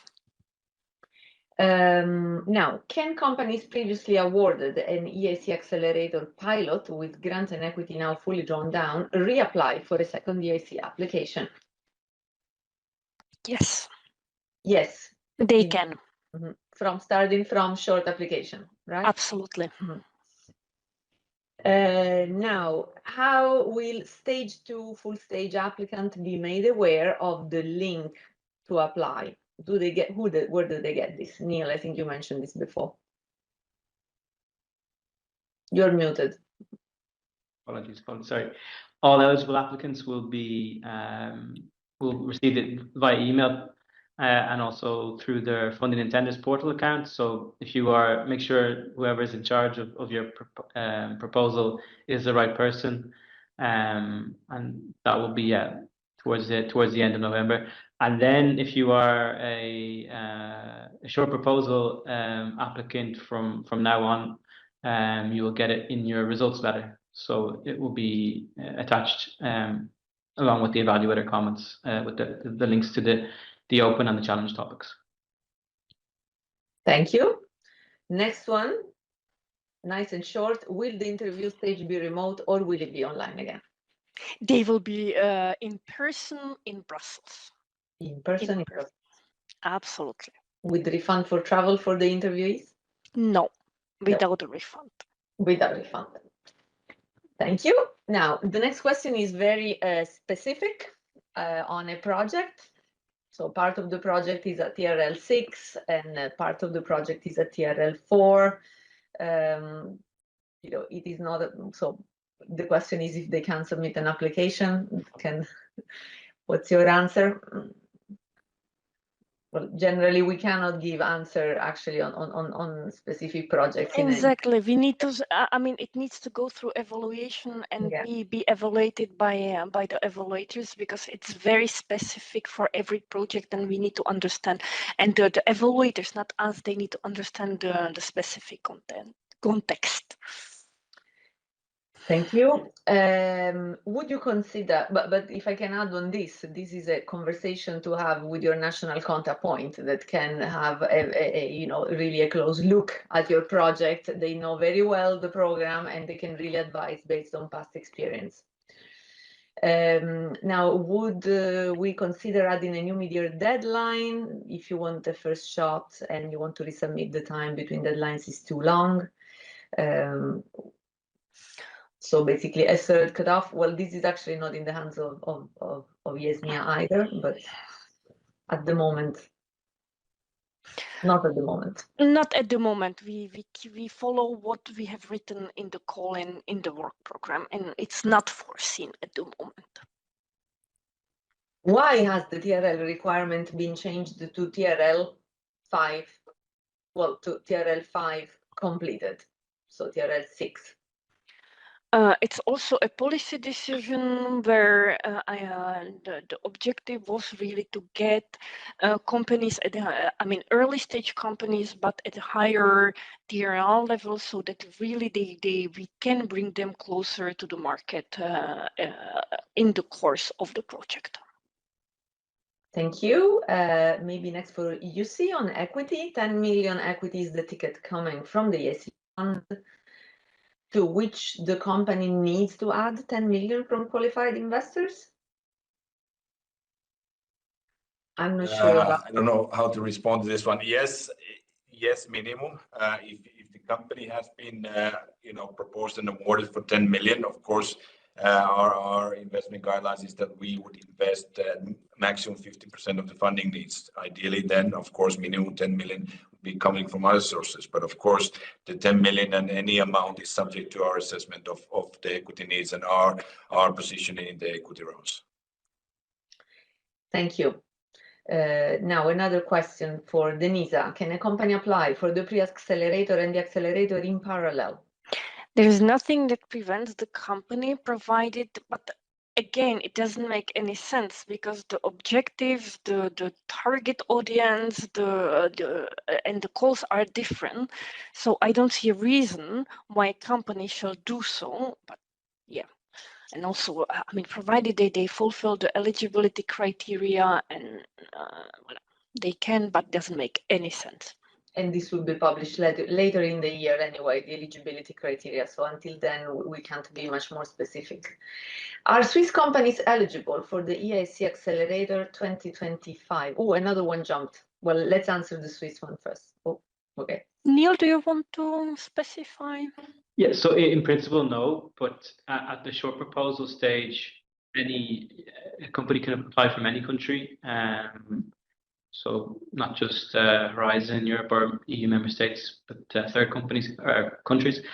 But the key is once they apply at the full proposal stage, they need to be established in the either the EU or an associated Horizon Europe country. So it's not not just for Swiss companies. That's for all third countries applying to the accelerator. It's just an important thing to note. It's at the time of the full proposal submission. Sorry, Eleanor, if I can just add to this answer that's correct from Neil, because we are negotiating the Association of Switzerland, and the aim of that negotiation is that Switzerland will associate, including to the EIC, from January next year. Now, this is still to be finalised. But the point here is that Swiss companies can apply already, as Neil was saying, at step 1. And if the association is confirmed, for January, they could apply as full applicants from Switzerland. So there's a particular case, and I know it's a point for the negotiations to make sure that if Switzerland goes ahead in January, then they will have full access to the accelerator call in March. So the companies can apply already from Switzerland for the step 1, so they can be ready for the full application. Thank you, Keith. We have another question soon coming up about eligibility. The next one now is another sector-specific company, this time in space applications. So again, we cannot make that assessment here and today, but a first assessment, as I mentioned, should be done with your national contact point. So please do contact them. They will present later today at the end of the info day to find your local national contact point. You can use that presentation and contact them to perform a first assessment of your project.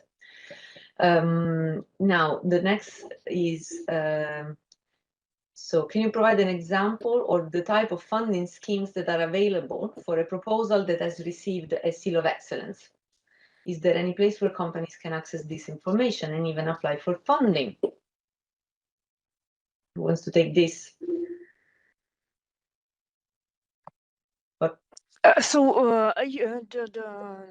If the company gives a consent to share the data or share the information that they've been awarded the seal of excellence, it can be shared also with their national authorities, so they can be eligible, for instance, for additional national funding, or if opening possible under cohesion policy funding in their given country or region, or in addition, companies who receive the seal of excellence, as an example, if they come from a country or region who decided to transfer certain amount of cohesion policy funds to Horizon Europe and specifically to Accelerator, they can be financed, they can from the EIC Accelerator, provided they have the seals of excellence. I don't know, Neil, whether you want to add anything on the technicalities. How do we publish the seals of excellence and how this is gathered?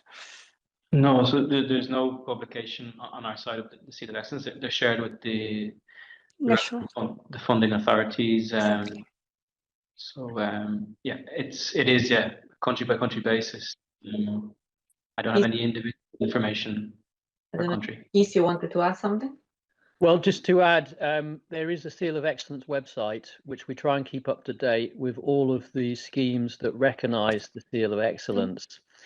So that's been there. We try and keep it up to date. But the new element that was introduced last year, as Denise and Neil said, is the information system where we share the information directly with the managing authorities, so they can follow up directly with the company.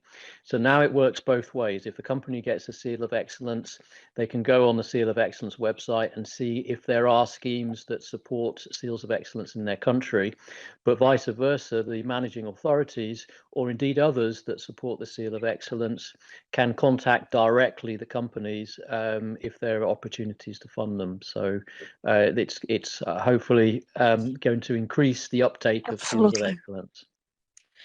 So I'm afraid we are running out of time. Perhaps just a very flash answer: when will the guide for applicants version 4 be updated? And then we move on to the next one. Neil, Denisa? Yeah, we expect it to be updated soon enough, probably in line with the full proposal publication. So end of this month, end of November. All going well. All going well. All end of November. Okay, so as I mentioned, the questions that we have not been able to answer or not fully answer will be definitely, they've all been well noted down on TRL, for example, and sector specific, and also all the questions that now we don't have time to answer will be considered to update our frequently asked questions document. So there again, by the end of the month, the document will be updated with all these questions. Thank you very much again to all our speakers. Some of us remain here for the next session. Well, I now invite Keith Sequeira again. Thank you, Neil. Thank you, Andrei. Denise and Jussi remain here. So again, I will not need to repeat. Please submit your questions on Slido. Over to you, Keith, for a presentation on STEP. Thank you, Eleanor. And I see we're only 3 minutes behind time, so I think that's our best performance yet on one of these info days. And thanks again for all the questions.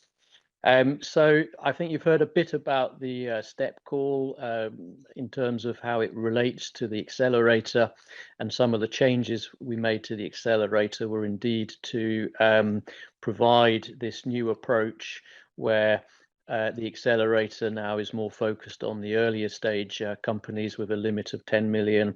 And then those companies that were previously applying to the accelerator, but for larger amounts for really scaling up, should now apply to the STEP call. Importantly, this has been enabled by some legislative changes through the STEP regulation that entered into force in March this year. And this is being implemented across a range of EU programs. So in Horizon Europe, it's mainly the European Innovation Council. It is also being implemented in a coordinated way, for example, in the Innovation Fund that's supporting climate relevant innovation, in the Digital Europe program, in the Invest EU program. And you'll see that some of the elements are to enable this combination of funding from different programs to really support strategic priorities. Now, the strategic priorities are defined in the STEP legislation in these 3 areas, so digital and deep tech, clean tech, and biotech. But within these areas, there is a further specification which you will find in the work program. So it's not any innovation in these areas. There are the ones that are identified. Again, they cover all of the emerging technologies, but it wouldn't, for example, cover software development in the digital area unless it was in the context of a strategic technology. There's also a very clear objective which is being applied across all of these STEP programs. Firstly, to bring major new technologies to the single market, and secondly, to avoid technology dependencies on other regions. So you'll see these objectives in the EIC STEP call, but also integrated in other calls that are part of STEP. And the Commission has set up a STEP website, a STEP portal, where you can find not only the EIC, but all the other calls and programs that are relevant for STEP. And then finally, importantly, there are changes in the structural fund legislation for the European Regional Development Funds that give certain advantages to projects that have been selected through centrally managed programs on STEP. So this includes the EIC, that if you are selected, and I'll come to the STEP seal, if you get an awarded one of these, it will allow the managing authorities of the structural funds to provide additional support to that project or company. So a little bit of data to show why we're doing STEP.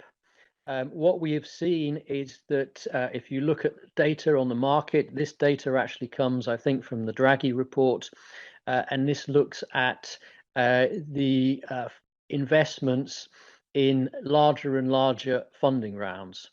And that's done by region. So the light grey is the domestic funding. So you'll see at very early stage, the kind of seed rounds, pre-seed rounds, the majority of the financing comes from an investor in the same country as the company. As you go through, then this becomes less important.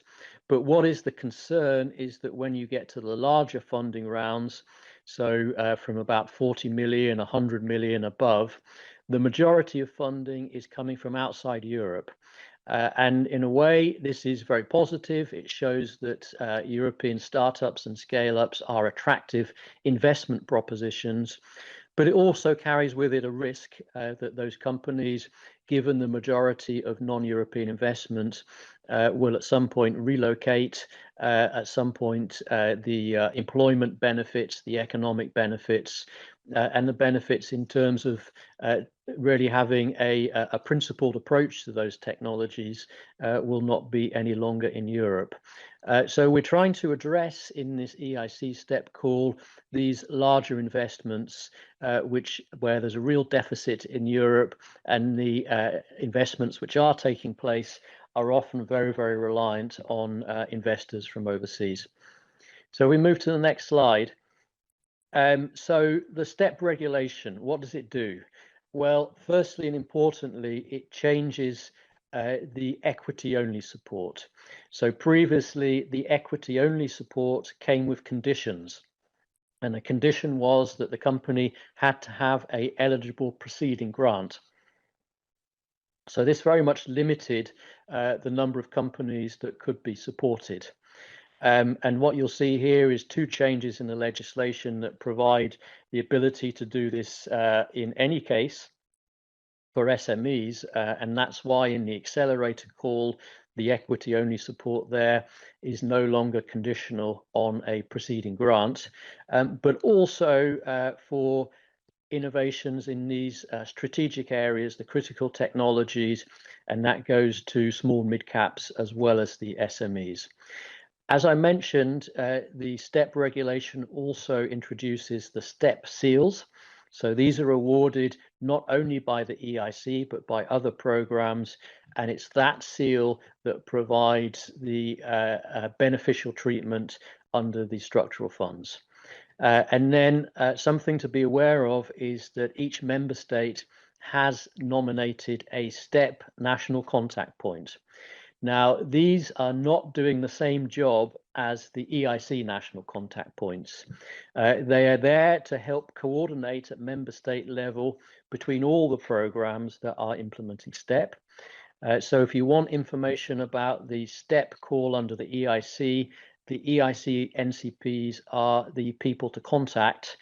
If you would like information about other programs that are implementing STEP, then you can also go to the STEP NCPs, and these are all listed on the STEP website that you will find easily as part of the Commission website.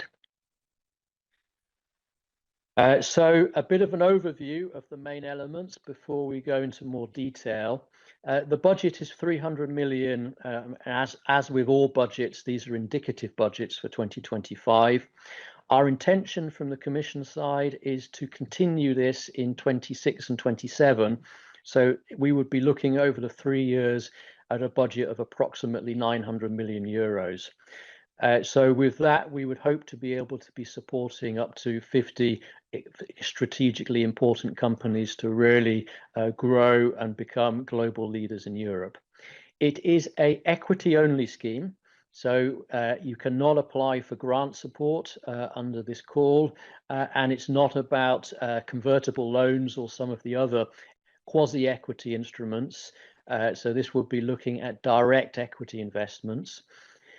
You need to request an investment in the range between 10 million and 30 million.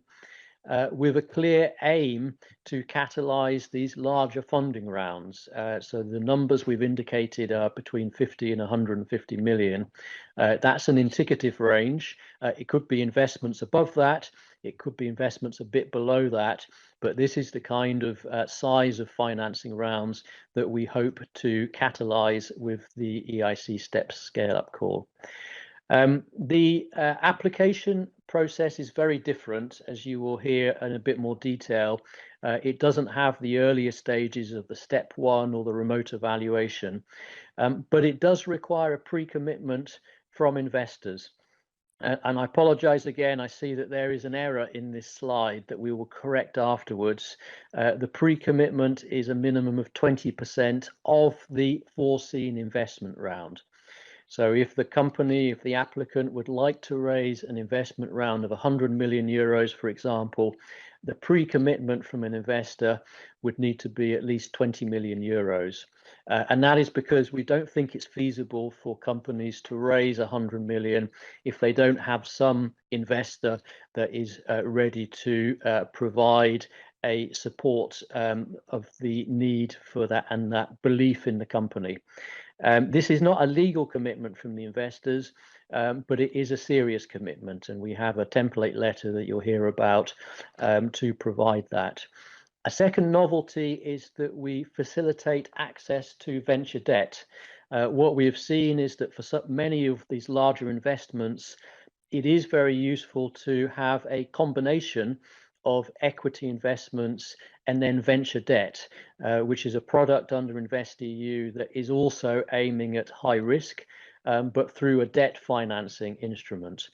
These are treated separately, but with your application to the EIC STEP call, you can already indicate your interest in a potential venture debt, and we will pass that information to the venture debt teams to follow up with the applicant, with the company, with you, and to see if that makes sense as part of the financing of your company. As mentioned, we will award the STEP seals.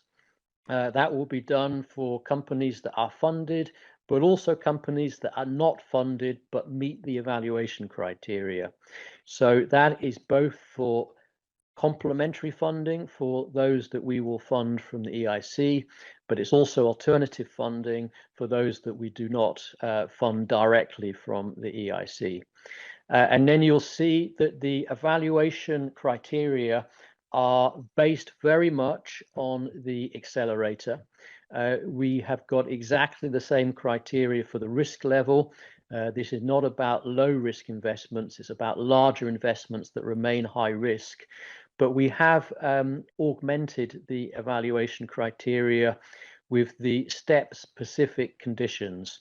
So that's about whether this is really going to bring an important new technology to the single market, or whether it is going to mitigate against risks of technology dependency on a critical technology that is important for the European economy.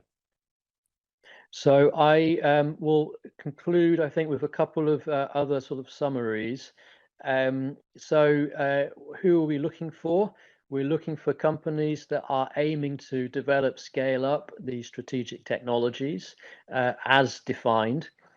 For the major funding rounds, so we assume that companies will have done early funding rounds, seed funding, early funding rounds, and they now need a major funding round. The risk level, as I said, has to remain above the level that would be normal to finance through financial investors or InvestEU.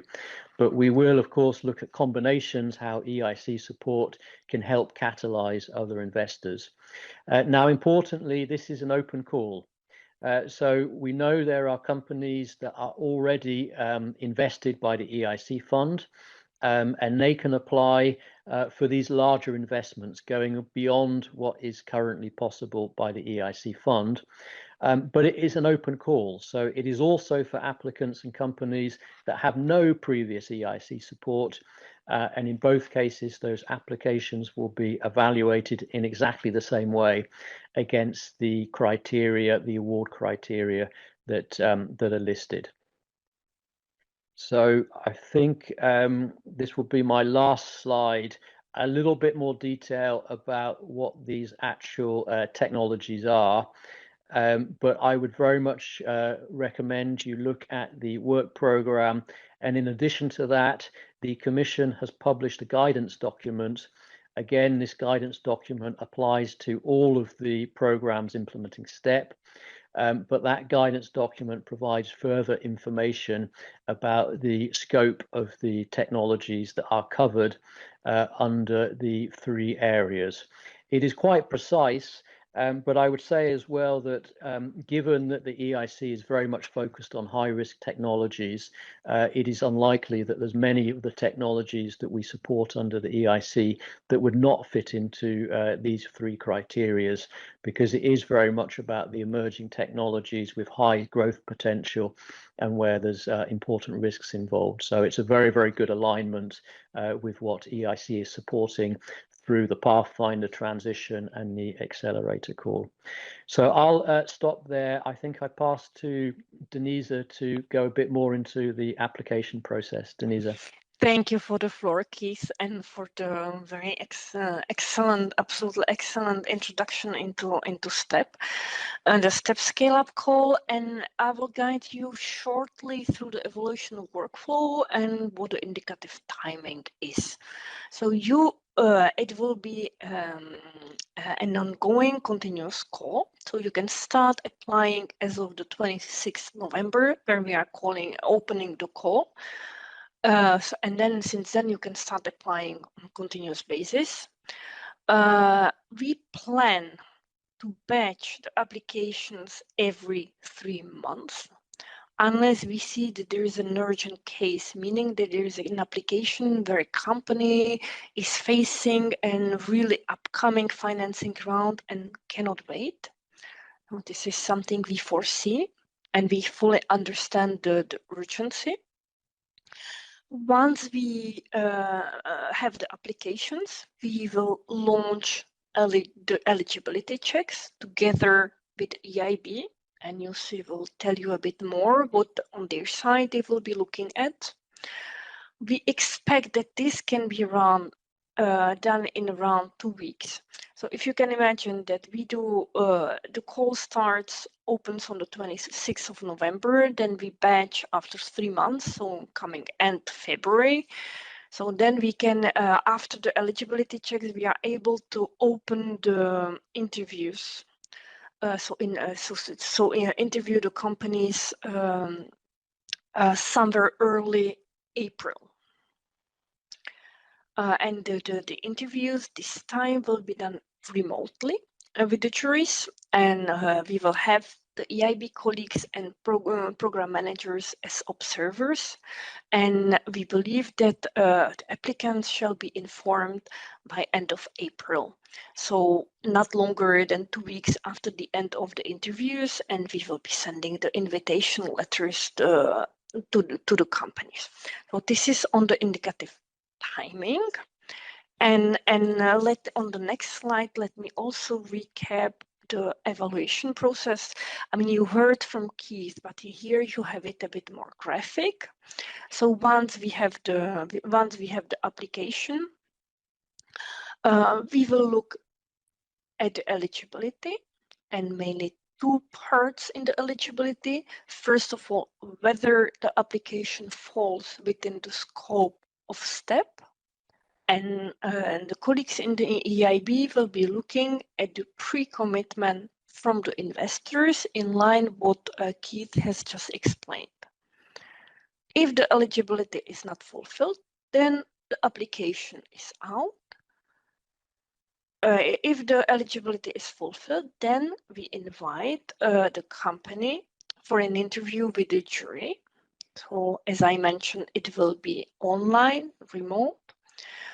And the jury will be composed of maximum 6 members.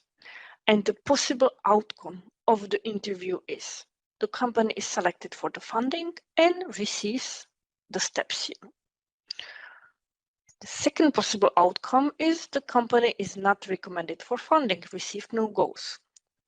And the third outcome is that the company received non-goes because of shortage of available resources, and therefore will be awarded the STEP seal. On the next slide. Okay, so this is still this is the second part of my slide. So what happens with the proposals that they get a go? So those that were selected for funding. Our colleagues in REA, in the Research Executive Agency, will run what we call a so-called ownership control assessment to see who the owners of the companies are. The Commission will adopt an award decision to authorize the maximum amount of investment by the EIC fund. The program committee will be consulted. Then the EIC fund will receive the relevant information along with them to proceed with the due diligence. And lastly, the EIC fund, there will be a decision of the investment committee to invest in the company. and followed by the investment. And with this, I think I shall give the floor to Jussi, who will explain you the role of the EIC fund here. Thanks, Denisa. So again, building on my previous intervention also on the EIB role and the EIC fund. Now, I said there are two varying processes, and this STEP process is quite different from the standard ones, and also that kind of impacts our role as the investment advisor for the EIC fund in that respect. Now, first and foremost, the big difference is the pre-commitment from a qualified investor. Why this is in place? Because this is an equity-only instrument, so effectively there's no associated grant element. So effectively, we want to be sure that when we do engage with these companies and when they're accepted, that there is actually a round taking place. As key, there is a letter to be signed, so a standard is such an investor. Now, of course, engage in the process. We engage early on also to see the credibility coming together, also the credibility of the qualified lead investor who is attesting that they are willing to invest, but also that in our view that there is a good prospects round to coming together. Also because we're talking about big budgetary commitments up to 30 million, so we want to be sure that we're not earmarking money for something that may or may not happen. We want to be sure that these rounds are taking place, and hence we are already engaging early on to assess the pre-commitment from the qualified lead investor. That's one big difference. So effectively, that's for the jury, and then also our opinion on this will go to the jury as part of their deliberation. Now, if we go to the next slide, I said these are more on the standard what it entails, investment between 10 and 30 million euros. So effectively, as was represented in the previous slide, that means that the funding rounds are anywhere between 50 and 150 million, and 20% already pre-commitment. It can be more, of course. Ideally, it can be more, and we're filling a gap in a larger equity round. But of course, that's the minimum that we expect to see.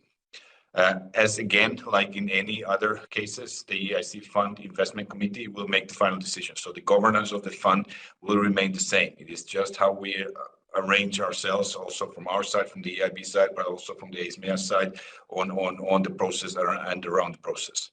So our role is similar again as in the normal EIC Accelerator, if you will. And as I said, we first validate the commitment from a pre-commitment investor, plus also the credibility of the round coming together. Now we provide the investment advice, like in EIC Accelerator, we provide the due diligence, structuring of investment, co-investment, etc. Now in this, again, as we're talking about the larger exposure, larger visibility of the investments, and want to be sure that we're really banking the breakthrough best technologies in Europe, of course, we will put more efforts to that. So as opposed to a normal investment, we would probably more time, resources for the due diligence also because effectively there is private investors already around the table. So we will also start immediately cooperating with the other private investors on the due diligence efforts and really working as a syndicate to get these rounds together. As also mentioned in my previous presentations, in particular in STEP, we need to make sure that our proposals and recommendations ensure that there's a right balance between the company's needs and strategic goals of the EIC and the policy goals that we're trying to achieve, also with the policy conditions. So the economic security policy conditions that if we do invest larger tickets, we expect that, of course, these companies, IPs, etc., will remain in Europe. So these are the conditions we will predominantly enforce in STEP deals, that there is certain conditions. It's not really onerous in a way. So if we do invest 30 million into a company, of course, we expect that these companies would remain to incubate technologies and grow in Europe. Now, of course, with the higher resource commitments, again, to the value add. So in addition to the pre-committed investor, we have a large pool of network of investors already. We have the Trusted Investor Network, which was just launched a few weeks back. We have over 1,000 co-investors already in the existing portfolio. So we can also start helping the companies beyond the pre-committed investors to find other investors to really complete this round. So effectively, again, very cooperative approach from day one to support the companies that do get access and through the juries to help them to get the rounds together and then get the syndicate and then the rounds bigger as expected. That's also attracting additional investors. Indeed, our target here, as is in the normal accelerator, is to target 3 to 5 times, ideally 5 times the leverage, even beyond. So effectively, that our involvement would catalyze the private investors to the round. So of course, we cannot invest these amounts alone. So we need other investors on the board. We have the networks, we have the capacity to help the companies, and that is really one of the KPIs we also measure internally, that we do get the private investors engaged into the STEP deals and put more resources into it. I think that was my 2 slides. I'm not sure who is picking up from here. Is it? I take over here, you say. Yeah, Thank you so much. Thank you so much. I think we will be passing. We're bouncing around. Sorry. Yeah, each other for a while. So for the STEP column, where are we with the evaluation criteria? So as for the accelerator call, we have the 3 key criteria: so excellence, impact, and implementation and risk. Next slide, please. So for the excellence, we kept actually what we had we didn't change what we had previously for the main accelerator call. So we are looking at the excellence of the company. We'll be secondly looking at the novelty and breakthrough character of the innovation, timing of the investment, technological feasibility, and what the intellectual property strategy is under the excellence criteria. Under the impact criteria, on the next slide, you will see that we will be looking again at competitiveness and demand, on the market development, commercialization strategy, scale-up potential, broader impact, and what is the impact of the STEP here. What do we mean by the STEP impact? You will see on the next slide here. So does the innovation have a clear and measurable positive impact on the EU single market, either by strengthening its competitiveness? Does the innovation address a critical need within the EU internal market, fostering innovation and technological leadership for European companies? Or by reducing strategic dependencies, so meaning whether the innovation contributes to reducing the EU reliance on non-EU sources for critical technologies or raw materials. On the next slide, the risk evaluation criterion, we are again looking at the team, at the risk level of the investment, how the risk is going to be mitigated, and what is the investment leverage? So whether the proposal provides a convincing and realistic plan for raising an equity financing round using the EIC fund investment to attract around 3, 4 to 5 times the amount from other investors. So this is really important, is really the leverage effect here. I will give the floor maybe shortly to Neil, who will walk you through the application forms, because here we would really like to draw your attention because we are using the standard forms, but the information we will be asking you to fill in is a bit different. So if I may give the floor over to Neil. Many thanks, Neil. Thank you. Thanks, Denisa. So yeah, I suppose in these slides, it's more about showing maybe what shouldn't be there, but is there. So in the way that the Part A is set up, we have certain areas which are redundant, but you still will see them. So it's just important that you pay attention to this because there will be questions there which are maybe classically for a grant, and that will not be applicable for you. So in the example below, you see that the budget table. So if you have already filled in a Part A like this before, you'll see that there'll be a budget table. So what we are saying to you is to include the total cost of the action and the requested investment amount. So just to disregard those the grant references. That's the aim here. So unfortunately, this is the way it is currently. Next slide. And then when you come to this page, the drop-down list will show options for grant only and then finance. Of course, this is an equity only. So please just ensure that in this you are choosing equity only, even though the options are available to you. So if you have filled in an EIC Accelerator application before, this should be quite familiar. just to ensure that you're following the equity-only path on this. Okay, next slide. So in the STEP call, the seal of excellence consent is not applicable. If obviously there's a separate seal going in this particular call.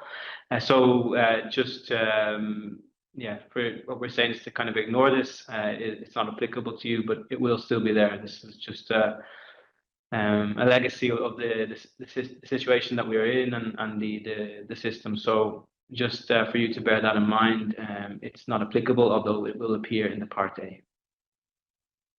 Okay, next.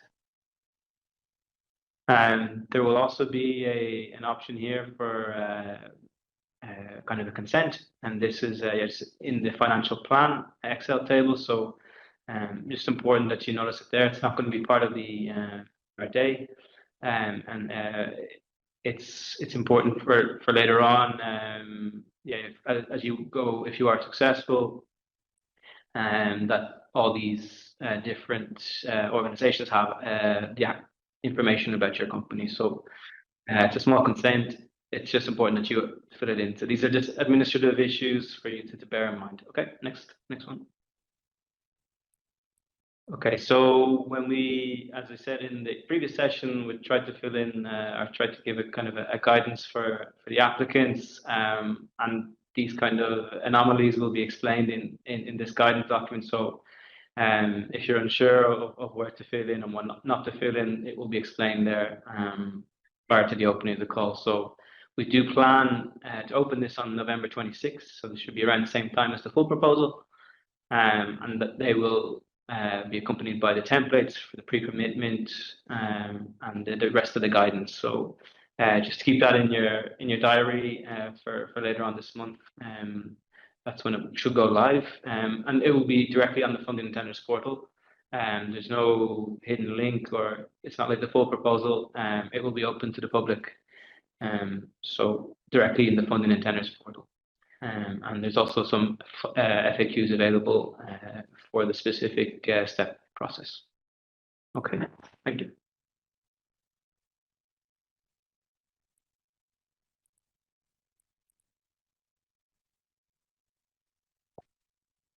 Okay, so thank you very much to all our speakers again. So I will call you all back into the panel now to start answering the questions that we are receiving on Slido. So let's start again from the top. What level of technical TRL and commercial business readiness level development do companies need to have in order to qualify for this program? Denisa, do you want to take that? Yes, I'm happy to take that. So for the STEP call, we are really looking at the investment needs of the company. So we disregard the technical readiness levels here. So for us, it can be at any stage of TRLs, provided that the company is really facing an investment round and is able to attract the investors. Thank you. Next question. Can the 20% investor be an existing one or strictly a new one? We'll let take that, Keith. So it can be an existing one. It has to be a qualified investor, but applicants should bear in mind that the normal market practice is that when it actually comes to the investment round, it is normal practice that the lead investor is a new investor. But for the pre-commitment, which is what we need to see for the company to the applicant to be eligible, that doesn't strictly need to be a new one. It can be an existing one as well. Thanks, Keith. Next, when will the STEP call documents and template for pre-commitment be published and where? I think this was answered also during the presentation, you know, on the very last slide of Neil. So it will be published on the funding and tender portal on the 26th, as of the 26th of November. Okay, thank you. Are companies currently supported by an EIC investment from EIC Accelerator blended finance eligible for the STEP scheme? Yes, they are. they are eligible. And this is really for the companies needing really larger investment tickets to be able to scale up. Thank you. Next, maybe for you, C. Does the requirement for major funding rounds 3-5 times the EIC investment mean that if we ask 30 million, the same investment round is to close with 3-5 times higher? And this amount can be reached in future rounds? Well, ideally, yes. I don't think we have put a strict limit. I think 50% is still a limit. This is an average basis. So, of course, every case has to be assessed on a case-by-case basis. As we know, there are multiple closings of rounds. So it is, again, we have to assess the situation as is. So, but ideally, on a portfolio level, if we do 10 to 15 transactions a year, on average, yes, the rounds would accumulate to 3 to 5 times of the money that we invested in these rounds. I think that's, I would say, the correct answer. But again, keeping the flexibility to assess each case separately. Yes, Eleanor, if I can add on this, I think what we're talking about here is the case that the company needs to make when it applies. So it needs to make a case that it is, it can credibly raise 3 to 5 times the amount of the EIC investment. And this is what will be looked at as part of the evaluation criteria. If the company is successful and meets those criteria, then it will be passed to the EIB team. And there, we know these are dynamic markets. So the amount that will actually be a requirement is set out in the EIC fund investment guidelines. And that is a minimum of at least 50% from other investors. But the aim, the application stage, one of the criteria is to assess whether the company has a credible plan and a credible need for these 3 to 5 times the amount that it's requesting from the EIC fund. Okay, so somehow the next question is also related. So I don't know, Keith, if you want to take it too, is how can companies have 20% committed and yet be unbankable? Well, I think, unbankable is sometimes a bit of a confusing phrase, but if we look at the definition of unbankable, and this is actually coming direct from the legislation, it is about looking at the total financing needs of the company and whether all of those financing needs can be met by InvestEU or market players. And what we're talking about here is a pre-commitment of 20%, but the other 80% needs to be raised, and that is a huge task. So that's where the EIC fund, the aim is that the EIC fund will help catalyze the remaining 80%. Now, if the judgment is that 80% can be found without the EIC fund and the investment of the EIC fund is not actually needed, then that company should not be selected for EIC support. So it's very much a case that there is the 20%, but the risk level makes it very, very difficult for that company to raise 100% from financial investors, and the EIC fund's added value will be to catalyze that remaining 80%. Thanks, Keith. Next question, what is the exact time frame from submission to final decision to equity disbursement? This is for Denisa and UC together. Is there an exact time frame? On our side, we will do the evaluation as quickly as possible, and then for the disbursement of equity, it depends on the it depends on the due diligence and the availability of upcoming financing rounds. So perhaps we can comment on maybe Neil as well on the evaluation side of the agency, how long generally it takes, and then this will pass to the EIB, and as you were saying, we will continue. So how long do we take in ESMEA first, Neil, generally? Yeah, I think in the presentation we were looking at April interviews for the first one. So if we start to get some proposals in the next 6 to 8 weeks, you're looking at 3 months from then, and then it's over to, once they get the results, maybe another 2 to 3 weeks after that. So yeah, altogether, it depends on the EIB after that. I would say at least probably 3 to 4 months on our side. So 3 to 4 months to final decision on funding, and then you see.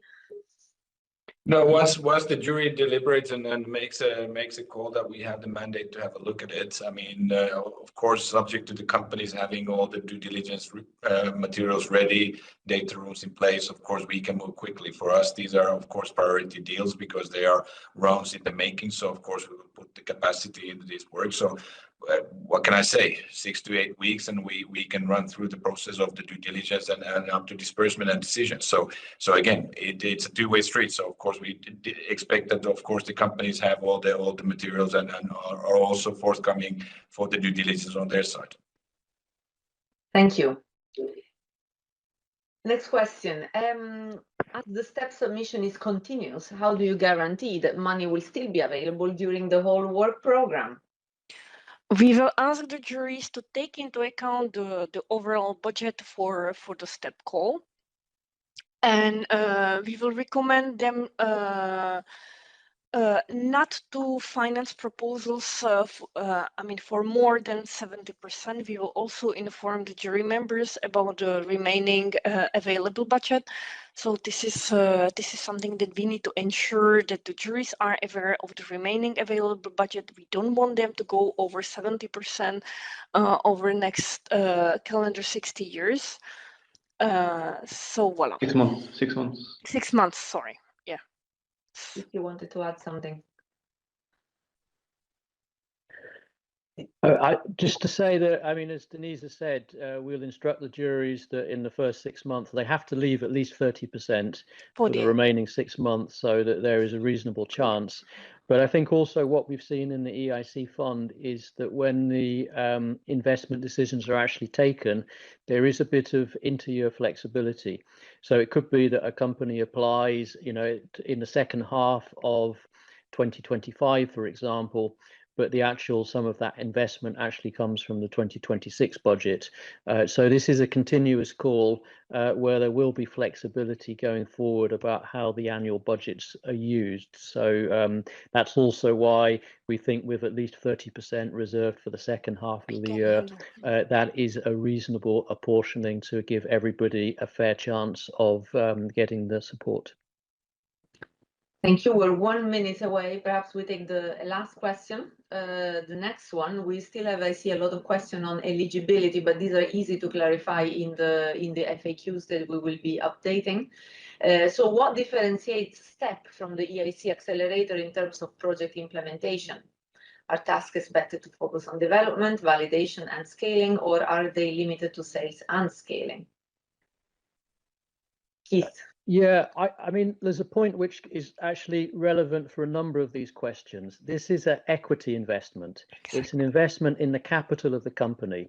It is not reimbursing certain costs. So questions about double funding, eligible costs, TRL levels are not relevant because here we are not reimbursing the costs of a project.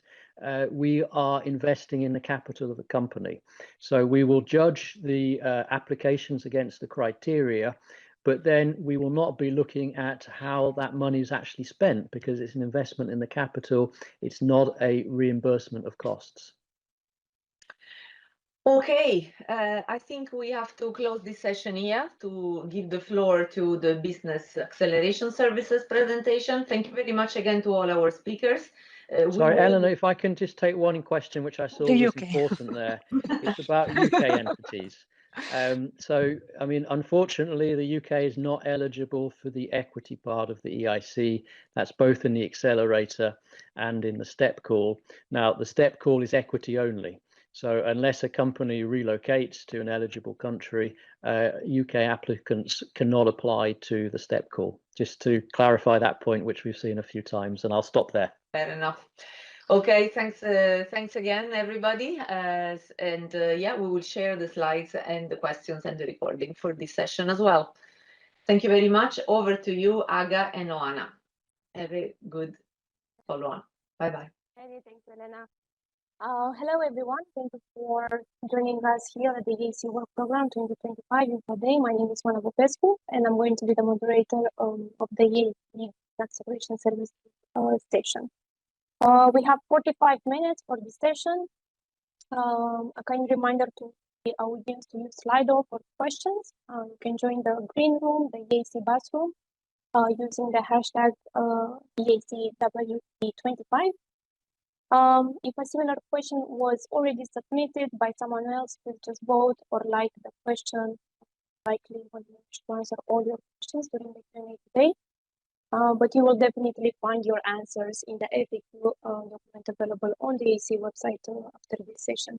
And for the newcomers, just a reminder that the presentation and the recording of the info day will be published on the EIC website as soon as possible. We have with us today Agnieszka Stasziakowska, Head of Business Expression Services at EIC, tell us about the opportunities and the novelties in 2025. Welcome, Aga. Thank you for joining us. And over to you. You can now start the presentation. Yes, good afternoon, everybody. Thank you, Anna, for the introduction. So I would start directly with the presentation.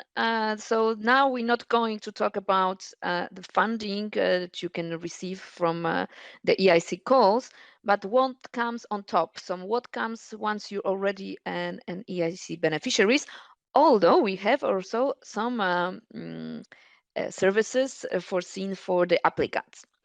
So what is EIC Business Acceleration Services? It's all about smart money. So again, not only funding, but all type of services, connections, and networking that we could offer to EIC beneficiaries to basically enhance their success and make a better return on investment for the whole Europe.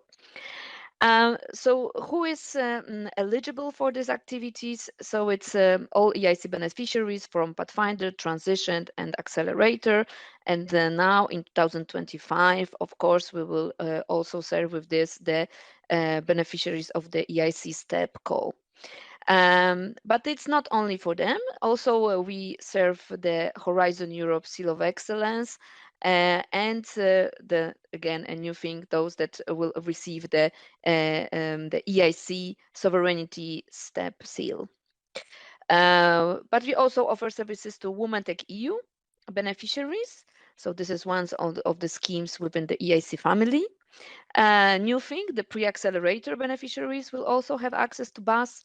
EIC Scaling Club companies, I will come to this in a moment, and also even EIC Accelerator applicants that are passing the step 1 and are admitted to submit their proposal for the step 2 can receive one service which is 3 days of coaching. Next slide, please.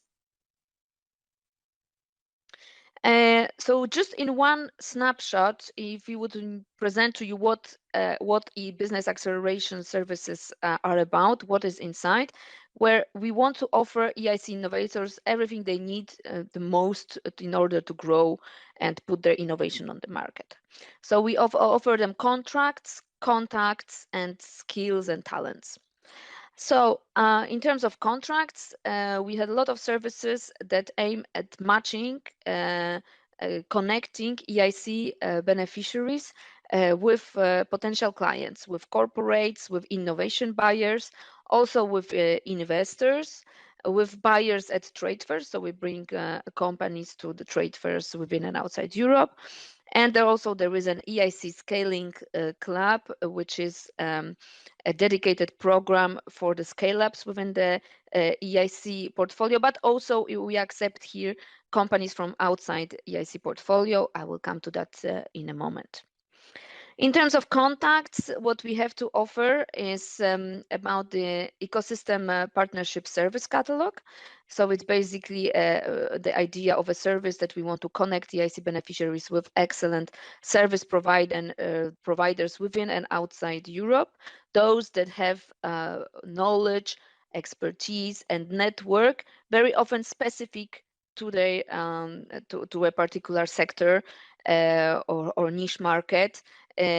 So we want them to be able to offer their services to our beneficiaries. And now we also have a third-party financial scheme that allow to our EIC beneficiaries to receive financial support to cover up to 50% of the costs of the services. So there's soft landing program outside Europe. I will go more into details of all these programs in the moment. And there is an EIC community platform, first of all, because we have our online space where our EIC bus activities are visible, and or let's say EIC beneficiaries are kind of searchable, and they can also engage in the discussions. And we also organize some offline in presence EIC community activities. Skills and talents. Here we have a dedicated, sorry, yes, I didn't finish yet. Yeah, thank you. Skills and talents. So we have a dedicated program for tech to markets, as we call it. So this is a dedicated one for Pathfinder and Transition beneficiaries. We have a woman leadership program. There is a coaching scheme available to all beneficiaries, but also to applicants. Community trainings, and now also a new program that offered paid internships for researchers to do it within the SMEs, SMEs either coming from the EIC Accelerator or from the EIT. Next slide, please. So just quickly on what kind of effect we want to achieve here. So first of all, in terms of contracts, it's really about the contracts. So what we want to achieve with our activities is to have more deals with corporates, with investors, with procurers, or with business partners in the trade fairs for our beneficiaries. So between 2021, 2024, at least 230 deals that originated within our activities. I say at least because this is what we managed to capture. So potentially there might be more of them. 78 million of expected turnover, and almost 400 FTEs to be hired from the business contacts made by our companies within the trade fairs. Next slide. In terms of contacts now, basically EIC Business Acceleration Services help EIC to build its ecosystem. So we have more than 1,000 corporates, investors, and public buyers involved in our activities, more than 600 coaches and mentors, more than 150 ecosystem partners, including EIT through the Ecosystem Partnership Program and Service Catalog, and more than 100 experts in IP, regulation, venture building. Next slide. And in terms of skills and tools, well, BUZZ basically empowers next generation of deep tech entrepreneurs. We do it through our woman leadership program, where we see that participants declare 32% improvement in skills, and female researchers even more, 60% improvement of the leadership skills. We have more than 166 teams involved in Pathfinder and from Pathfinder and Transition involved in venture building activities, where we want to either help them to become entrepreneurs themselves or to build a company around an innovation idea, or even 7 CEOs that were deployed to create a company or secure a first funding for those teams. So this is also one of the services we can offer there. And another element is coaching, of course, and we see here a very tangible results, especially for the applicants. So I mentioned those that are passing step 1 and are invited to submit the full proposals can receive 3 days of coaching.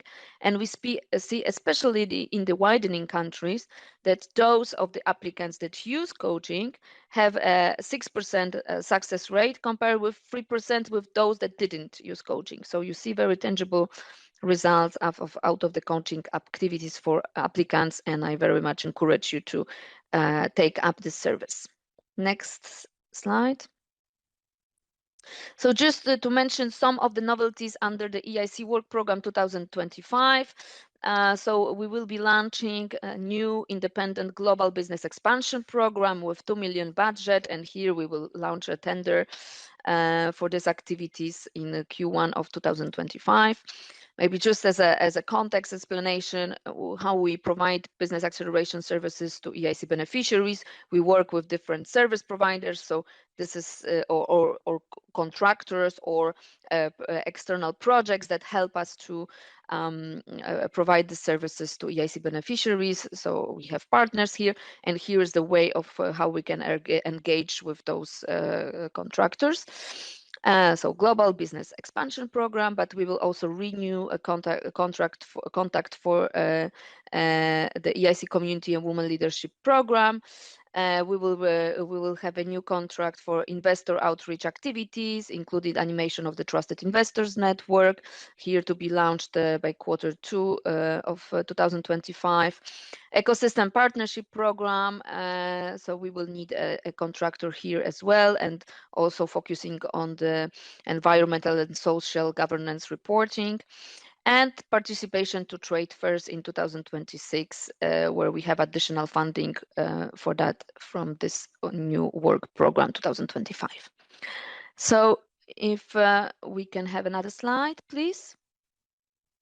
So now I would deep dive a little bit more into our program, so that you see what is there available for beneficiaries. So corporate partnership program, very successful one, already existing since 2017. We organized 70 activities, more than now I think it's more than 100 deals actually coming from this program. We worked with more than 100 corporates, mainly from Europe, but also from the outside. You see some of the logos here. Here I really talk about serious players. As I said, what we want out of these activities, it's really deals for our beneficiaries, so contracts, but also proof of concept activities. You see here the planning of the upcoming one. So we recently just signed a new contract for that, and there is plenty already in scheduled for especially coming in the first and second and third quarter of 2025. So just to visualize for you a concrete success case. So we the one collaboration that was initiated by this program is between Nanolike, which is a French spin-off out of Toulouse University that connected through the EIC Corporate Day with Holcim and could started the proof of concept activity, and within 1 year they signed a contract and could deploy the sensors technology in the cement silos of production facilities of Holcim in more than 70 countries. So this is this kind of results that we want to achieve with this activity. Next slide, please. EIC Investor Outreach Program. We focus here on two types of activities. So one-to-one activities with for the EIC beneficiaries. Well, we talk here about the companies from Accelerator. So the pitch deck improvement, but also financial model review, shared resources and benchmarking. So we help, let's say, prepare them for the to be investor ready, and then the connection with the investors through tailored list and introductions. And here, of course, we work very closely with the EIB colleagues on that. But we also organize pitching events. We also organize investor dinners, and there is a matchmaking platform using a list basically facilitated by the deal room platform where investors can request introductions to the companies. Next slide, please. So here, just an example of the upcoming investors events. So we organize a lot of investor dinners, but also pitching, as I said. An example is the one that happened in October on the software NNI. That was an e-pitch, or a big investor day coming together in collaboration with Euro Equity and BPI France on the healthcare, and also with Johnson & Johnson, who is a co-organizer, and another one coming in December for food and agriculture. Next slide. And now we go into EIC Innovation Procurement Program. So this is a relatively new program within the BAS family, and now really gaining the high speed. So here we want to offer a holistic approach to the innovation procurement. So we work and create a community of potential buyers, so public and private interested into buying innovation. And we offer them services. We basically train them how to do innovation procurement, which is very valuable and again not so simple and not so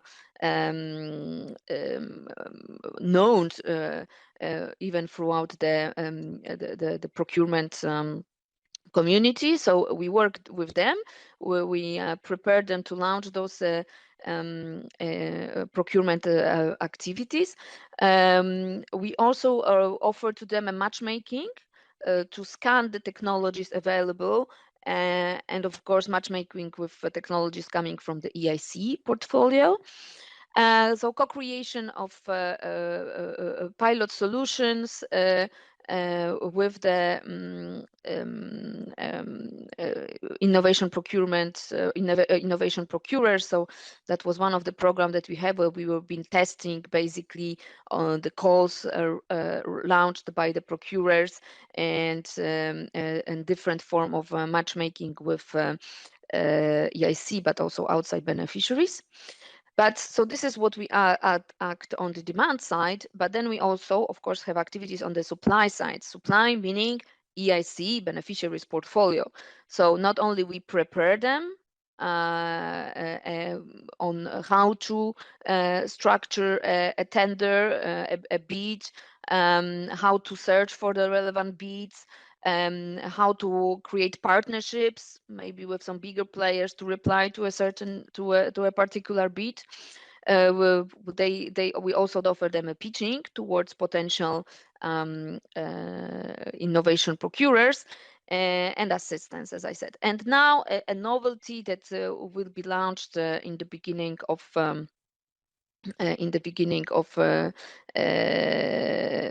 next year. Actually, a first call. There is already one announcing the interest, but a concrete call to be launched as of January to receive financial support for the EIC beneficiaries to have a proof of concept activities with procurers. So it will be two-handed. So on one side, we will engage with some procurers to publish their challenges and calls to EIC beneficiaries that will reply to those calls. Procurers will select, and we will be able to co-fund such piloting activities with an amount to up to 60,000 euros. But also, and that will be the majority of that, we expect that EIC beneficiaries will come with a proposal together, let's say a binom EIC beneficiary and a procurer, both public or private, requesting financial support of up to 60,000 euros for the piloting activities. Next slide, please. So here you see some upcoming activities this year and early next year for the innovation procurement program. So some pitching events planned in February, for example, in the health sector, or in March during at Vasa Energy Week in Finland. Then we organize online academies for the beneficiaries. There was one that just happened now in October, and next one planned for March, April 2025. So assistance toolkit communities. So this is an ongoing support, assistance to EIC beneficiaries, ongoing open call and self-identification of opportunities, plus upcoming opportunities identified by the team. So there's a toolkit for how to reply to tenders available for EIC beneficiaries. And then what I mentioned before is the proof of concept pilot tests on the services of procurers. So this novelty where we can provide the financial support out to 60,000 for the co-piloting with procurers.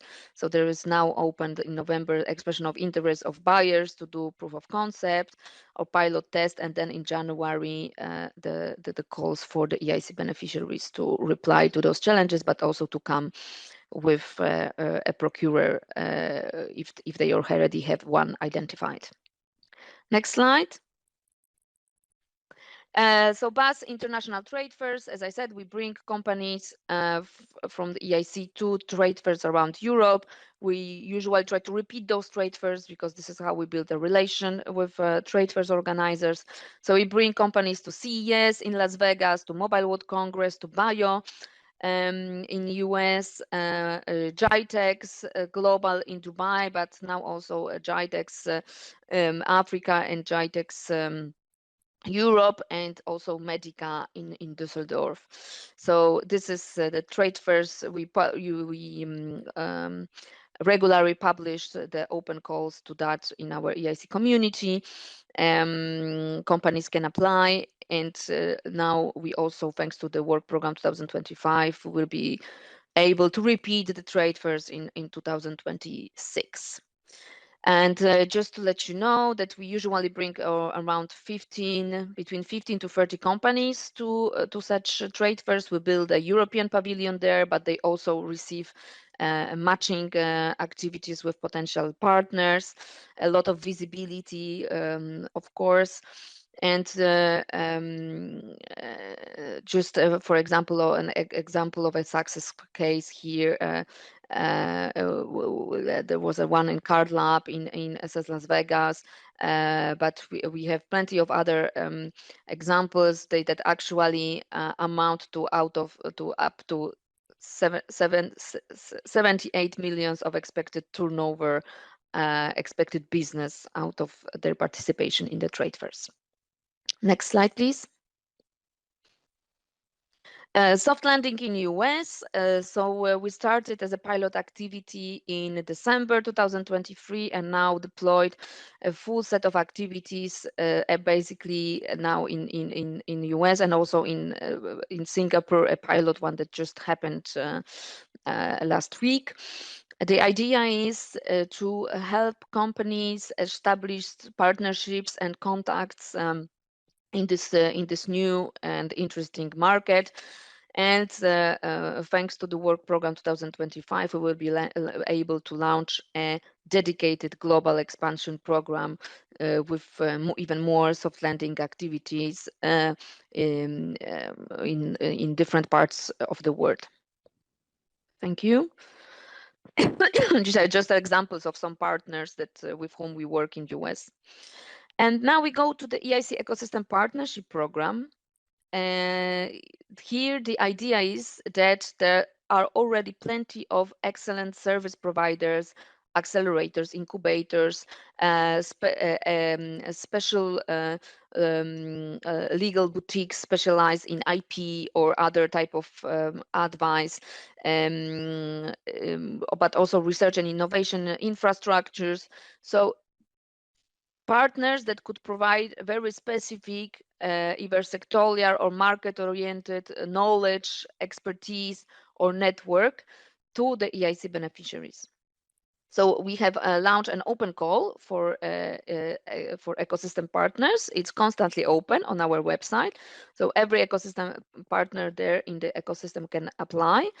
We so far selected 150 of them, and their services are displayed on the EIC Ecosystem Partner Service Catalog. If I can get the next slide.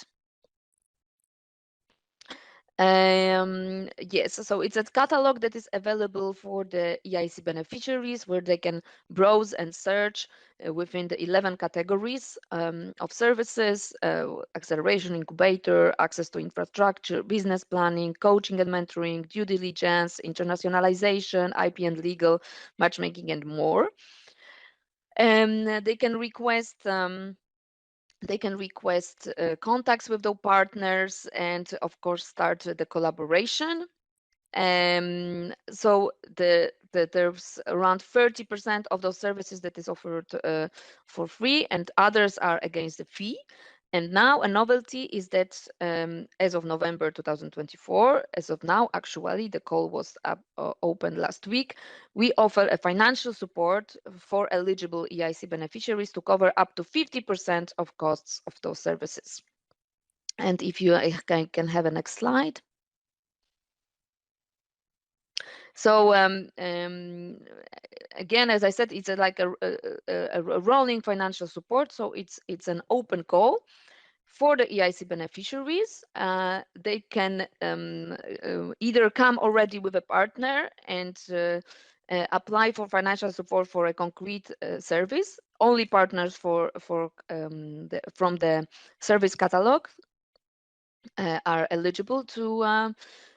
So differently, only the EIC beneficiary can come only with a service that is coming from the partner listed on the catalog. So what we offer is around, there are 4 different lump sums there available depending on the type of the service. So there's a smaller one for coaching, and for example, more a substantial one to access for research infrastructure that can be very costly. We either offer it in one installment for services whose grant is below 10,000 euros. So there will be paid after the conclusion of the service. And for those that are higher, there will be 2 installments. So one at the grant signature and the other one once the service is concluded. Again, here, one entity can receive up to 60,000 euros. So one EIC beneficiary can access up to 60,000 euros.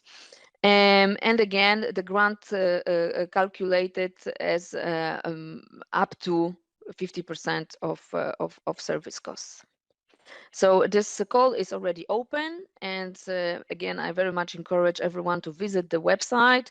You can access it through our EIC community website, or go directly here to the EIC Access Plus website and see what are the specific conditions. And indeed, this service is only open for EIC beneficiaries, so awardees of Pathfinder Transition on Accelerator contract, and EIC Seal of Excellence holders from Horizon Europe. Next slide. And here just an example of one collaboration that was initiated out of the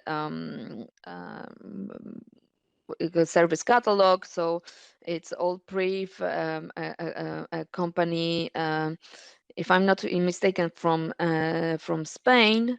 So it's a cybersecurity company that got actually services from Innovix, which is an accelerator based in Romania, and they could get some contacts from this partners like Microsoft or Clever Edge, thanks to this collaboration with Innovix.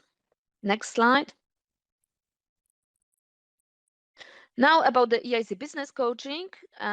So who is eligible for that? So EIC Accelerator applicants, Pathfinder research and transition teams, Accelerator startups, and Seal of Excellence companies. So for the applicants, what we have, it's 3 days of coaching. So this is, I mentioned already. Sorry, I just need to switch off my phone. And for the EIC beneficiaries, Pathfinder Transition and Accelerator, it's up to 12 days of coaching. Similarly to the Seal of Excellence, they start with 3 days, but they can receive more. And again, a very tangible impact that I mentioned already from the applicants in widening countries, that really coaching helped them to increase their chances in getting funding from the EIC Accelerator. And next slide, just to explain you a little bit on the coaching process. So everything is happening via EIC matching dashboards. Here you have the direct link, but also everyone that once you get eligibility for that, so either you sign your grant or you get your Seal of Excellence certificate, or you pass the step 1 of the application, you receive a dedicated message inviting you to select a coach. So pre-selection, you need to choose up to 6 coaches who are then asked to confirm the availability. Then there is an initial contact, so option to conduct a chemistry call with the coaches. Then the final decision, the EIC beneficiary or Seal of Excellence of applicant selects the preferred coach. Coach prepare the coaching planning. Then we contract the coach, and everything, and the coaching process can start. Next slide. And here, just to highlight another action that is also managed by the BAS team, but there will be a dedicated presentation about it I saw that it's scheduled a bit later on. So this is another support for the EIC Accelerator applicants, but offered by the Enterprise Europe Network. To basically strengthen the business plan of potential applicants, especially those coming from the widening countries and female-led applicants. But I will not spend more on this because there's a separate presentation on that. So next slide. We almost at the end. So EIC Women Leadership Program. So here we run 2 types of cohorts. One focusing on entrepreneurs, and other on the female researchers that plan to get engaged into a business career. So we already run 6 of those cohorts, more than 240 participants.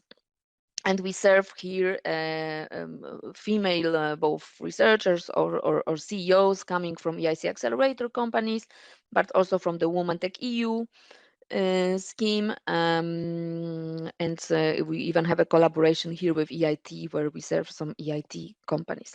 What do they receive? They receive a training, business coaching, personalized mentoring, and of course a lot of networking activities, including pitching activities. And what we expect here as a impact is, of course, improvement in the leadership skills, and as you see, 60% declared such an improvement. Next slide. Tech to Market program is something specific for Pathfinder and Transition team. There are 2 types of schemes here. So one is focusing on entrepreneurship program, so focusing on building entrepreneurship skills specifically for researchers and scientific teams from our projects that would like to turn the research results into a business. So there is a lot of trainings, but also really exposure to potential clients, potential users, including corporates, including investors, and getting feedback in order to strengthen their value proposition and prepare a viable business model. And then the second, if you want, leg of this program is about venture building. So we really want to equip the teams, technical teams, with all type of expertise they need in order to build a company. And here we can even deploy a CEO, a professional businessman, to act as a CEO with a clear objective of either incorporating a company or ensuring the first funding. And there will be a new contract launched for these activities as of Q1 2025. So the activities should start later in 2025 as well. Next slide. That I think just goes a little bit more in details on this Tech to Market program. So the one on the entrepreneurship, I said focusing on training, but also on support And we do a lot of in design thinking, and again exposure to potential first users in order to prepare a strong value proposition. Next slide. So just some results of this market tech to market entrepreneurship programs. Already 20 trainings organized, more than 300 participants, 160 projects involved. And we also we connected them with more than 150 external experts. Can I get a next slide? It's now about the venture building part. So here it works a little bit like a funnel. We start with demo days activities to select the teams that are let's say the most ready to engage into a feasibility assessment phase, which is the next one, where the idea is really to see validate the market attractiveness, corporate interest, to see to review the team expertise, see where there are the gaps, and deploy this kind of expertise to them. Team creation. So as I said, if there are certain skill set that is missing within the team, we can deploy a CEO or other type of profile and pay for a salary of such profile between 6 months to 1 year.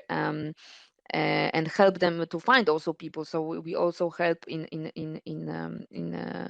talent scouting, and then the venture support. So it's more about the for the most mature cases where we gain access to an on-demand venture support services to shape their business, ranging from legal to financial advisory, branding, human resources, etc.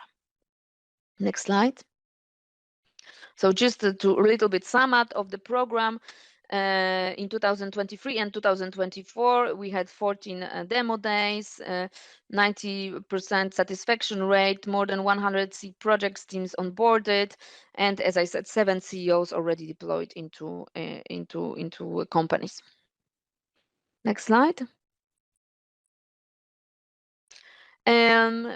So there are 2 more activities that I would like, 3 actually, to highlight to you that are new.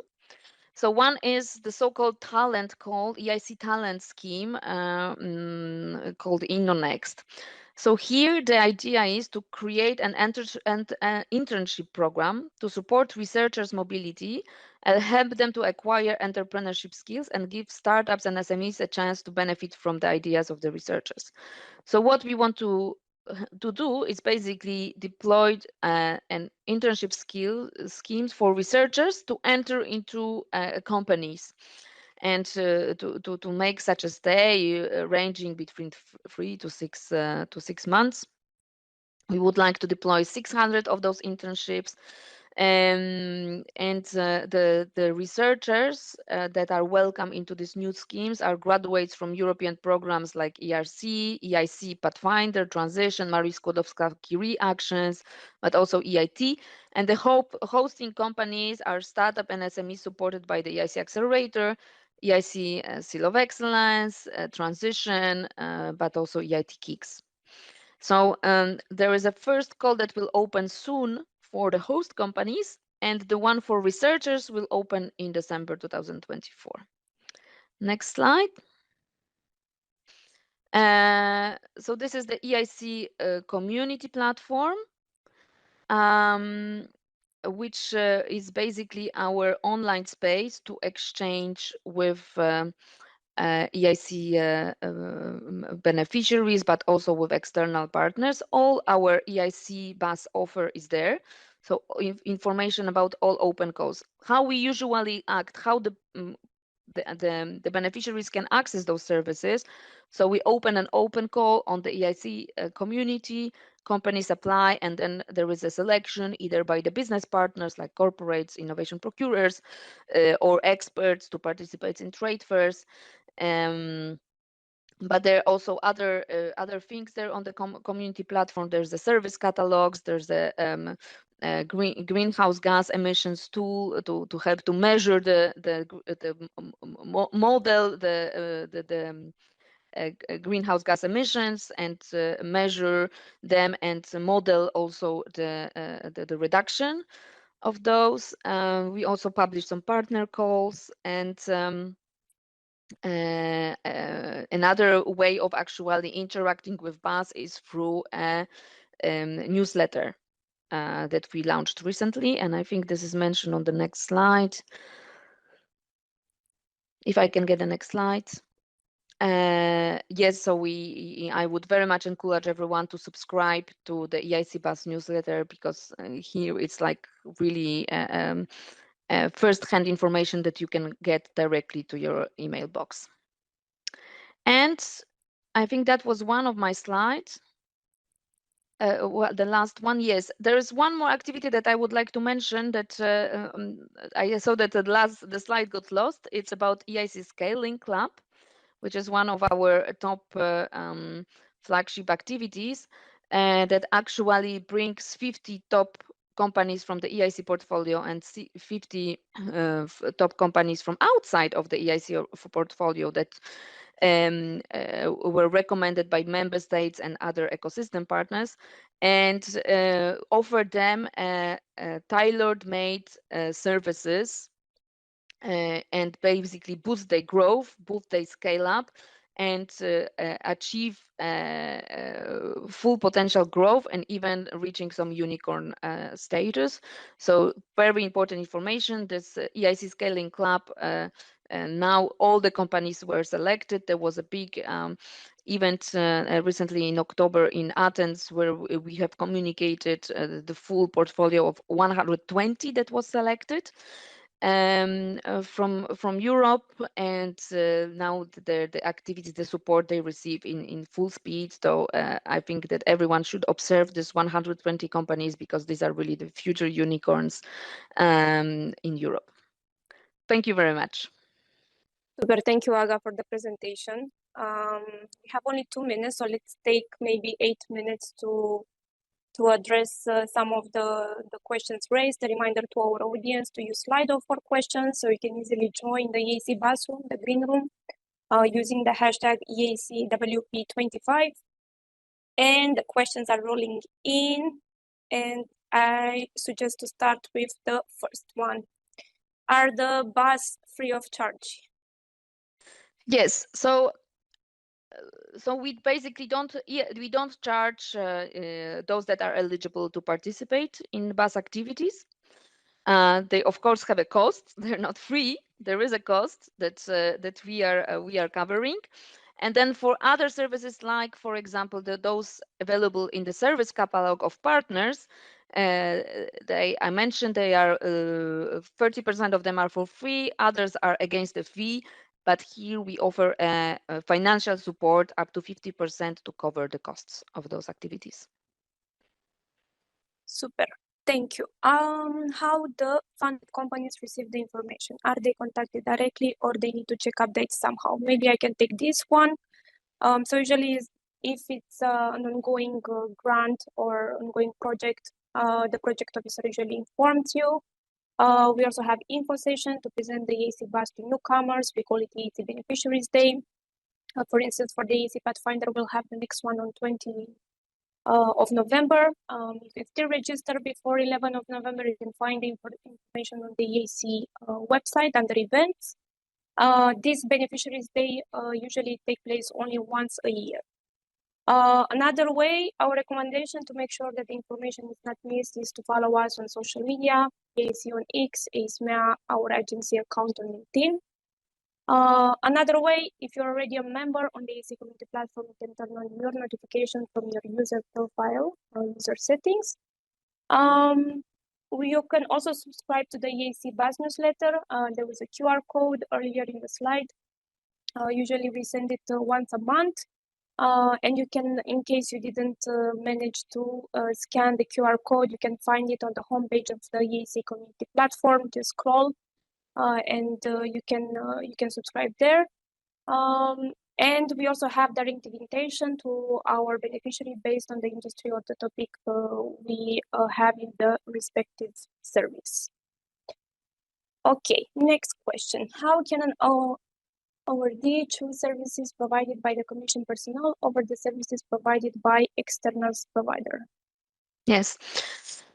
So we have a very specific offer for the EIC beneficiaries. So we try to look for the services that they are particularly there for their needs. No, so for example, no, in the corporates program, we listen to the beneficiaries. We see with what kind of big corporates they want to connect, and this is how we construct our matching activities with corporates, similarly with procurers, etc. And then, of course, there's plenty of other services existing in the ecosystem, but this is where I say that there is an advantage from our side. We really try to tailor it for our specific beneficiaries, and then for those services that are in the service catalog. Again, what we try to achieve here is that they are complementary to what we offer within the EIC bus. And what I mean by that is that when we select the partners, we see that they either focus on some specific sectors, on some specific markets, like internalization in Australia or internalization in Singapore, something that we not necessarily have for the moment developed. And where they can add value. So we try as much as possible that those services in the catalog are complementary to what we are offering. Thank you. Moving to the next one, some bus seem pretty similar to EIT services. Will you merge the services? Mm-hmm. So again, for example, the EIT services are offered on the service catalog. So we have, I think, at least 5 or 6 EITs that are offering already their services. And what we are very much appreciating here is that they offer this very niche and sectorial knowledge. For example, on some regulatory aspects in the health sector, no, because they focusing on such on such a sector. So this is a collaboration we have with the EIT services so far. We also providing some services to the EIT, like the Women Leadership Program and the collaboration we have there, which is the program that is also open for some EIT beneficiaries. So I think there is the overall idea of getting closer and closer to two organizations. So we will see how this will develop in the future. Thank you. I think to the next question we already replied, maybe just to mention that we don't send an email every single time when there is an opportunity, because we launch open calls maybe twice a week, so we don't want to spam you. You can find the information as we both mentioned on the EIC community platform, EIC bus newsletter, EIC newsletter. And regarding the question, do NCP have to alert them? NCP national contact points. Yes, we welcome this, and you can also subscribe to our newsletter and follow us on social media to stay updated. Next question. How can Pathfinder beneficiaries get access to the bus? Within the Pathfinder consortium, bus can be used only from the project coordinator or from the whole project consortium? Yes, so bus activities can be used by the whole project consortium. It's not limited to the coordinator. Now, to be seen which activities are really relevant, depending on the type of the participant in the Pathfinder project. No, so if there is an SME as a participant, SME can access matching with corporates, matching procurers, go to a trade fair. Now, for what do we have for the research teams? Here we have the Tech to Market program, which I described before, and here a lot of communication is coming also from. Everything is on the community, but the communication is also coming through the project officer, and some teams are being contacted directly also by our contractors working under the contract. So we are really, let's say, proactively scouting and making sure that these opportunities gets into the right people within Pathfinder and for Transition consortia. And there is, for example, the coaching scheme. So here we took the approach to offer the 12 coaching days per project, and here it's a discussion between the project officer and the coordinator and the consortium, basically, who would be the best partner to receive those business coaching activities. Again, very often it's a company, if there's a company present within the consortium, but that could be also a team at a very early stage, because business coach can provide here a lot of insights regarding a value proposition, or even information like challenging them, you know, what whether they want to set up a company, what are the possible ways of commercializing the solution. Maybe that would be licensing. So the coach can really help to figure out what could be the business plan, even in an early stage. And then again, it's a discussion between the PO and the consortium who would be the best place to receive the service. Thank you. We are a bit over time, so I suggest to take one more question, and then we will end our session. Several bus contracts will be renewed in 2025. Do you know when these calls will be published on the funding and tenders portal?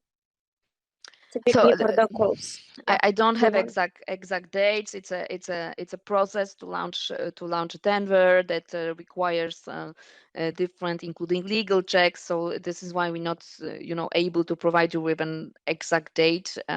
We can provide with what we aim. So we aim for the Q1 2025, rather beginning than the end.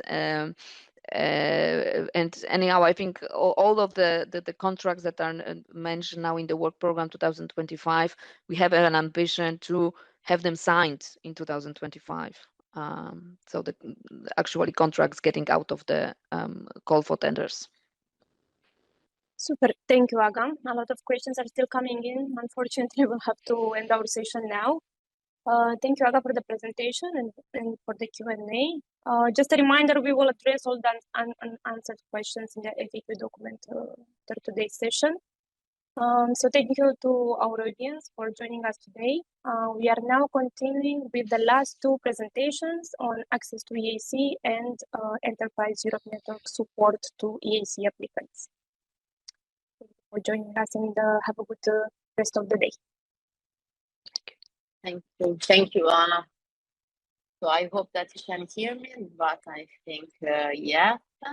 Okay, so now we move to the last part of the info day, and as Anna was mentioned, we really hope that you had the right and the clear understanding of all the opportunities that the EIC work program has. So remember to fill in the feedback form through Slido that now is open. So now we will present the two projects that offers free of charge services. So first of all, access to EIC. So my name is Alessia Rotolo, and I'm the project coordinator of Access to EIC. Access to EIC is a project that started some years ago, so in 2022. It's a network of 16 partners based on EIC and European Innovation Ecosystem entities that have the aim to support national applicants all over Europe. So next slide, please. If I can see the next slide.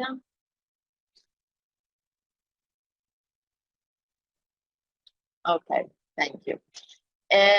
So we have different aims. So first of all, we want to improve the skills for NCPs. So our first target is NCP. We want to enhance the collaboration, the cooperation among NCPs all over Europe. We want to try to simplify the access to Horizon Europe calls trying to reinforce the quality of the submitted proposal. And we want to, at the same time, lower the barriers that newcomers, women entrepreneurs, and applicants could have all over Europe. So how we do this? We try to identify and share good practices among the ecosystem. Next slide. As I was mentioning before, we are 16 partners, so you have a little bit of the overview here, and we try to cover all the countries. So even if just, let's say, 60 partners are involved, services are free of charge for all the applicants in all over Europe. Next slide, please. We have different objectives, so we try to cover all the framework program, the European Innovation Council, in particular work program. How we do that? We try to identify and share good practices among us. So among NCPs, try to identify the best one that we can share among the newcomers, the less successful countries. We try to also focus on the most relevant novelties, in particular also on the EIC fund and InvestEU program. So we cover also all the financial instruments part, including let's say the role of venture capital and the co-investment made by the EIC fund, trying to provide support among all the stakeholders. Next slide, please. We developed through the project different tools. We will see after that all the tools are available not only for NCPs but also for applicants. We have tools.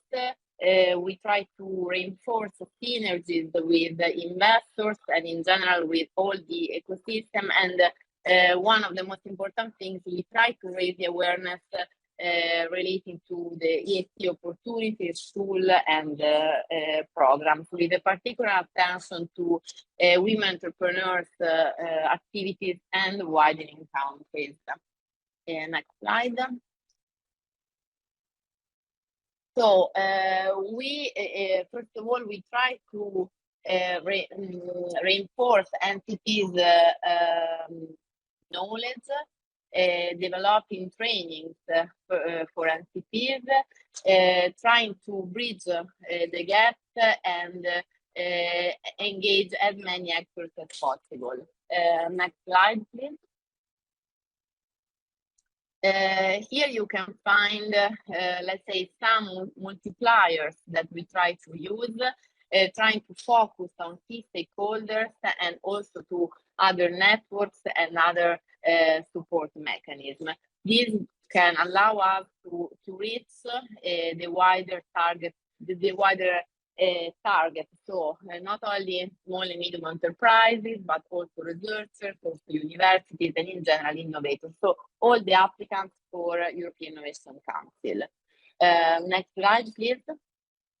Here is just a let's say short overview of the organization of the project. So we have trainings for entities. Through trainings, we develop tool and toolbox for applicants. We develop synergies, and then we focus also on financial instruments and everything, as you can see, as a general communication dissemination activities. Okay, next slide, please. Okay, we can skip this because actually I already presented you the trainings, the aim of sharing good practices, the synergy, and the financial instrument activities. So we can go on. What we did in the last year is, and what we are going to for the next year, is to try to have a sort of differentiation of activities of what we do. So not only trainings, but also meet and exchange activities. We try to cover, and we covered last year is an example, all the instruments. So not just Accelerator, but Pathfinder and Transition too. And we will do the same also with STEP. We focus also on which could be the best solution, best case studies for applicants. We develop different guides, and so everything is part of the awareness activities. Next slide, please. And finally, here you can have a short overview of the tools that we already developed that, in my opinion, are really useful, not only for entities, but first of all for applicants, because you can easily access them through our web page that I will show you after. So as you can see, we have annotated template, not just for Accelerator, that is the last one that we developed, we published, but also for Pathfinder and also for Transition. We had an interview with the head of unit of IRMEA related to how to approach better Pathfinder Open. We had developed also a guide on financial instruments and also an annotated pitch deck that allows you as participants to prepare, let's say, the best pitch. So this is just an idea on what is already available, and for sure other tools are already in the pipeline and we will develop them soon. Next slide. So for this, in order to get all the tools that I showed, and also the one that we are going to develop within, let's say, the next month, follow us on this website. We are also on LinkedIn and also on X, but if you need more assistance, just send us an email. You can see the address below. Okay, so now I leave the stage to, thank you, to my colleague, Marco, please. Thank you, Alessia. Good afternoon, everybody. My name is Marco Lentini. I work at APRE, and I'm coordinating the project EN2AC. Today, I want to give you a very brief overview on the project and on the current status of our action. So we can start with the presentation. Support to EIC Accelerator by the Interpace Network was financed within the EIC Work Program 2021. The action started on September 1st, 2022, and will continue until the end of August of 2025. So until next year. Next slide, please. Is a coordination and support action. The total budget is more than 7 million euro. 70% of the total is dedicated to the financial support to third parties. The coordinator is SAPRE from Italy, and then we have other 4 partners that act as work package leaders: BPI France, Lithuanian Innovation Center, Praxi, and Standbys. Next slide. So 4 main objectives for our project. The first one was developing a strong cooperation mechanism between the EIC, the European Innovation Council, and the Enterprise Europe Network for supporting innovation and scale-up companies. Then the second one, that probably is the most relevant, aim at increasing the number of quality proposals to EIC goals with a specific focus to widening countries and women innovators. So these objective targets underrepresented categories in the innovation ecosystem. Widening countries include 15 EU member states and 14 associated countries with comparable research and innovation performance metrics. Women-led companies are defined as those at least one woman act an executive role and are categorized among low-performing applicants, both in terms of submission rates and overall performance. Historically, we can say that applications from both widening countries and women-led companies have accounted for only 15–20% of the total, motivating the EN2AC initiative to prioritize these groups. However, recent data from the October cutoff indicates a positive trend, with applications from women-led companies rising to 32%. This shift could reflect a gradual improvement. We will see next cutoff. Then we have the third. You can go behind with the slide. The third objective is provide support to the Seal of Excellence for finding alternative funding, both public or private. The Commission is promoting an integrated approach between Horizon Europe and the cohesion policies and strengthening synergies between these key EU instruments. But the degree of achievement of this objective is still different by each country. This topic has been touched today in the morning. The report of the expert group on the interim evaluation of Horizon Europe, chaired by Professor Aitor, also reiterates previous calls for member states to route national or European structural funds to projects that fail to get funding from the EU framework program, but which do receive a seal of excellence. Recently, we had some good examples in widening countries like Malta, Lithuania, Slovakia, with the National Recovery and Resilience Plan. It's worth to mention that on Friday in Budapest, within a panel at the annual conference of the Enterprise Europe Network, we will have some success stories exactly from widening countries from Slovakia. Can you go back? Again, back again.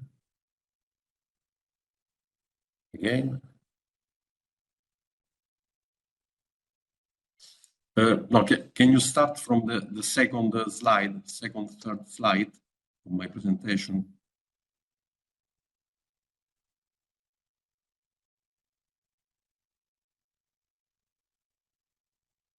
Okay.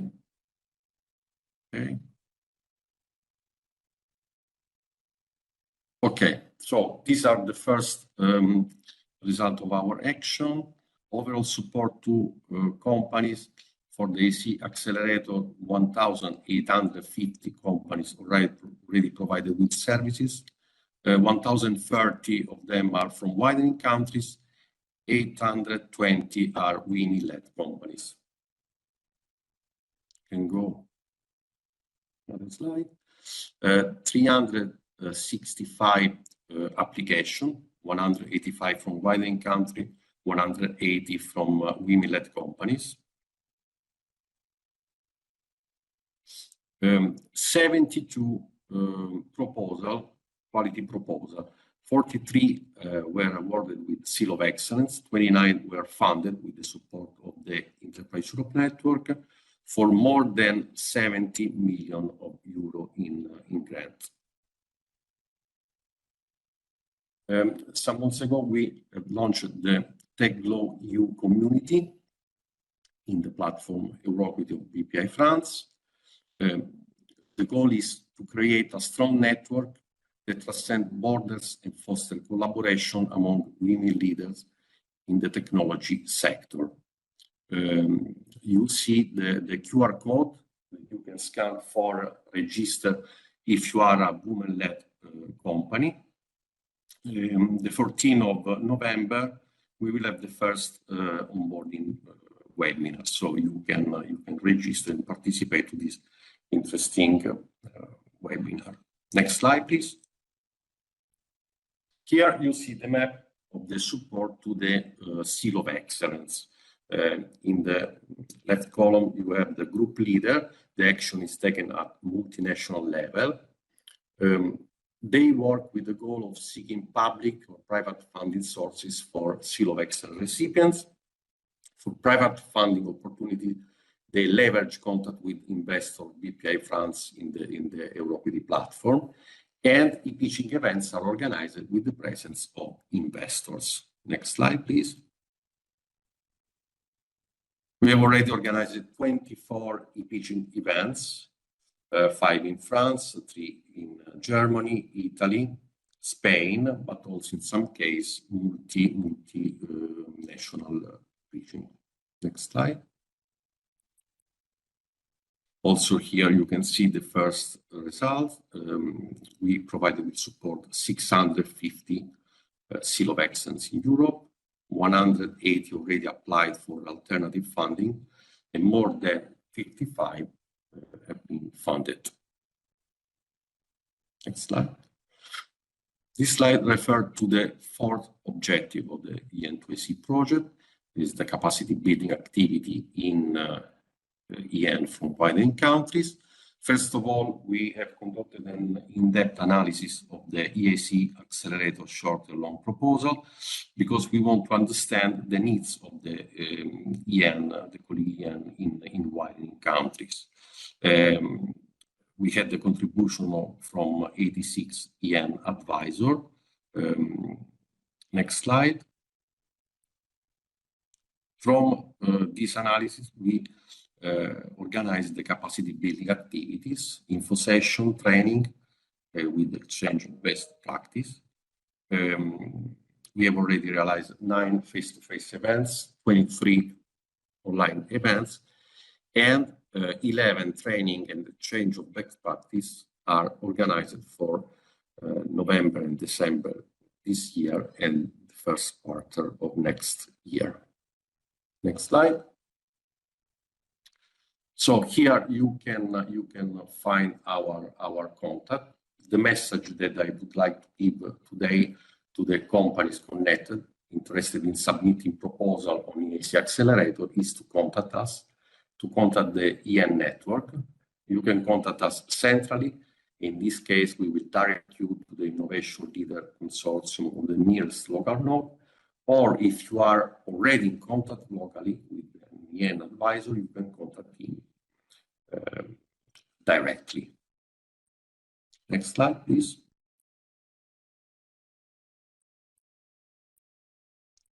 Next slide.